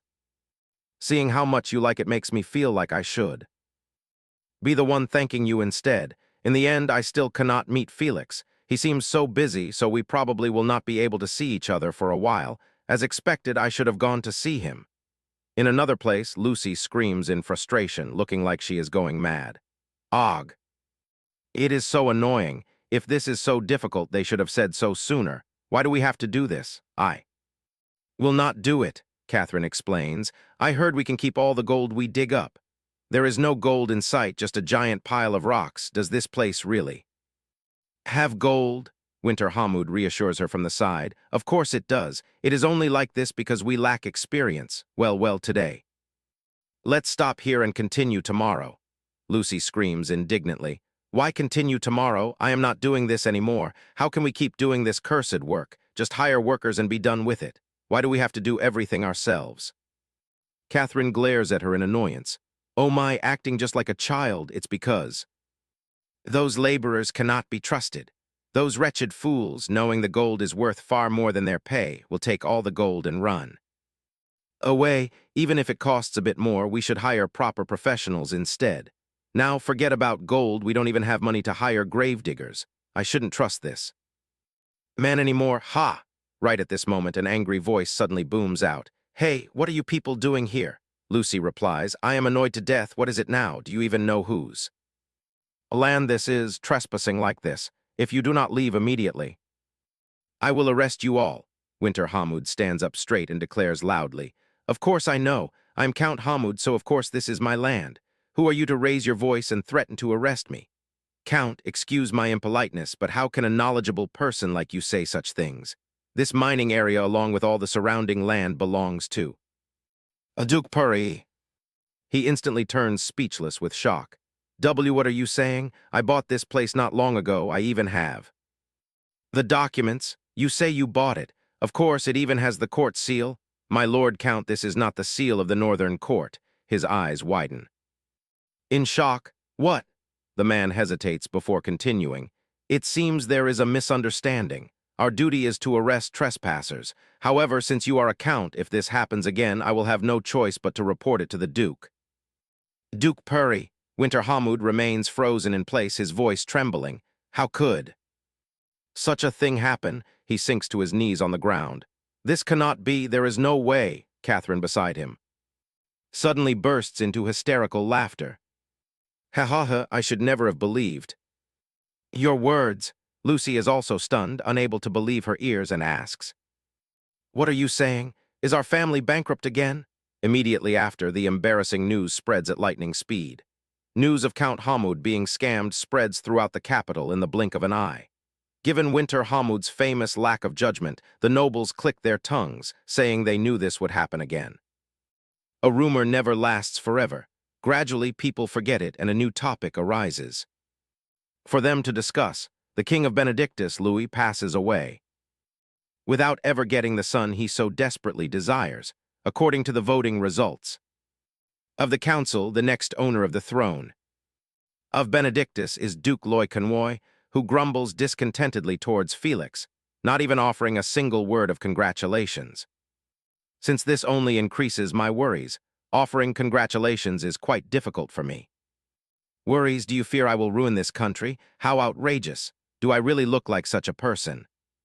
Felix speaks softly to calm him. It is quite the opposite, I fear your grace. Will overwork yourself. Goodness, why worry about that? Don't you always say that a king must be the hardest working person? That is what a king should desire, but it is not what the duke desires. You must be worried about the gap between ideals and reality. Even for things you feel are wrong, sometimes you must nod in agreement. Everything must be handled discreetly. Duke Loy Convoy sighs, thinking to himself that Felix is truly worried about him. Felix suddenly teases, "Now you certainly cannot barging in to see me out of nowhere anymore. Of course, that is a good thing for me." Duke Loy Convoy scowls in annoyance. "But hey, since when is it your turn to worry about me?" Felix looks confused by his words. "I am about to hold the coronation ceremony and propose to Charlotte Tenergit. She is a young lady who loves extravagant things, so what better time than during the coronation ceremony? I will propose so grandly that every woman will envy her. Even Jenna will be jealous." Felix immediately shows his displeasure. Duke Loy Convoy continues to tease him. "I'm sorry for making the first move," Felix retorts. "Lady Charlotte Tenergit might refuse you as well." "Aha, listening to you is ridiculous. It seems it has been too long since I gave you a proper lesson." In another place, the door suddenly opens. Renat pokes her head into Ebeli's room and asks, "Mother, I heard you were looking for me? Renat, come here quickly. There is a very important invitation for you." Renat points at herself in confusion. "For me?" She nods joyfully and hands her a letter. "Yes, open it quickly." Jenna takes the letter from her hand and carefully pulls out 2 invitations from inside. She attentively reads every single line written on them. Her maid suddenly gasps in shock, covering her mouth. "This! Mother, they invited me to the coronation ceremony and even to the OBO banquet." The OBO banquet is a grand party established long ago. They only invite those close to the royal family to pray for the new king's peaceful and prosperous reign. This banquet is only held on the day of the coronation ceremony. Since Felix and the Duke have been close since childhood, she foresaw this. But Jenna is not even engaged yet, let alone married, yet she still received an invitation. Thinking this, Eboli reaches out and strokes her head. "You are truly my blessing. I am so proud of you." He. "I'm so nervous, Mother. If it's a dress to wear to such a place, it has to be perfect." Excitement filling her heart, Renat heads to Eden's secret hideout. As the door opens, she announces loudly, "Eden, I'm here." Eden warmly invites her, "Come in." The ruthless guest who forces her designer to make 2 whole dresses in just half a month is none other than Jenna. As expected, it's quite a difficult request, isn't it? With a dark expression, he recalls his reaction upon receiving her letter. The letter, written in neat handwriting, shocked him so much that he spat out his water. "Eden, I need a dress for the coronation ceremony and the OBO banquet. I must wear a dress designed by Eden, please. To repay you, I have prepared a generous gift. Included above." His eyes narrow at her. "No need," Jenna stammers in surprise. "What, but because you wearing a dress made by me is already enough repayment." Jenna stands astonished, confused by his words. Suddenly realizing something, she asks excitedly, "Ah, could it be?" He nods and replies softly, "Yes, that's right. I'll be counting on you. Even though I know my brother is still in the capital, he isn't coming with you." "Ah, he said he will pick me up tomorrow." If he saw this reaction, he would probably be thrilled to death. Right at this moment, her maid suddenly pokes her head in and announces, "Young miss, if we do not hurry back, we will be late for dinner." "Oh, the time, I understand. Eden, thank you for the dress. I will bring you plenty of generous rewards, so please wait, don't push yourself too hard." Eden raises his hand to wave goodbye to her. Truthfully, as for that so-called repayment, seeing her happy is enough. although I am not the type to care deeply for others. The moment she looked at us with that expression, I could not ignore it. A kind person who sincerely cares for others, I think. She deserves to be happy, so I hope she will always be happier than anyone else. Of course, my annoying brother as well. If he were here right now, what about him? Afterwards, Renaa arrives at the banquet venue. A magnificent, splendid sight unfolds before her. Felix leans against a nearby carriage, awaiting her arrival. She rushes over to him. I'm sorry I'm late, his face instantly flushes red upon seeing her clad in a charming pink dress. Seeing him dazed, Jenna calls out, Felix! Flustered, Felix quickly covers his mouth and turns away. He stammers in explanation, sorry, because you are so breathtakingly beautiful, I had a bit of a wicked thought. Renaa looks bewildered, pardon? That's a compliment, right? Thank you, wicked thought. At this rate, we'll be late, let's get in the carriage. That's true, hurry, let's go. The two sit together inside the carriage. The air inside is awkwardly silent. Felix speaks up to break the strange atmosphere. Did you tailor that dress with your mother just now? She lowers her head with a soft smile. Renaa recalls the moment she hesitantly asked Eden, but what about your family? Eden replied nonchalantly, you can just say I made it. I plan to tell them eventually anyway since it's the truth. Renaa truthfully answers Felix's question, Eden made it for me. He gasps in surprise, Eden made it. I have never heard that my younger brother is a designer. Could it be that Felix would also object? But his response is completely opposite to her thoughts. If you keep being so close with my younger brother, I am going to get jealous. His reaction flusters her, he is so cute. At that moment a voice outside announces, young master, young miss, we are about to arrive. Felix. Inside is still too shy to look her straight in the eye. He suddenly clears his throat and says, well, as long as you keep that in mind. Yes, I will remember. Their carriage slowly moves deeper. Inside, Lord Felix, Lady Jenna, the inspection is complete. Please enter. Jenna curiously looks around in awe. They are much stricter this time compared to before, aren't they? Since it is a coronation ceremony, it cannot be compared to ordinary banquets or festivals. A girl's figure suddenly appears. Charlotte excitedly calls out toward Renaa, Lady Jenna, I have been waiting for you. This whole time, Lady Charlotte. Lady who? Just call me Charlotte, we are friends after all. Alex immediately turns to Felix in surprise and asks, Felix, have Renaa and Lady Charlotte become friends? It seems. So, Alex and Eboli exclaim emotionally that another friend of Jenna has appeared. Behind them, Felix helplessly reminds them, you are being far too loud, both of you. Just then an official loudly announces, attention everyone, as the ceremony is about to begin, please pause your conversations and return to your seats. Affectionately draping an arm over Jenna's shoulders, Charlotte teases, look, as soon as you arrive, the ceremony begins. What a slowpoke you are. Stammering in fluster, she says, I am sorry. Well, nothing can be done. Let us talk later at the OBO banquet. Oh, yes. Renaa then returns to her family. I am sorry to keep you waiting. For something like this, mother and father would willingly wait 100 years. Ceremony begins with an announcement. His Majesty enters. Loy solemnly walks into the hall, staring at him in open-mouthed awe. Renaa exclaims, wow. He looks like a completely different person. Covering his mouth, Felix whispers in her ear, if you keep admiring him like that, I will get jealous. Renaa instantly seals her lips in embarrassment. Up ahead, Loy kneels before the representative bestowing authority in the main hall. The man steps forward, gently takes the crown and places it upon his head. Loy stands up to the man's announcement. From this moment on, Duke Loy Conwoy is appointed as the 5th king of Benedictus. Loy speaks in a ringing voice, by the sacred authority granted unto me, I wish to make Benedictus even more prosperous and peaceful. However, achieving this alone is rather difficult, is it not? Loy suddenly turns his steps towards a certain direction. He comes to a halt right in front of where Charlotte stands. He softly calls her name, Lady Charlotte Tenergit. Will you protect Benedictus alongside me? Only you can do this with me. Instantly, everyone gazes in awe at that dreamlike scene.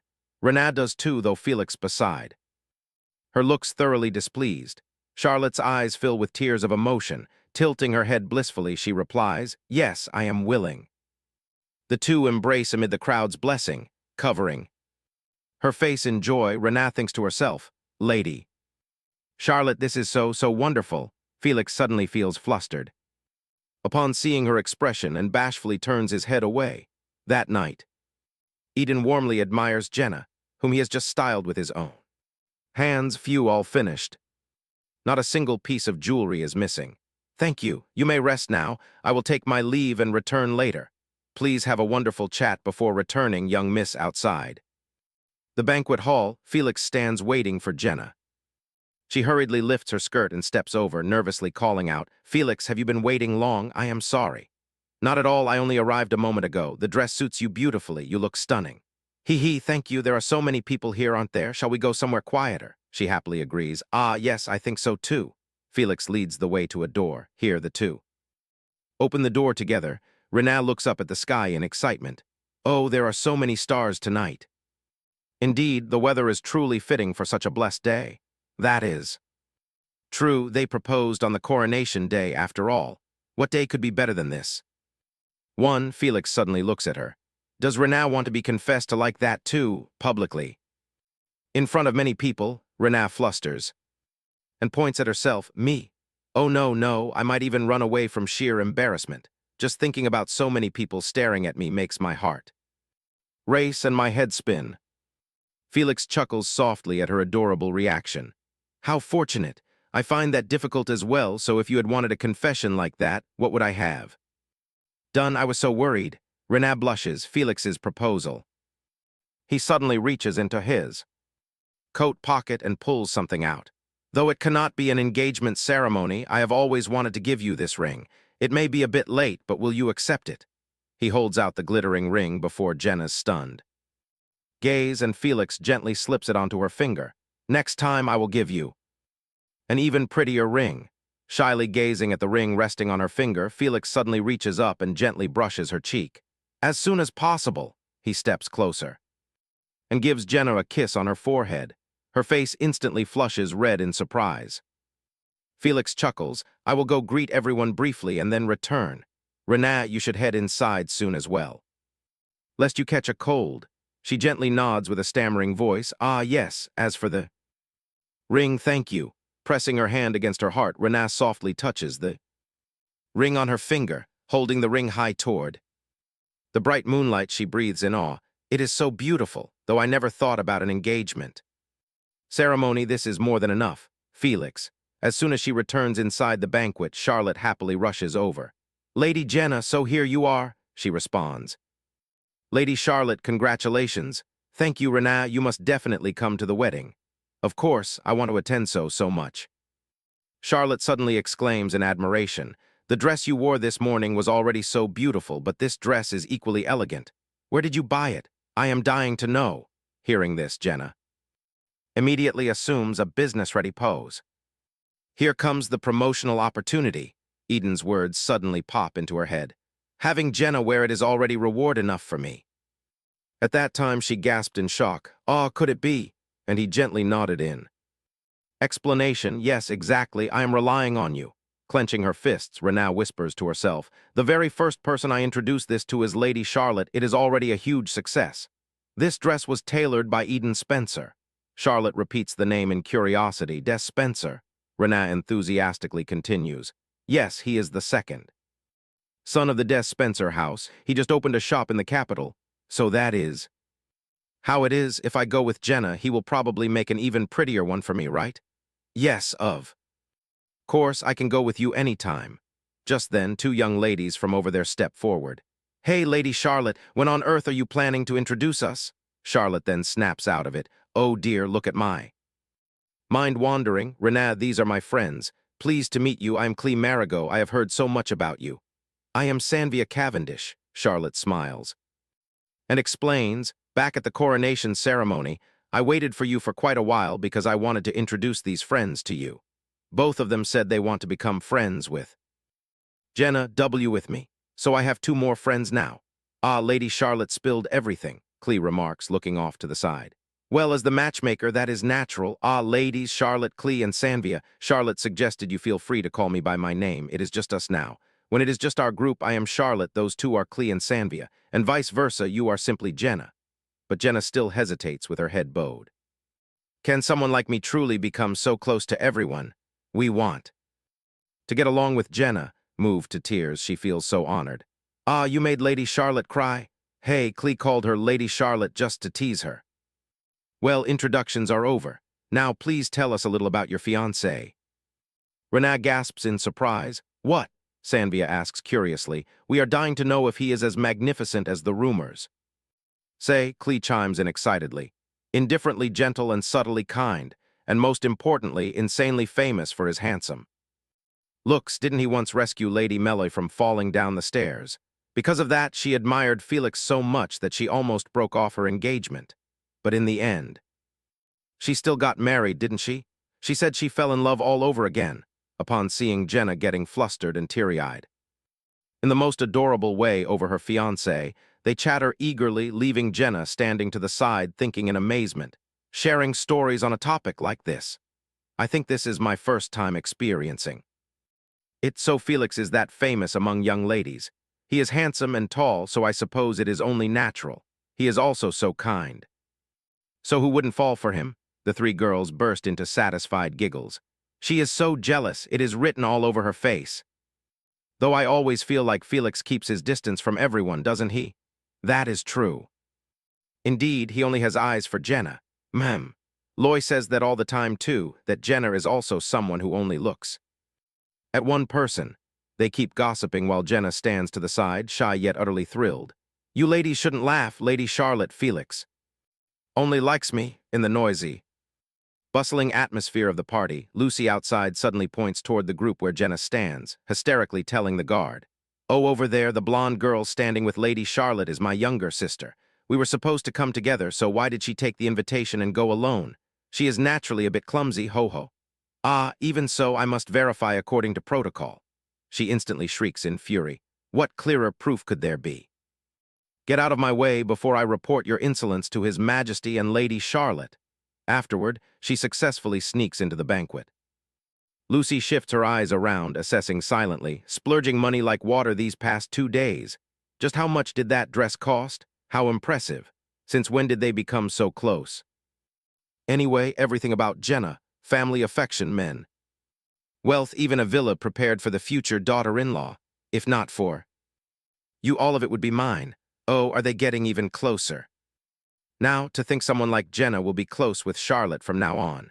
She will surely be invited to the wedding, and at all private royal banquets she will easily mingle with young ladies from prominent noble houses, gradually becoming an influential figure in high society.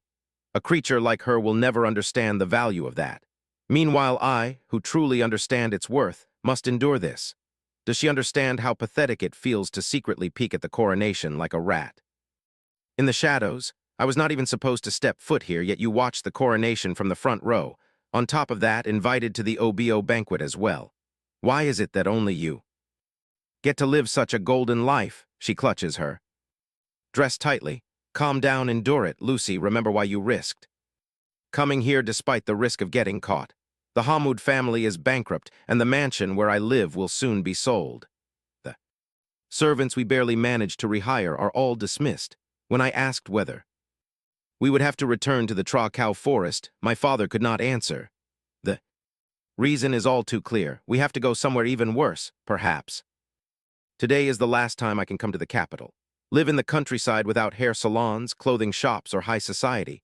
Don't joke around, I will never live like that. Everything has collapsed. Lucy suddenly marches toward Jenna, who is standing alone. She grabs her wrist tightly, scheming in her head, I will never live like that. Renaa looks on blankly as she is dragged away, silently saying Lucy's name. She drags Renaa up to the terrace with an aggressive demeanor. Annoyed, questions her, let go of me, how did you even get in here? Ha, right, I don't even have the ability to get an invitation, do I? Still as arrogant as ever, aren't you? Fine, I will only say what needs to be said. And then leave, so let us end this quickly. Panicking, Jenna glances toward the banquet hall before letting out a soft sigh of relief. Everyone is far away. She cannot let herself be caught. She does not want anyone to know about her dark Side, Lucy points directly at her face, yelling, "Out you, that villa in KR. Give it to me. What villa in KR? Damn it, are you still playing dumb? I heard everything the Viscount gave you." "Four villas, what on earth are you talking?" "About what does she really?" "No, nothing, she was just boasting. There is no way a person like you would be given such things. Still, a rich family is a rich family. Their lies are on a whole different level. How ridiculous." "Unbelievable. I do not know what you are talking about, but it seems we are done here, so I am leaving." Lucy grabs her wrist tightly once again. "What? You are far too arrogant. I am not done talking. Where do you think you are going? Honestly, why on earth are you doing this to me, whether it is villas or anything else I have?" "Nothing to give you." "No, what about?" "Houses then, did you come here just to cause trouble?" "What? Hey, thanks to whom did you even enter that household?" "Are you not grateful, Grace?" "The one who should be grateful is you, sister. Thanks to me you received such a massive sum of money. That. Do you think you can just say that and be done with it? Hey. If I had gone instead, I would have received far more than you." "Oh, really? Then go ahead and take it. You once looked down on the Viscount's household, and now you pretend to regret it." Lucy stands, speechless, silenced by Jenna's sharp words. "This is truly, fine, how much money do you have? Hand over every bit of money you have, and I will leave quietly. Do you have no shame left? Look at me, in a dress like this, do you think I carry cash? Then go ask that capable husband of yours. Doesn't he have plenty of money?" Renaa freezes at her shameless words. "You really? You are utterly embarrassing." "Do you want me to embarrass you even further? Hand it over." Already, right at this moment, a cold, dark voice echoes from the doorway. "What do you keep demanding?" Over and over, Charlotte Tenergett stares at her with a stern glare. "Why is an uninvited guest present at this party?" Lucy lowers her voice, stammering, I just have a small matter with Jenna." "A small matter, certainly, does not justify entering a private sanctuary like this, as you well know." "Damn it," Charlotte threatens coldly. "Before you're dragged out in humiliation, you had better leave quietly." On your own. With that, Lucy retreats. In timid fear, Jenna lowers her head in deep shame, not daring to meet Charlotte's gaze. "I have finally been seen like this. I am sorry for causing such a scene." Charlotte softly calls out Renaa's name with deep worry, but Renaa remains swallowed in self-reproach. "At the exhibition, too, I keep showing you only my ugliest sides. Renaa, I do not view you any differently because of this. Every person has sides they wish to hide from the world. Revealing them can create distance, but it can also bring people closer together. We will become closer." Tears begin to well up at the corners of Renaa's eyes, brimming with emotion. She bows her head and asks softly, "Why do you treat me so warmly?" Charlotte replies with a gentle smile, "I have a keen eye for people." Renaa lifts her head in surprise, stammering, "That." Charlotte quickly embraces Jenna. "Oh, why are you crying like this, both at the exhibition and today?" "Since it is family business, I did not intend to interfere, but I cannot stand by and watch you be attacked with such harsh attitudes and words. Above all, I have every reason to trust you so completely." "A reason? Someone who paints like Jenna can never be an evil person. To be born as a daughter of the envy-inducing Tenergett family, is it truly a blessing?" Charlotte Tenergett has been frail since birth, diagnosed with a severe lung condition early on. Doctors predicted she would not survive past 16. Yet, through her family's devotion and sheer strength of will, she surpassed her 16th birthday. Feeling as though she had won her fierce war against illness, she wandered freely for a time, collapsing repeatedly. Though the affliction still clings to her fragile frame, she refuses to yield. In Jenna's transformative artwork, that same fighting spirit shines bright. This person too is fighting fiercely against something. This deep empathy forms the root of her unconditional trust and affection for Jenna. Someone who paints like that can never be evil. Felix, having learned of the commotion, darkens his expression with raw fury. He glares with cold irritation at Lucy's hastily retreating figure, astonished that she dared to sneak in here. "I must settle this quickly." As Charlotte steps outside, she gasps in surprise at his looming figure. "Oh my goodness!" Felix utters in fluster, but she chuckles softly. "Ho ho, go on inside." Quickly, Felix bows his head. Thank you. Charlotte walks away, admiringly thinking that he is every bit as thoughtful as rumors say. Felix steps inside and softly calls out, Renat, are you all right? Renat turns and replies, Felix. He steps closer to reassure her. Renat, you have done nothing wrong. No matter what happens, do not blame yourself. Thank you, but I do not know when such scenes will happen again. I determined to overcome it, yet when it turns out like this, I still feel anxious. It is fine. Everything will be all right. Yes, thank you, truly. Everything will be fine. Renat, I will take care of everything. Renat suddenly remembers something and looks up to ask, what about my parents? I know, I will keep it a secret. Her gaze lingers as snow begins to fall outside. Oh, it is snowing. It is going to get cold. Shall we head inside? Yes. Let us go inside. Together, the two of them step back into the banquet hall. Duke Loiconroy speaks up, echoing Charlotte. So everyone is here. Renat offers a swift, reverent bow. Congratulations, Your Majesty. Haha, thank you. I too hope to soon have an occasion to congratulate you. That is right. We were in a rush, so we hold it in winter, but spring weather would be truly marvelous. Renat blushes with deep embarrassment, her cheeks burning. At this moment, Felix steps in to rescue her. Has the date been decided yet? Loy answers nonchalantly. Oh, the priest says the 9th day of the first month of the new year is auspicious, so I am considering that. Is this old fox sneaking a way out? Renat is stunned upon hearing this. There is so little time left. Shouldn't there be much to prepare? But Charlotte chuckles casually. I only need to move, so there isn't much to do. Teehee, when I move here, Renat must come visit often. Of course, I will visit frequently. Suddenly, Loy steps close and wraps his arm around Charlotte's waist. All right, we would be very grateful if you come often and spend time with us. Charlotte shoots him an icy glare. You are not allowed to join us. What? Why? This man is too rigid. There is no fun with him. Beside them, Felix stares helplessly at Loy, thinking, you truly have no hesitation saying anything in front of others. Ignoring Felix, Loy turns excitedly to Charlotte. I bought you a whole bunch of paintings, at least let me join, she points. Straight at his face, questioning him fiercely. Goodness, buying a few paintings as if it's a grand deed, you cheapskate? The sight makes Jenna cover her mouth and giggle softly. Her radiant smile catches Felix's gaze as he looks down at her. Blushing, he curls his lips into a smile too, while Charlotte giggles quietly at his smitten reaction. Under the night sky, the carriage carrying Jenna and Felix makes its way back. Renat steals a glance at him, whispering, softly, I heard you are very popular. Felix startles at her question, blurting in confusion. What? I heard Felix is extremely popular among young ladies. Everyone talks about your good deeds. Felix stammers in fluster. That is all nonsense, just minor things exaggerated. They even discuss your face. Felix tenses under her searching gaze. Though I can do nothing about your face, please stop being so overly attentive to others. I get jealous. 2. Felix flushes crimson at her confession, filled with secret joy. All right, I will keep that firmly in mind. Renat smiles brightly and Felix gazes back at her with tender affection. Before long, they arrive at the mansion. You must be exhausted. Go wash your face and rest. Yes, good night. Felix, good night to you too, Renat. Saying that, he turns and leaves. As he walks down the stairs, he freezes upon spotting Winter and Catherine sitting there. He stands coldly behind them, his hand gripping the chair back tightly.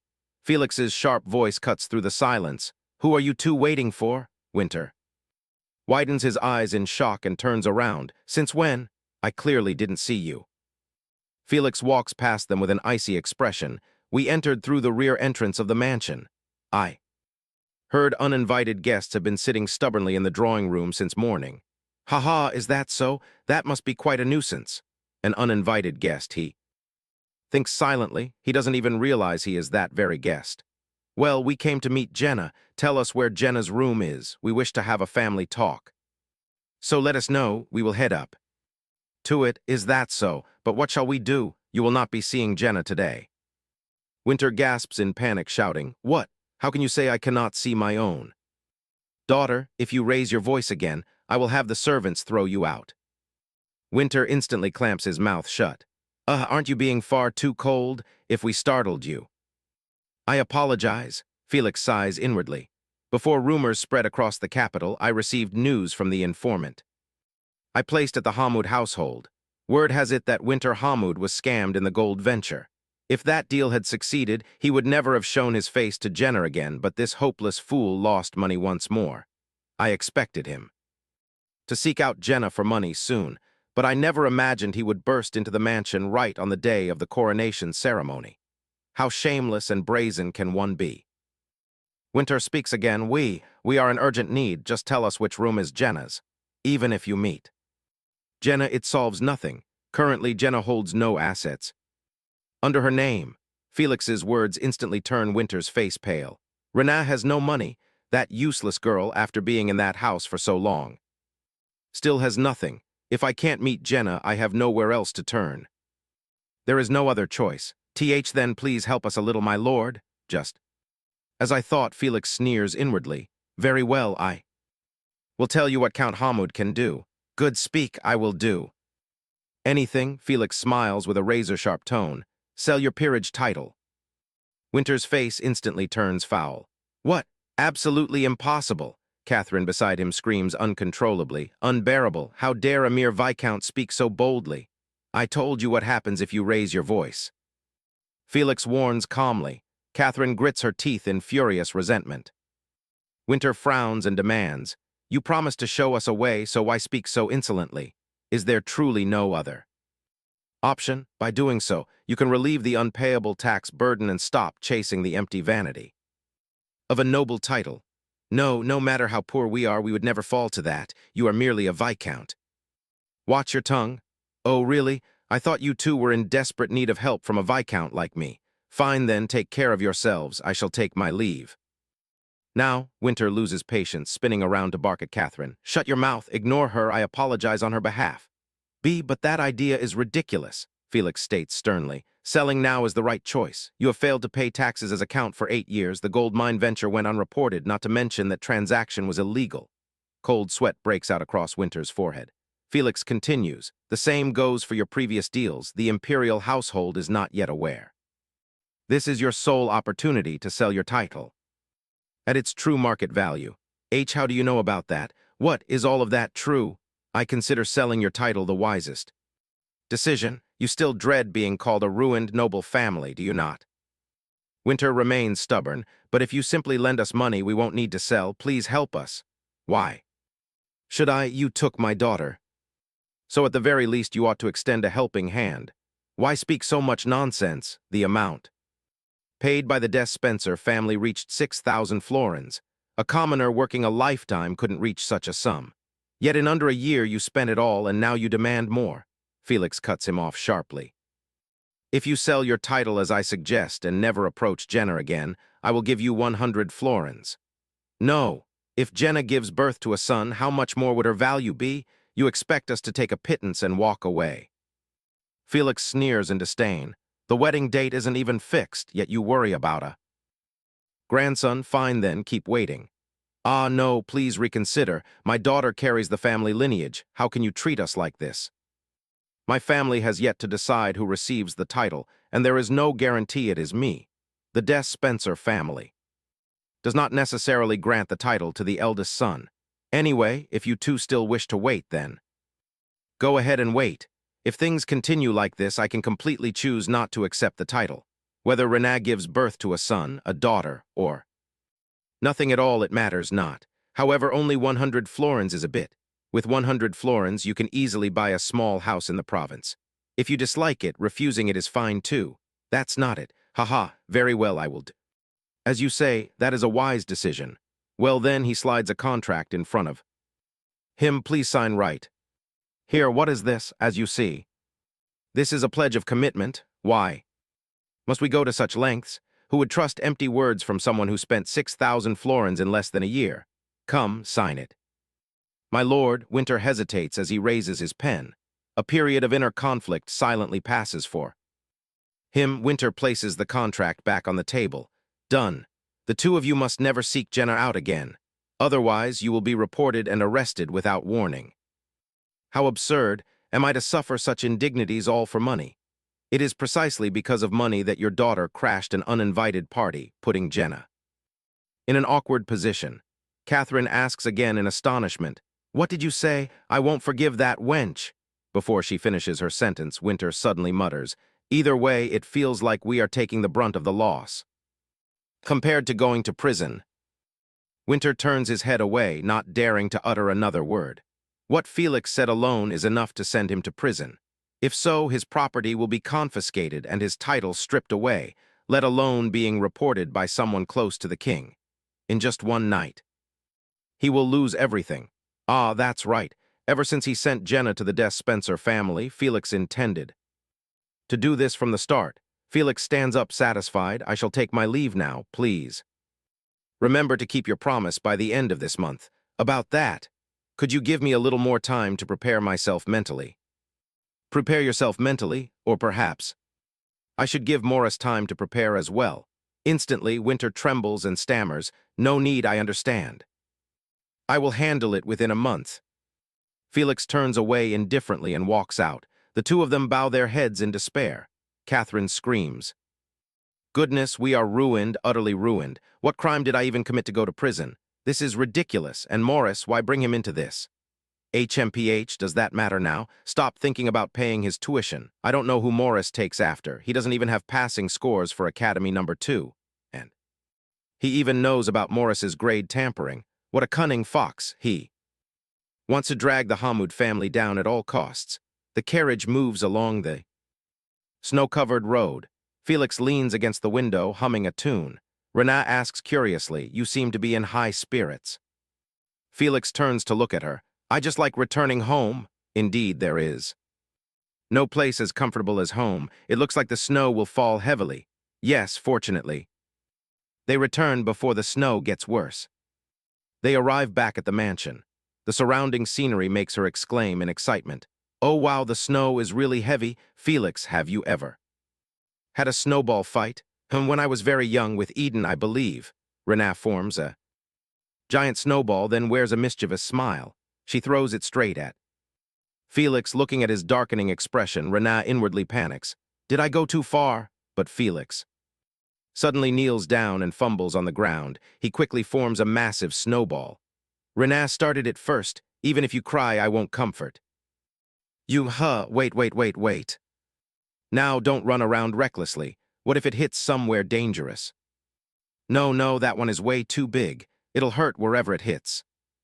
To me, this is small, Jenna thinks to herself. It has been quite a while since the event-filled OBO banquet. Felix remains busy, but recently he visits the palace often. Perhaps he is helping His Majesty. I heard orders at Eden's shop surged after the OBO banquet. I received a letter saying he is so busy he stays up late every night. Though I am a bit worried, seeing him happy brings me peace of mind. Jaffer has decided to spend this vacation studying hard. When I heard he might not return, my heart felt heavy, but looking back, I feel so proud of him. Now, I am supporting him with all my heart. Compared to everyone being busy, I spend my spare time painting or baking cookies every day. But today I have a special plan returning to the Ancora orphanage. 2 children run out to greet her. Sister, why are you only coming now? Me too, I've been waiting for so long. Renat tightly hugs the 2 children. I'm sorry, Amy, Oliver, you 2 waited long, didn't you? To make it up, I'll buy lots of delicious food today so you won't be mad at me, okay? Delicious food, can we really eat anything? Of course, I have plenty of money. Pick whatever you want. In the past, there were times I didn't even have enough money to buy bread. Back then, Uncle Tom helped me immensely. Amy, you love baguettes, right? Let's buy plenty. I love them. Let's buy a lot so we can eat together. Jenna enters the bakery together with the children. Welcome, it has been a long time. Uncle Tom, young lady. Goodness, are you Lady Renat? Yes, it's me, Renat. You still recognize me. Oh my, you grow more beautiful by the day. As expected, that family takes wonderful care of you. Truly wonderful. Though others may not know, when the townspeople in this market heard you were going to that family, everyone clapped and said how great it was. Renat asks in confusion. Well, you know what I mean, your husband. Surely he treats you exceptionally well, doesn't he? Even before marriage. He cared for you so much, so he must treat you wonderfully now. I don't understand what you mean. Do you know Felix? Goodness, did he not tell you? Once a month he comes here and gives money to all the people in the market. Felix gives money? Why? What do you mean why? He asked everyone to look out for you whenever you go to the market, of course. Flashbacks of everyone's help in the past suddenly surface in her mind. So, That's why, sister, can I have some candy? Ah, yes, of course. Choose everything you want to eat. Amidst the sound of laughter and cheerful chatter, Jenna stands lost in thought. Afterward, Jenna reaches the carriage to return. The two children regretfully ask Rena, will you visit us again? She smiles brightly and replies, of course, and next time I'll buy even more for everyone. Look forward to it, all right. Okay. We'll wait. Saying so, both of them wave and say goodbye. Rena sits inside the carriage. She whispers softly, Mother, I am such a fool. Oh, why, my dear, did something happen? Felix, he has been helping me for a very long time, yet I never knew about it. Didn't he say he has liked you for a long time? He truly is my son. What on earth is he planning? No, it's not that. He did say so, but perhaps I didn't pay enough attention. Jenna closes her eyes tightly, silently thinking, I miss you. Thank you for loving someone as ordinary as me. I want to tell you that because of you, I have experienced such happy moments during this time. Scene change, Loy proposes. Take on the position of my confidential secretary. Felix asks in annoyance, are you talking in your sleep? Soon. You will also become the head of a family. Business is fine, but having a stable career is better. Are you trying to drive me insane? To hold a high position like confidential secretary, one needs the title of count or above. Precisely, as the head of a family, you ought to achieve that, shouldn't you? Felix looks bewildered by Loy's words. There is something I want to give you. I plan to gift my mansion to you. Felix turns away coldly. No, I don't need it. I don't wish to accept so much.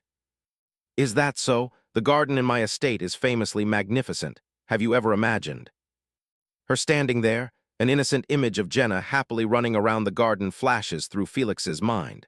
Loy seizes the moment and says, it's a very appealing offer. Isn't it? I will give you time to think until the day of my wedding. Felix remains silent, leaving no response. That evening, Felix sits in his room lost in thought, muttering, Count.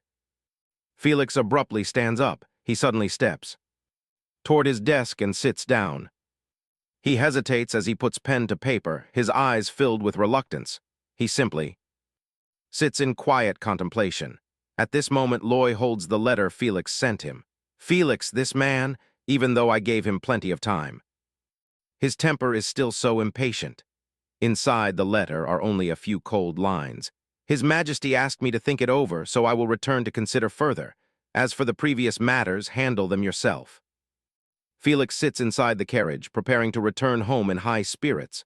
Jenna is astonished by the news the servant just brought her. What, Felix is already here? Yes, Lady Jenna, your voice is a bit loud. But in his letter, he said it would take 5 more days to return. Unbeknownst to her, Felix is already standing outside the door. Is it wrong to return early? Jenna stammers in surprise. When did you get there? Ah, no, that's not what I meant. I was just a bit surprised.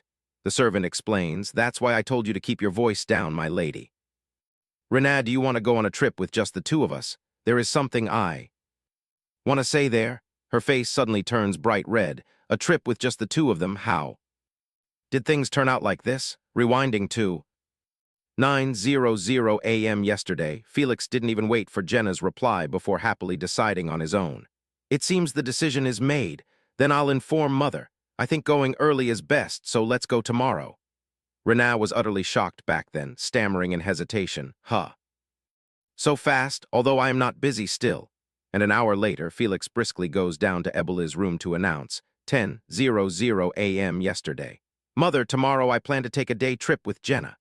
Oh my, it turns out staying home leaves no time for rest either, but seeing you so full of energy is wonderful. Go have fun and come back safely. And 3 hours later, he cheerfully asks her opinion on where she wants to go. 1:00 p.m. yesterday. Since it's a day trip, somewhere close would be better, right? Is there anywhere you want to go? No. If so, how about Flamma? There is a large lake there. At this time of year it freezes over. We can walk on it. A lake, that sounds good. And that evening, 9:00 p.m. yesterday, Felix walks her to her bedroom door, gently instructing, sleep well. Tomorrow everything will be prepared, so you just need to come. Good night to you too. There is no time to be excited. The moment she wakes up, Everything is already prepared. I am currently standing on a frozen lake. Wow, this is scarier than I thought. This frozen lake. Now I think I understand how fish feel when they are freshly caught. Felix remarks, the situation is quite different. That's why I told you comfortable shoes would be better. Wearing high heels makes it easy to slip. Renaa shyly voices her thoughts. But this is our very first trip with just the two of us. I didn't want to look like a child. Felix instantly freezes in shock. He quickly covers his face in self-reproach. I am a terrible man. I was wrong. She is startled by his words. Huh. He gently reaches out his hand to hold hers. Come, hold my hand tightly. And walk slowly. What? What if the ice melts and we both fall in? It will probably be freezing cold. Ah, I must stop thinking like that. If you speak like that, the ice really will break. I was only thinking. Renaa suddenly flinches. Huh, I tricked you. Why would you lie like that? Because your reaction of Renaa is so endearing. I told you I was scared. My bad, but if you make a fuss like this, the ice really will break. A moment later, the two step into a cafe together. Renaa quietly thinks to herself that Felix has been acting just like Jaffer lately, growing more and more teasing. Felix suddenly asks, do you not like jokes like that? It's not that I don't like them. He sighs with relief. What a relief. Felix's bright smile makes her dazed. Suddenly she mentions, I recently visited the orphanage and stopped by the market to buy some delicious treats for the children. Felix feels a guilty pang and gasps. Ah, you heard about everything I did. Thank you for helping someone with nothing like me. Back then, I thought no one would ever care about me. I believed I had to try harder just to be acknowledged. I never imagined receiving love from anyone. But even more than that, that person helped me, giving that unfortunate girl happy memories. He listens intently to the heartfelt words from Renaa. Thank you, Felix. She looks at him with eyes brimming with love. Because of that, I not only love the Felix of today, but I also love the Felix that I never got to know. Felix hesitates for a moment before blushing and confessing sincerely, Renaa, I have always loved you, perhaps from the very first moment we met, I was already falling for you. Even now, I still love you deeply. In the future, I will love you for the rest of my life. I love you, Renaa. Will you marry me? Renaa stands dazed, silently thinking to herself, if I could, I would tell my past self that someone truly precious will appear in the future, and you will receive the sweetest proposal in the world. Yes, I agree, so hang in there, you will definitely be happy. The two walk side by side down the street. Felix asks curiously, your birthday is coming up, is there any gift you want? I already received one today, so I'm fine. Then. How about I gift you a mansion with a beautiful garden in the capital? Thinking it is just a joke, Renaa exclaims in excitement, how wonderful. If you don't accept it, I will have to live there all alone. What do you mean by that? Are you teasing me again? Felix earnestly clasps her hand. It's real. I will soon become chief secretary to His Majesty. If you don't accept, I will have to live alone in the capital. Jenna repeats in surprise, chief secretary. I don't really know much about it, but calling it a gift just for me feels a bit. If it's a gift for both of us, I'll accept it. At this moment, Eboli exclaims, so that's how it is. Felix blushes with embarrassment and answers, yes. Since the two of you have made up your minds, I have no reason to object. As for the wedding date, take your time deciding. First of all, congratulations to both of you. After all, the rank of Count isn't quite enough. His Majesty seems quite pleased with Felix. He bows his head. Thank you, Your Majesty. Eboli asks curiously, I heard you are leaving the capital today, so when is Renaa leaving? I plan to leave after attending His Majesty's wedding because there is still a place I wish to visit. Then that is less than a month away. I have been so happy since Renaa arrived, but now it will be lonely again. Tears well up in her eyes as she softly calls out, Mother, I will visit often. I will buy lots of gifts and come over every day. Oh my, if you do that, Felix will scold me. A short while later, the two leave Ebola's room together. He suddenly asks, Renaa, you have a gathering with the young ladies today, right? Yes, we agreed to meet at the salon at 1 o'clock. If it's 1 o'clock. It's still a bit early. I want to stay with you even if only for a little while. Would you like to Take a stroll around the capital together? Yes, I'd love. 2. The carriage begins to move. Inside, Felix asks, young miss, who are the people you are meeting today? One is extremely adorable and another is really cool. Ah, and there's also the beautiful Lady Charlotte. The lovely one is Claire Marigot, who is always full of energy. Whenever she's with Charlotte, the two bicker like sisters. They get along so well. As for the cool one, that's Lady Sanvia Cavendish. It might sound a bit rude to say this about a prestigious young lady, but I think she looks handsome wearing outfits like men do. Is she the eldest daughter of the Cavendish family?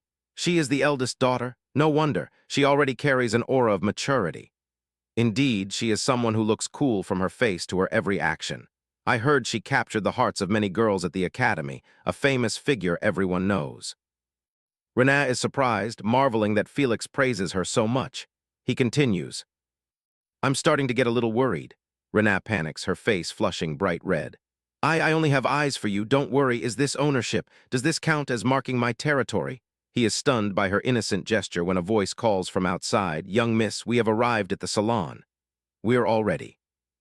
Here, then I'll head out first. Renat's eyes widen suddenly as Felix gives her a sweet, unexpected kiss on the lips. I love you, have fun, flustered. And embarrassed, her entire body freezes.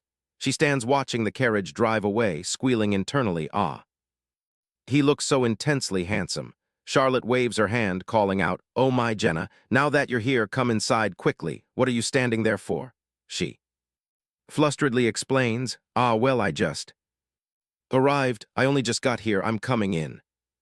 Right now, sorry, did everyone wait long for me? I just arrived as well, take a seat. Claire arrived early this morning, so she's been waiting a long time. Ah, I'm sorry. About that, had I known, I would have come earlier. Claire came early just because she loves listening to the ladies' gossip. You don't need to apologize, Renat. Renat stammers as she looks at her. I see. As expected of Sanvia, no, Lady Sanvia. So cool. Sanvia is wearing a suit like usual. It suits you so well and looks dashing like a prince in a fairy tale. Sanvia teases unexpectedly. If so, could I steal you away from Lord Felix? Jenna gasps in panic. Huh, what? Sanvia speaks while pointing to the ring on Jenna's finger. Because you're so cute, I wanted to joke around a little. Charlotte and Claire suddenly squeal in excitement. That ring? Could it be? Sanvia is startled by their reaction, huh? Jenna stammers timidly in response. Ah, so that's what happened. The cold, handsome man finally proposed. Charlotte, we are outside, mind your words a bit. Renat says bashfully, well, that's how it happened. Hee. Sanvia says, congratulations, it's perfect timing. I really can't understand Charlotte's mood. Is Charlotte in a good period too? Claire gently pats Charlotte's head. Since His Majesty just ascended the throne, there are so many matters to handle. Preparing for the royal wedding makes him several times busier. Charlotte must be very bored and lonely, Charlotte cries out in dissatisfaction. Exactly. That's why I sent a letter saying I was bored, but you guys didn't visit even once. What traitors? I haven't been to the capital in a while. Entry procedures are so tedious. To help a friend mature, one needs to cut ties with them. HMPH, traitors, from now on I won't write letters to you anymore. Soon Jenna will come to the capital too. I will play with Jenna and exclude the two of you, Claire gloomily and coldly reminds her, Charlotte, can you realize that you are about to become the crown princess, a future empress saying such things? It's so embarrassing I could die. Jenna laughs softly to herself. When I first met Charlotte, I thought she was mature and proud, but when she's around her friends, she acts foolishly like the youngest. One, how adorable. Claire suddenly notices her smile and teases. Look, Renat is laughing at you. Jenna panics and hastily explains, and no, I'm not laughing at her. It's just because Charlotte is so cute, truly adorable. Claire sighs. It seems Renat has finally witnessed Charlotte's silly side. Charlotte huffs crossly. What? When was I ever silly? Gathering ends, evening comes. The maid informs her, young miss, I think you should hurry downstairs. Perplexed, she asks, what happened? Well, your older sister is currently in the reception hall. An uninvited guest has arrived, walking. Downstairs, she sees Lucy looking completely haggard. Lucy, are you out of your mind? What is wrong with you? Renat, save me. Please let me live here. What are you talking about? After listening to Lucy explain everything, she asks. So you climbed over the wall without permission and snuck into the mansion only to get caught and brought in here. the maid replies. Yes, I thought I should inform you first, young miss. I haven't told the master or mistress yet. Thank you. I'll tell mother and father myself. It's late. Go get some rest. Yes, young. Miss, once it is just the two of them. Renaa looks at her and interrogates. Now explain. Yourself. Lucy goes quiet for a moment before speaking. I told you already. Let me stay here. Please save me. Stop talking nonsense. What save me? Are you talking about? Do you have any idea where we moved? It takes 5 hours by carriage just to reach the capital. Do you think that's all? It's worse than a coal forest. There are only mountains around. The people living there are just peasants. There isn't a single noble at all, most importantly. Mother is acting bizarre. She forces me to do the chores you used to do, and she constantly loses her temper. Renaa inwardly reflects with cold indifference. Of course. Now Lucy is the only one left for her to boss around. Exhausted, she asks further, Sai, how did you even get here? Since I only had enough money to take a carriage to Betcha, I took a carriage there and then walked. All the way here. Lucy, who had never walked far beyond strolling around the capital, actually walked for over 2 hours, although I understand how desperate she is. I get it. Even so, you shouldn't have recklessly come here like this. This isn't my home and I won't allow it. Lucy W8, please, Renaa, I'll really stay quiet. I'll be as quiet as a dead mouse. Hearing this, Renaa sways slightly. Looking out at the sky, she thinks to herself, it's too late to drive her away now. Honestly, when will I ever be free from these people? Go upstairs to the 2nd floor and wait in the last room. Don't wander anywhere else. Stay inside. Just for one day. Since it's late, I'll explain that I'm only letting you stay overnight. Just one day. I understand. I'll stay quiet and behave. Afterward, Renaa goes to find Eboli. Mother, I'm sorry for disturbing you so late. May I come in? Come in. Mother, I am truly sorry, but a problem has come up. What is it? What happened? Well, right now. Lucy is at our mansion. Eboli slams the table and rises. What? How could she? Did she run away from home? Seeing her reaction, Renaa thinks to herself that she shouldn't have felt at ease from Felix's words, but should have anticipated a situation like this. Sigh, so what did she say? Does she want money? No, she didn't ask for money. She wants to live here. What? Where is she right now? Let me speak to her. Jenna stammers anxiously. Just one day. Could mother let her stay for just one day? I will handle this matter myself.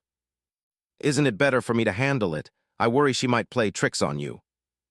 Again, I want to see this through to the end. I'll speak to her myself, and if it doesn't work, I'll tell mother at that point. Please help me. She remains silent, looking at her for a moment before sitting down and gently saying, All right, I understand.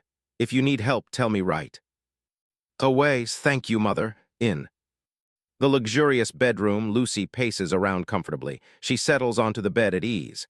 Now this is living. When is that brat coming? I'm starving to death. Valuable objects immediately catch Lucy's eyes. Her gaze sweeps across the room greedily. All right, so the Des Spencer family is a place like this, so rich they even scatter money on unoccupied guest rooms. What difference does it make if they let me stay in one room? I will never go back to that place ever again. On the day of the coronation, my parents packed up their things as soon as they returned. Back then. Catherine angrily demands, Did you go look for her without my permission? Why do you need my permission to go look for her? Her gaze turns cold, and with a sharp slap, Lucy falls onto the cold floor. Gold and jewels, I give you everything and raise you with devotion, yet you lack a proper dowry to marry well. And now? Do you wish to climb higher? Stunned, Lucy touches her cheek. Mother, after that day, mother's attitude toward me changes completely in the blink of an eye. Even if I don't want to think about it, it keeps surfacing in my mind. This isn't Lucy. This miserable life cannot belong to Lucy. A familiar image suddenly flashes in her mind. Hey. That person calls for Renaa, but Lucy takes her place. Raina, she lets out a sneering smile. Oh dear, so it isn't her. It doesn't matter anyway, hurry up and get to work. It feels like a ticking time bomb. Tusk, Lucy clutches her head and screams in despair. No, I am not Jenna. Remember Lucy's golden days. Lucy Hamoud is the beloved, proud young lady of the Hamoud family. Her magnificent dress, hand-embroidered with gold thread and adorned with large jewels, highlights her beauty like a fairy tale princess, completely different from Jenna, the despised one. I will never become like her. Never, I will never become like her. I am Lucy. Suddenly, Renaa coldly opens the door to Lucy's room and steps inside. Stripped of her former arrogance, she freezes and stares at Renaa. Renaa's gaze sweeps coldly over Lucy, who pretends nothing is wrong. Oh, you're here. Hey, Jenna, I'm starving. Renaa replies coldly. Before that, answer me. What do you plan to do from now on? I told you already. I just want to live here quietly. Can't I? Then how do you intend to live? How? I said I'll live quietly. Don't tell me you haven't prepared anything. How foolish of me to expect anything from you. This isn't the Hamud estate, so you just want to do nothing, eat, sleep, and waste money? Lucy protests indignantly. There are so many servants here, what could I possibly do? Jenna steps right up to Lucy and says disdainfully, if you wanted to work, you would. Normally, no one expects a free ride unless they're shameless like you. Hey, even if I'm asking for a favor, how can you speak to me like that? You make such unreasonable demands, so I thought you were prepared to hear this, aren't you? There is no reason for you to be treated like royalty here. No reason. I am your older sister. You are always like this, only bringing up being my sister when it benefits you. Have you ever actually acted like a sister? She stutters, this. Suddenly she screams, ah, it's hot, what is this, what is going on? A spark from the fireplace accidentally catches her clothes on fire. What is this? How did this happen? Renaa watches the scene in horror. Lucy screams in panic, what is this? Why won't it go out? Ah, it hurts. Can't you do something instead of just staring? Suddenly she freezes. Lucy's expression turns blank as she realizes that she has never once helped Jenna. She was merely a bully to Jenna. She took Jenna's kindness for granted and never tried to understand her pain. And now, with nothing in my hands and no idea what to do, I am just like the bullied Jenna I used to look down on. While she, in a gorgeous dress, living in a luxurious mansion, is loved by everyone. She is the image of what I used to think Lucy was. Lucy never helped Renaa. At this moment, Renaa urges her, what are you doing? Quickly take your clothes off, but Lucy remains frozen and unmoving. Renaa quickly steps forward, strips off her burning coat, and throws it into the fireplace. Renaa cuts off the burning ends of Lucy's hair. She swiftly tosses anything catching fire into the nearby hearth. At this moment, Lucy collapses to her knees. Renaa gently shakes her shoulders and asks, what is wrong with you? You could have died just now, do you understand? How long do you intend to live like this? Snap out of it. Lucy's eyes remain dull and lifeless. Jenna looks at her blank stare with confusion. Tears of regret begin to stream down from the corners of Lucy's eyes. At that moment, Jen opens the door and rushes in, asking anxiously, my lady, what happened? Hearing the screams and seeing the sight before her, she is shocked. What happened? Oh dear, your hand is burned. Renaa softly reassures her, I'm fine. Take care of Lucy first. Her legs are severely burned. Oh goodness, I'll call for help. We can't hide this from the Countess. Renaa urges frantically, please do. Lucy remains kneeling on the floor in despair, thinking, I cannot become Lucy. Nor am I.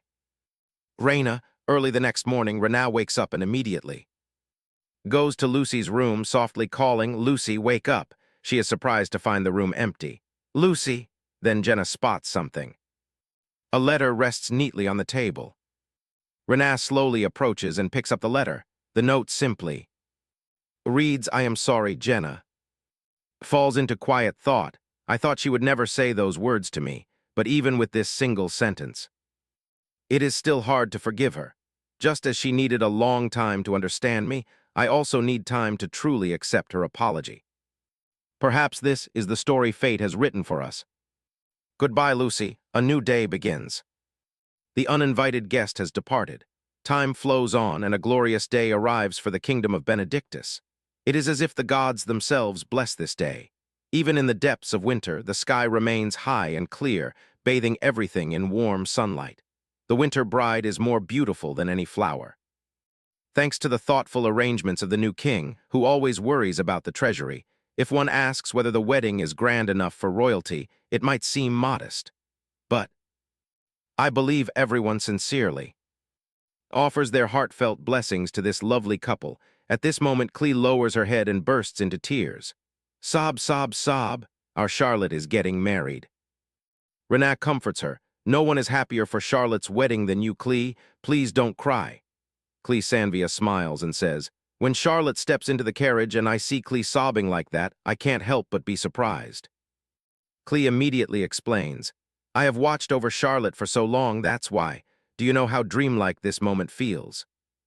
We all used to hope she would be healthy, free to run around anywhere, and simply enjoy the ordinary things everyone else has. And now she's getting married, how can I not cry? I understand. But even Lady Tenergit isn't crying this much. You act as if you're Charlotte's mother. Sob, I just didn't give birth to her, but wasn't Charlotte's brilliant debut in high society nurtured by me?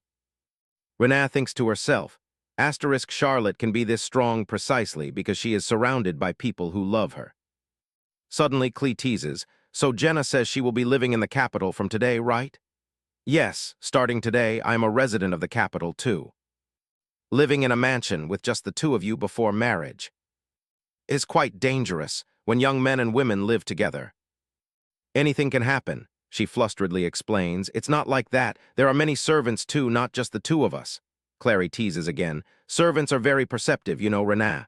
She blushes and squeals. Ah, honestly, you two are terrible. The carriage clatters along the road. Jen, sitting inside, looks thoroughly delighted. Renat asks in wonder, are you that happy to live in the new mansion? I'm so nervous. Of course. I feel nervous too, however. I am so happy that you brought me along, my lady. Jen's words make her pause. In the Des Spencer family, the one who always prioritized and cared for her was Jen.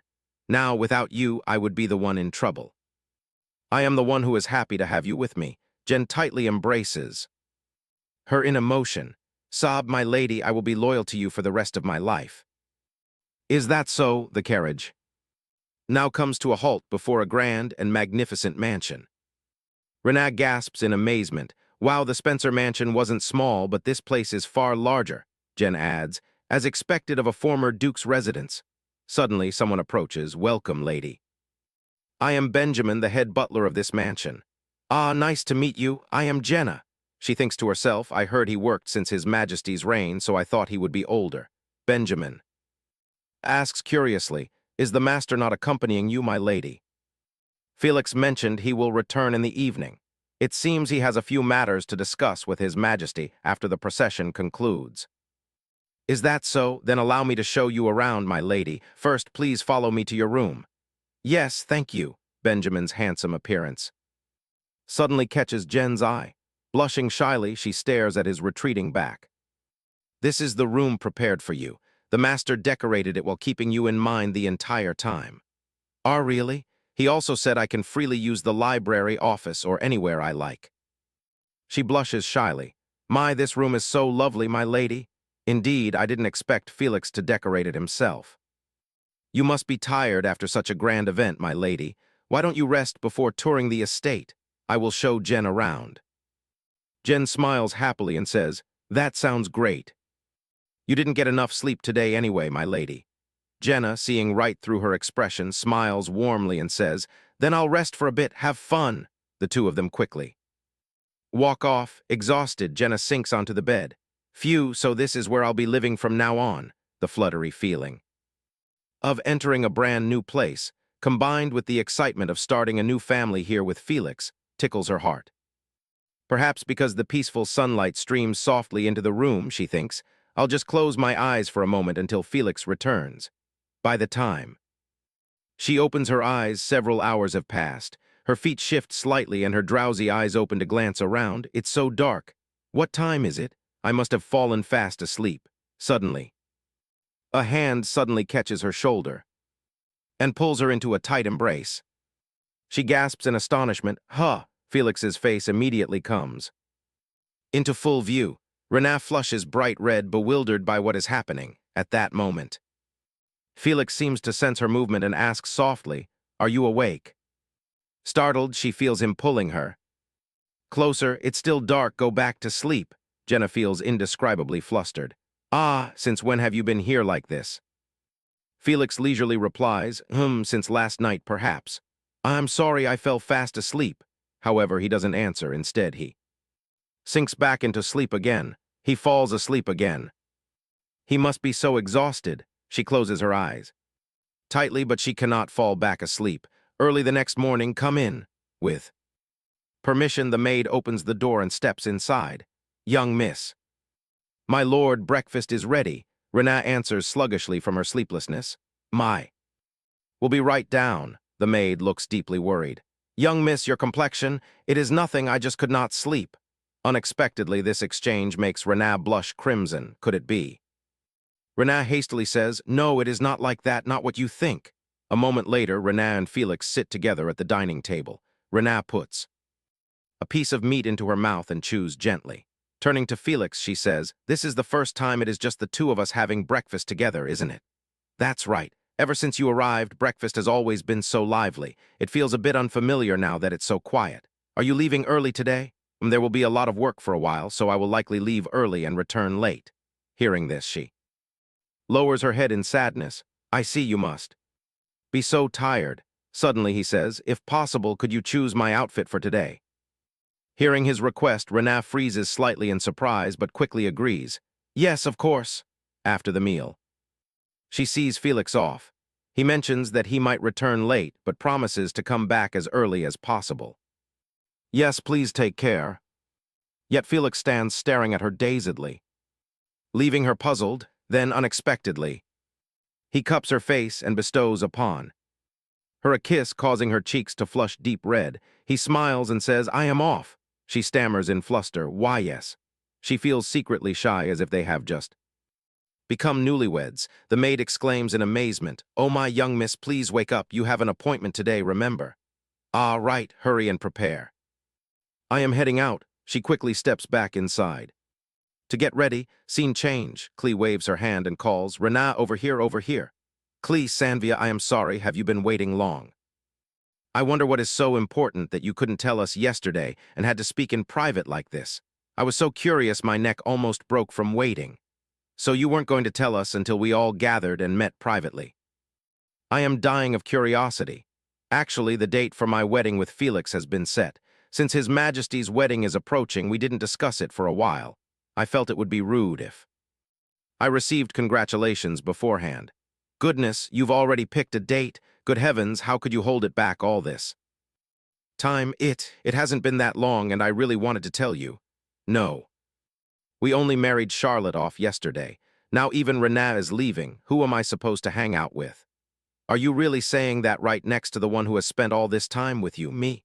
If you are a true friend, you should bless her instead of complaining. Of course, I congratulate her. I am just a bit saddened. Fine, how about this? I will give Renaa a proper congratulation if you promise to toss the bouquet to me. Really? Klee, will you catch my bouquet? Of course, although I currently have no one in my heart. I cannot hand Renaa's wedding bouquet over to any other girl. Renaa says, touched, thank you, Klee. I was the one who asked Renaa to do that. But you seem even more excited about it. Suddenly, Sanvia laughs and says, then I can catch the wedding bouquet at Klee's wedding instead. My mother mentioned there are already rumors of a marriage proposal in the Marigot house. Klee turns her face away in avoidance. Mothers being friends with each other is truly a bad thing. Renaa exclaims in excitement, really? So you have someone you like? Klee covers her ears and evades. I don't know, Renaa, I hear nothing. Goodness, it's so suffocating here, I need to step outside for fresh air. Sanvia smiles and says, Klee has had the habit of running away whenever she's embarrassed since she was 10 years old. Renaa, like a hyena hunting prey, presses on. Look at you blushing, you're definitely in love. Come on, tell me. What? What love? I am not in love. Stop chasing me. Oh, are you shy? You are in love. Come on, spill it. Klee cries for help. Renaa is just like Charlotte. She's turned into Auntie-Renaa. Save me, Sanvia. How could I possibly stop the Countess? Meanwhile, on the other side, Felix hands Duke Loy an invitation card. Loy asks, what's this? Have you set the date? Felix nods lightly in affirmation. Although your grace cannot attend, courtesy demands I invite you anyway, which makes Loy feel annoyed. Why can't I go? Saying that makes me want to go even more. Even if you say so, you still cannot make it. Is it proper for a ruler to leave the royal palace empty just to attend a count's wedding? Loy frowns in displeasure. You seem quite happy, don't you? Felix replies joyfully. Is it that obvious? Yeah, must be nice. Waking up in a mansion with just the two of you and the woman you've loved for half your life. How could you not be happy? As for me, I am so busy that even during my honeymoon, I can barely see my wife's face. Truly. Unfortunate. My work hours are over and I have no further business, so I will take my leave now. This is the most soulless condolence I have ever received. The woman I will love for the rest of my life is waiting for me. Ha ha, how utterly obnoxious. Loy can only knit his brows tightly in annoyance. Grandfather, ancestors, your adorable grandson is coming.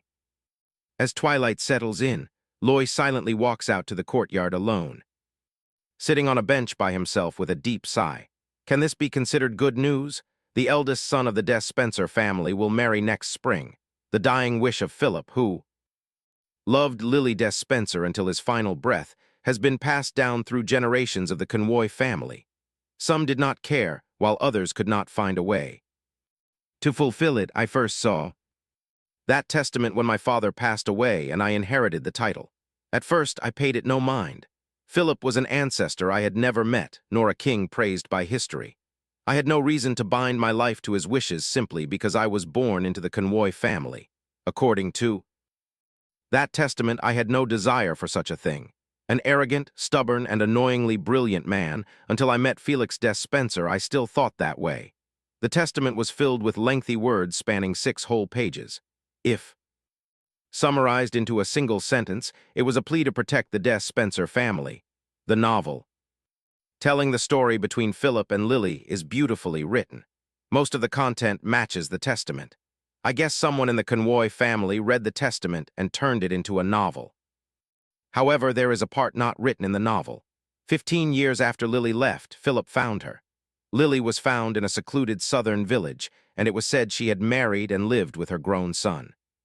Even standing at a distance, Philip prays for Lily's happiness before turning back.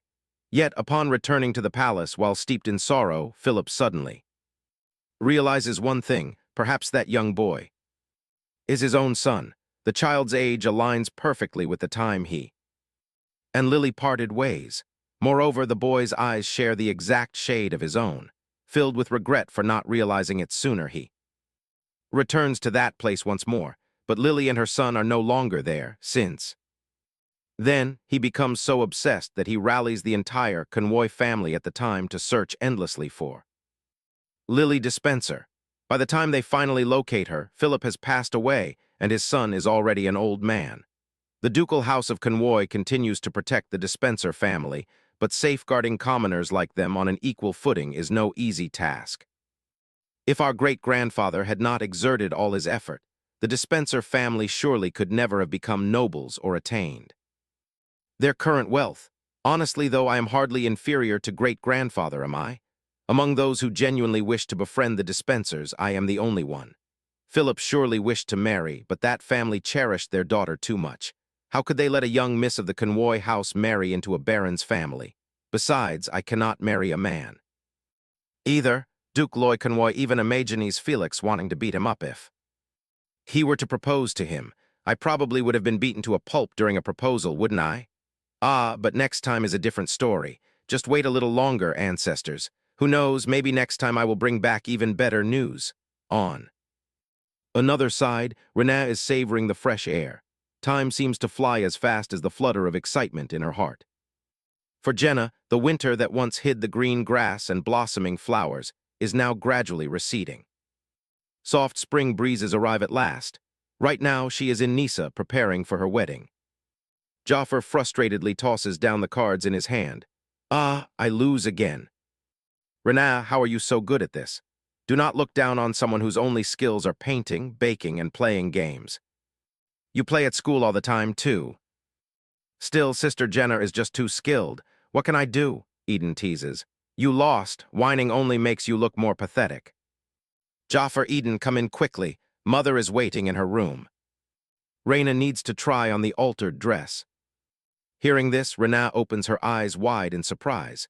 She immediately runs over to Eboli. Yes, I am coming right away. See you all later.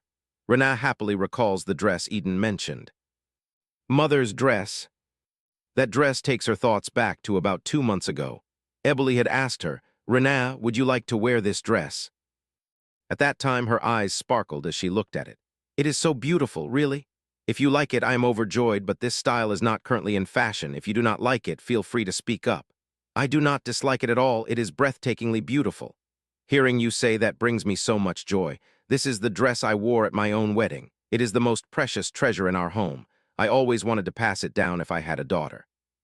After having 3 sons, I gave up hope, but at last I have a daughter. Will you fulfill my wish?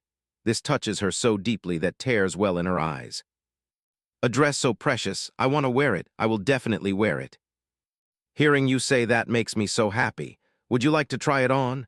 It might be too large for you, so I must ask someone to alter it to fit. If possible, let us tweak it slightly to match the current trends. We have a talented designer in our family, so let us leave it to him. Thinking of this fills her heart with excitement. Right now, Renaa steps up to Ebeli's bedroom door. I wonder how it turned out. Her heart racing with anticipation, Renaa opens the door and calls out, "Mother, I am here." "Come in quickly, Renaa. I knew my son was skilled, but he seems even more talented than I thought. He made it look magnificent. Try it on quickly, my child." Renaa's eyes sparkle with immense excitement. After a short while, Ebeli lets out a sigh of relief. Phew, done at last. Modern trendy outfits really do have far too many glittering details. That is true. Since it is a wedding dress, he must have crafted it with great care. Either way, you look breathtaking, my daughter Jenna. Wearing the shimmering dress, her natural beauty shines even brighter. Ebeli wraps her in a warm embrace. How can you be so utterly adorable? I am so embarrassed, mother. From down the hallway, steady footsteps echo. Felix walks in and calls out, "Mother, I am home." The moment the words leave his lips, he freezes in his tracks. Renaa turns around and offers him a sweet smile. "Felix, you return early. Come on in." Seeing her exquisite beauty before him, he stands dazed and mesmerized. Only after a long moment does his face flush crimson with embarrassment. "Ah, right. The dress alterations are finished. It suits you wonderfully." Eden approaches and teases, "Stop staring, little brother. What are you going to do if you see her like this so early? Even if you try to hide it, it is no use. You will remember this moment for the rest of your life." His words cause her face to burn with shy embarrassment. "Ah, I will change quickly and come right back out." She then rushes inside to change. Ebeli has to chase after her. "Oh, my sweetheart, you cannot take that dress off by yourself." Meanwhile, Felix's cheeks remain flushed with bashfulness. "I am so happy." Eden appears behind him out of nowhere and teases, "Your smile is practically stretched from ear to ear. Thanks to you, I get to see such a breathtaking sight, do I not? You did a wonderful job this time." It seems everything is coming together nicely. How fortunate that the garden is now dyed in shades of pink. At first, I felt guilty leaving everything to father and mother now. I can only feel grateful. Eden, do you not have anyone special for yourself? Eden instantly freezes. Asking me that makes me cringe so hard I feel like throwing up. If this keeps up, you might end up marrying someone you do not even desire. It is time to think about it seriously. No need. As for you marrying the one you love like His Majesty, that is truly rare and extraordinary. I only want to do what I love, then marry someone who pleases my parents, living a quiet life that is neither lacking nor excessive. Are you truly fine with that? Eden falls silent, offering no reply. Jafar suddenly steps up and interrupts. As for me, I am going to marry the one I love. Besides, I already have a girlfriend. Both of them stare in disbelief. What? I sent you to the academy to study, yet you only spend your time dating. Tusk, such outdated thinking. Why are my brothers so stiff and rigid? Who is this girlfriend? How long have you known her? She is Angela, the second daughter of Viscount Silver Beach's family, brother. We have been together for about 3 months. Eden immediately turns around to complain. What? You kept something like that a secret for 3 months? Who reports every single detail of their dating life at home nowadays? You two are so out of touch. Look at him. How dare he speak such insolent words to his older brothers? What on earth is that academy teaching you? Felix lowers his head deep in thought. Just how much do you lack trust in your brother to keep silent for 3 whole months? Jafar continues to grumble continuously. My brothers are such a nuisance. Behind the closed door, Ebeli and Renaa hear everything Jafar said. Renaa looks at her mother with bright excitement. Mother! Ebeli is equally overjoyed. My goodness, Renaa, our family really never runs out of good news. That evening, as the family gathers around the dining table, Alex speaks up cheerfully. It has been so long since our whole family sat down for dinner like this, has it not? Indeed, everyone has been so busy lately. Suddenly, Alex clears his throat with a cough and hesitatingly asks Eden, "Your shop seems to be doing quite." "Must be doing well." Eden stands slightly stunned at his question, then replies brightly, "Of course it is going well. Mother and father have helped me so much." "Father, what help did I even give?" Eboli bluntly says that since it is exposed, he might as well own up to it. "Even though mother helped me a bit too much, I almost die from busyness. When doing business, being busy is the greatest happiness. Why complain already? Why must everyone push me to become a businessman? I am a designer, so let me say a few extravagant things sometimes." Extravagant words are fine too. Renas secretly rejoices inside.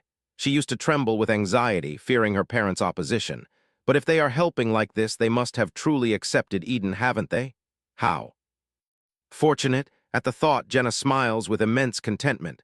Suddenly, Eboli offers praise. Ever since Jenna came into their home, only good things happen. Being suddenly mentioned leaves her feeling a little dazed. Alex joins in with agreement.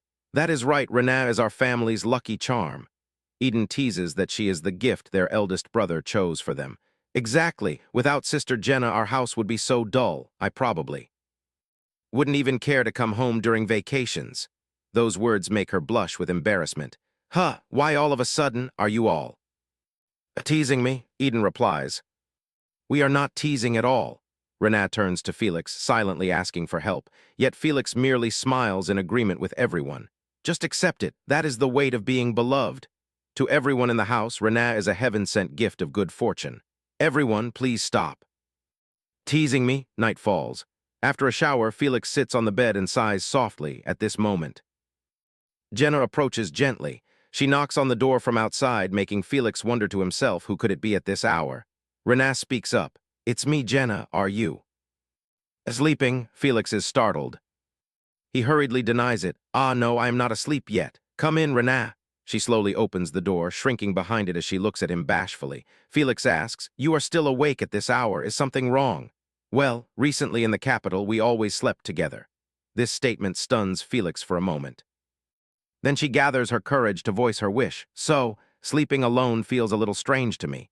Felix's face quickly flushes bright red. Is she trying to smother me with sweetness? Seeing Felix remain silent, Jenna feels crestfallen and turns to go back to her room. If I am disturbing you, I am sorry," Felix hurriedly says. "You know very well that is not the case. Come here." Her face turns red with bashfulness as she slowly steps toward him. They gently pull each other into a warm embrace. Suddenly he asks, "Did you have a nightmare? How did you know? Who do you think has been sleeping next to me lately?" Renat smiles shyly and sighs. "Felix seems to know everything about me." He holds her as they lie down on the bed. "No, there are many things I do not know. For example, how Jenna feels right before our wedding. If Felix tells me how he feels, I will tell you mine. That goes without saying. It is overwhelmingly clear. I am excited to the point of dying. This is what I have longed for half my life." Renat admits honestly, "In terms of time, I cannot match you, but I feel the exact same way. My heart is pounding so hard right now, I feel like I might die of excitement.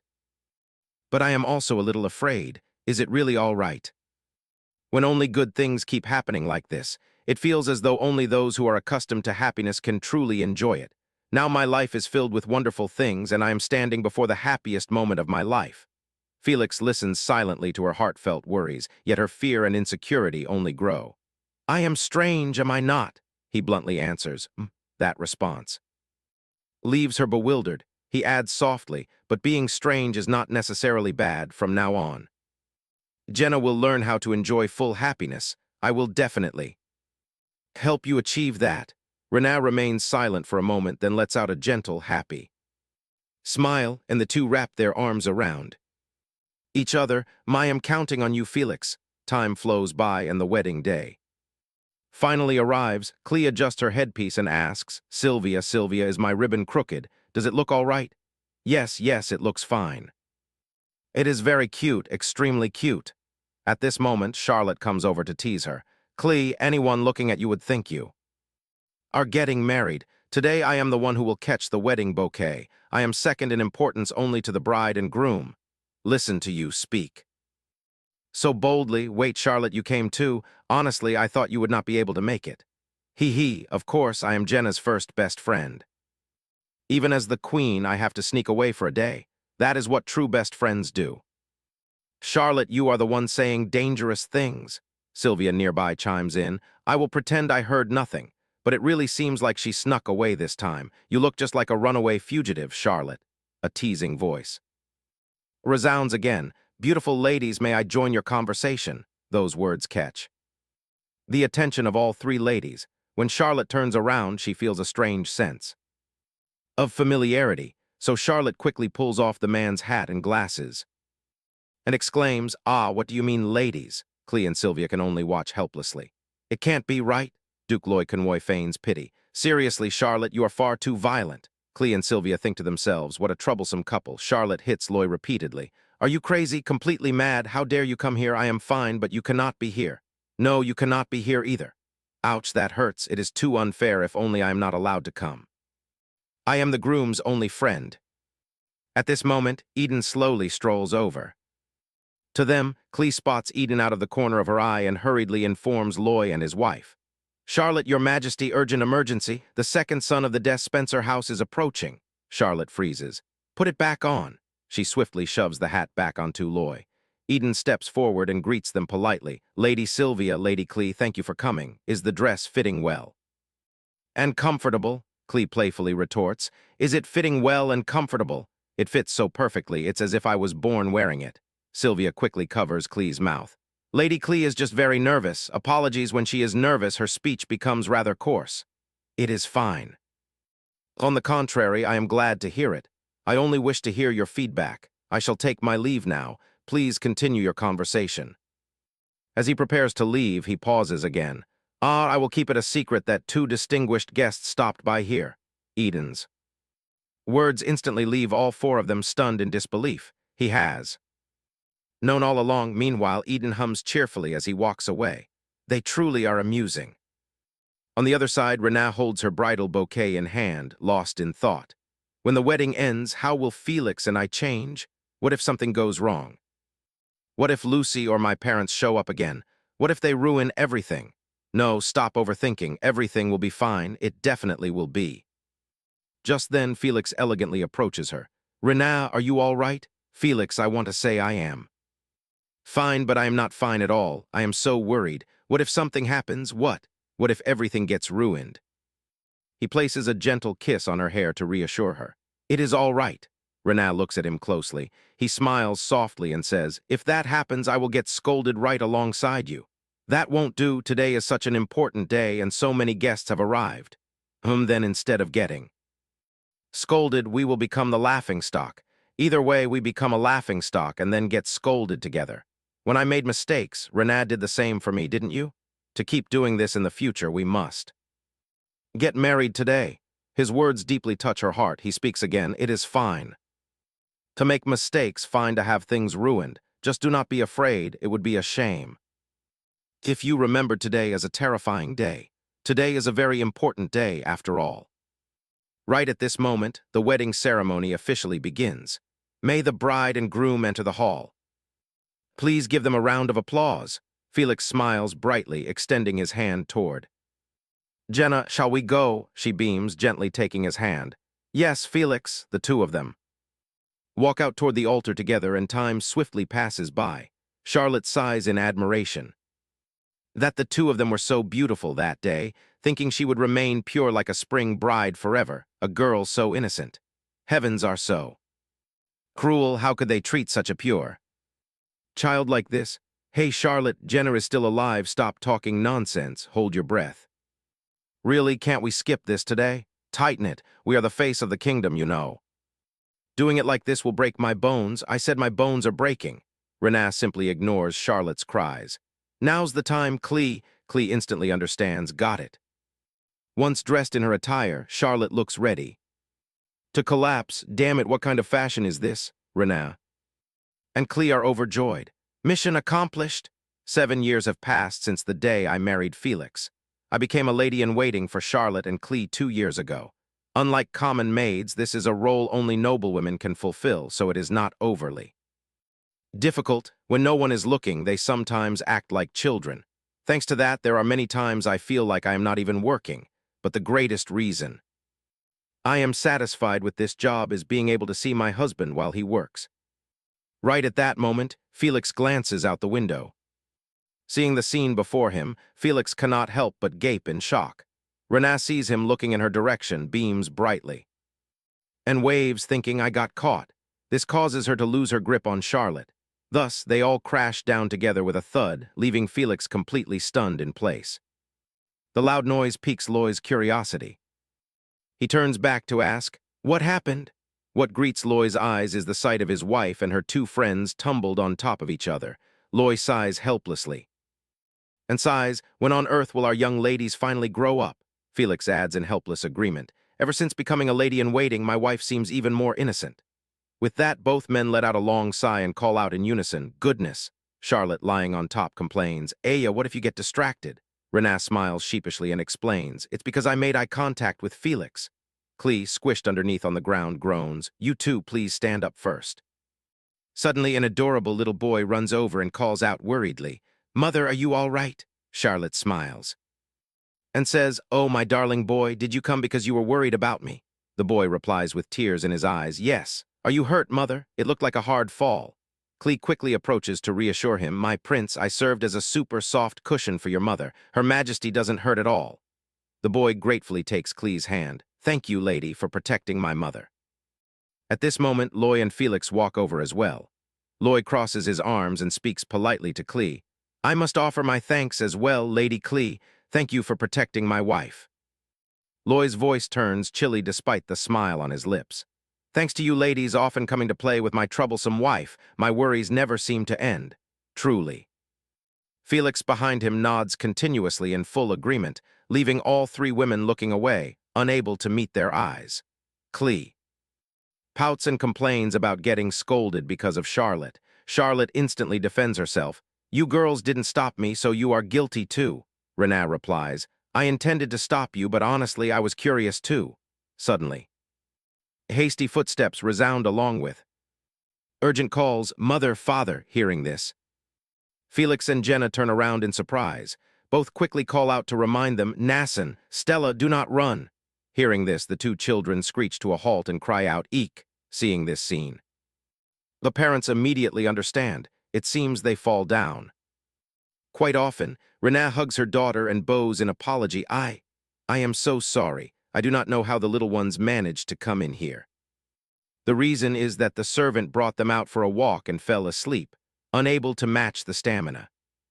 Of the 3-year-olds, Loy smiles and says, it is fine. Since it is their parents' workplace, they can come play. Charlotte leans down, looking at the two children with a warm smile, and says, Stella and Nassan, you two have grown so much. Both politely bow. Greetings, Your Majesty, Queen Charlotte. Oh my, so adorable, how can they be so clever? Suddenly, Loy's son notices the pretty little Stella and hesitantly calls out, Father, father. Then he points towards Stella. Look, the doll is speaking. Those words leave everyone frozen in astonishment. Stella tilts her head and innocently asks, doll, standing behind Loy, Felix glares at him with an intensely dark, murderous aura, sending a cold shiver down Loy's spine. Loy clears his throat and hurriedly changes the subject to disperse the deadly atmosphere. Wonderful. Everyone, let us leave early today. Hurry home to enjoy a happy dinner with your beloved families. Ha ha, every now and then we must have days like this. Like this, Charlotte Tenerget sighs, His Majesty is so pitiful. Soon the carriage begins to roll.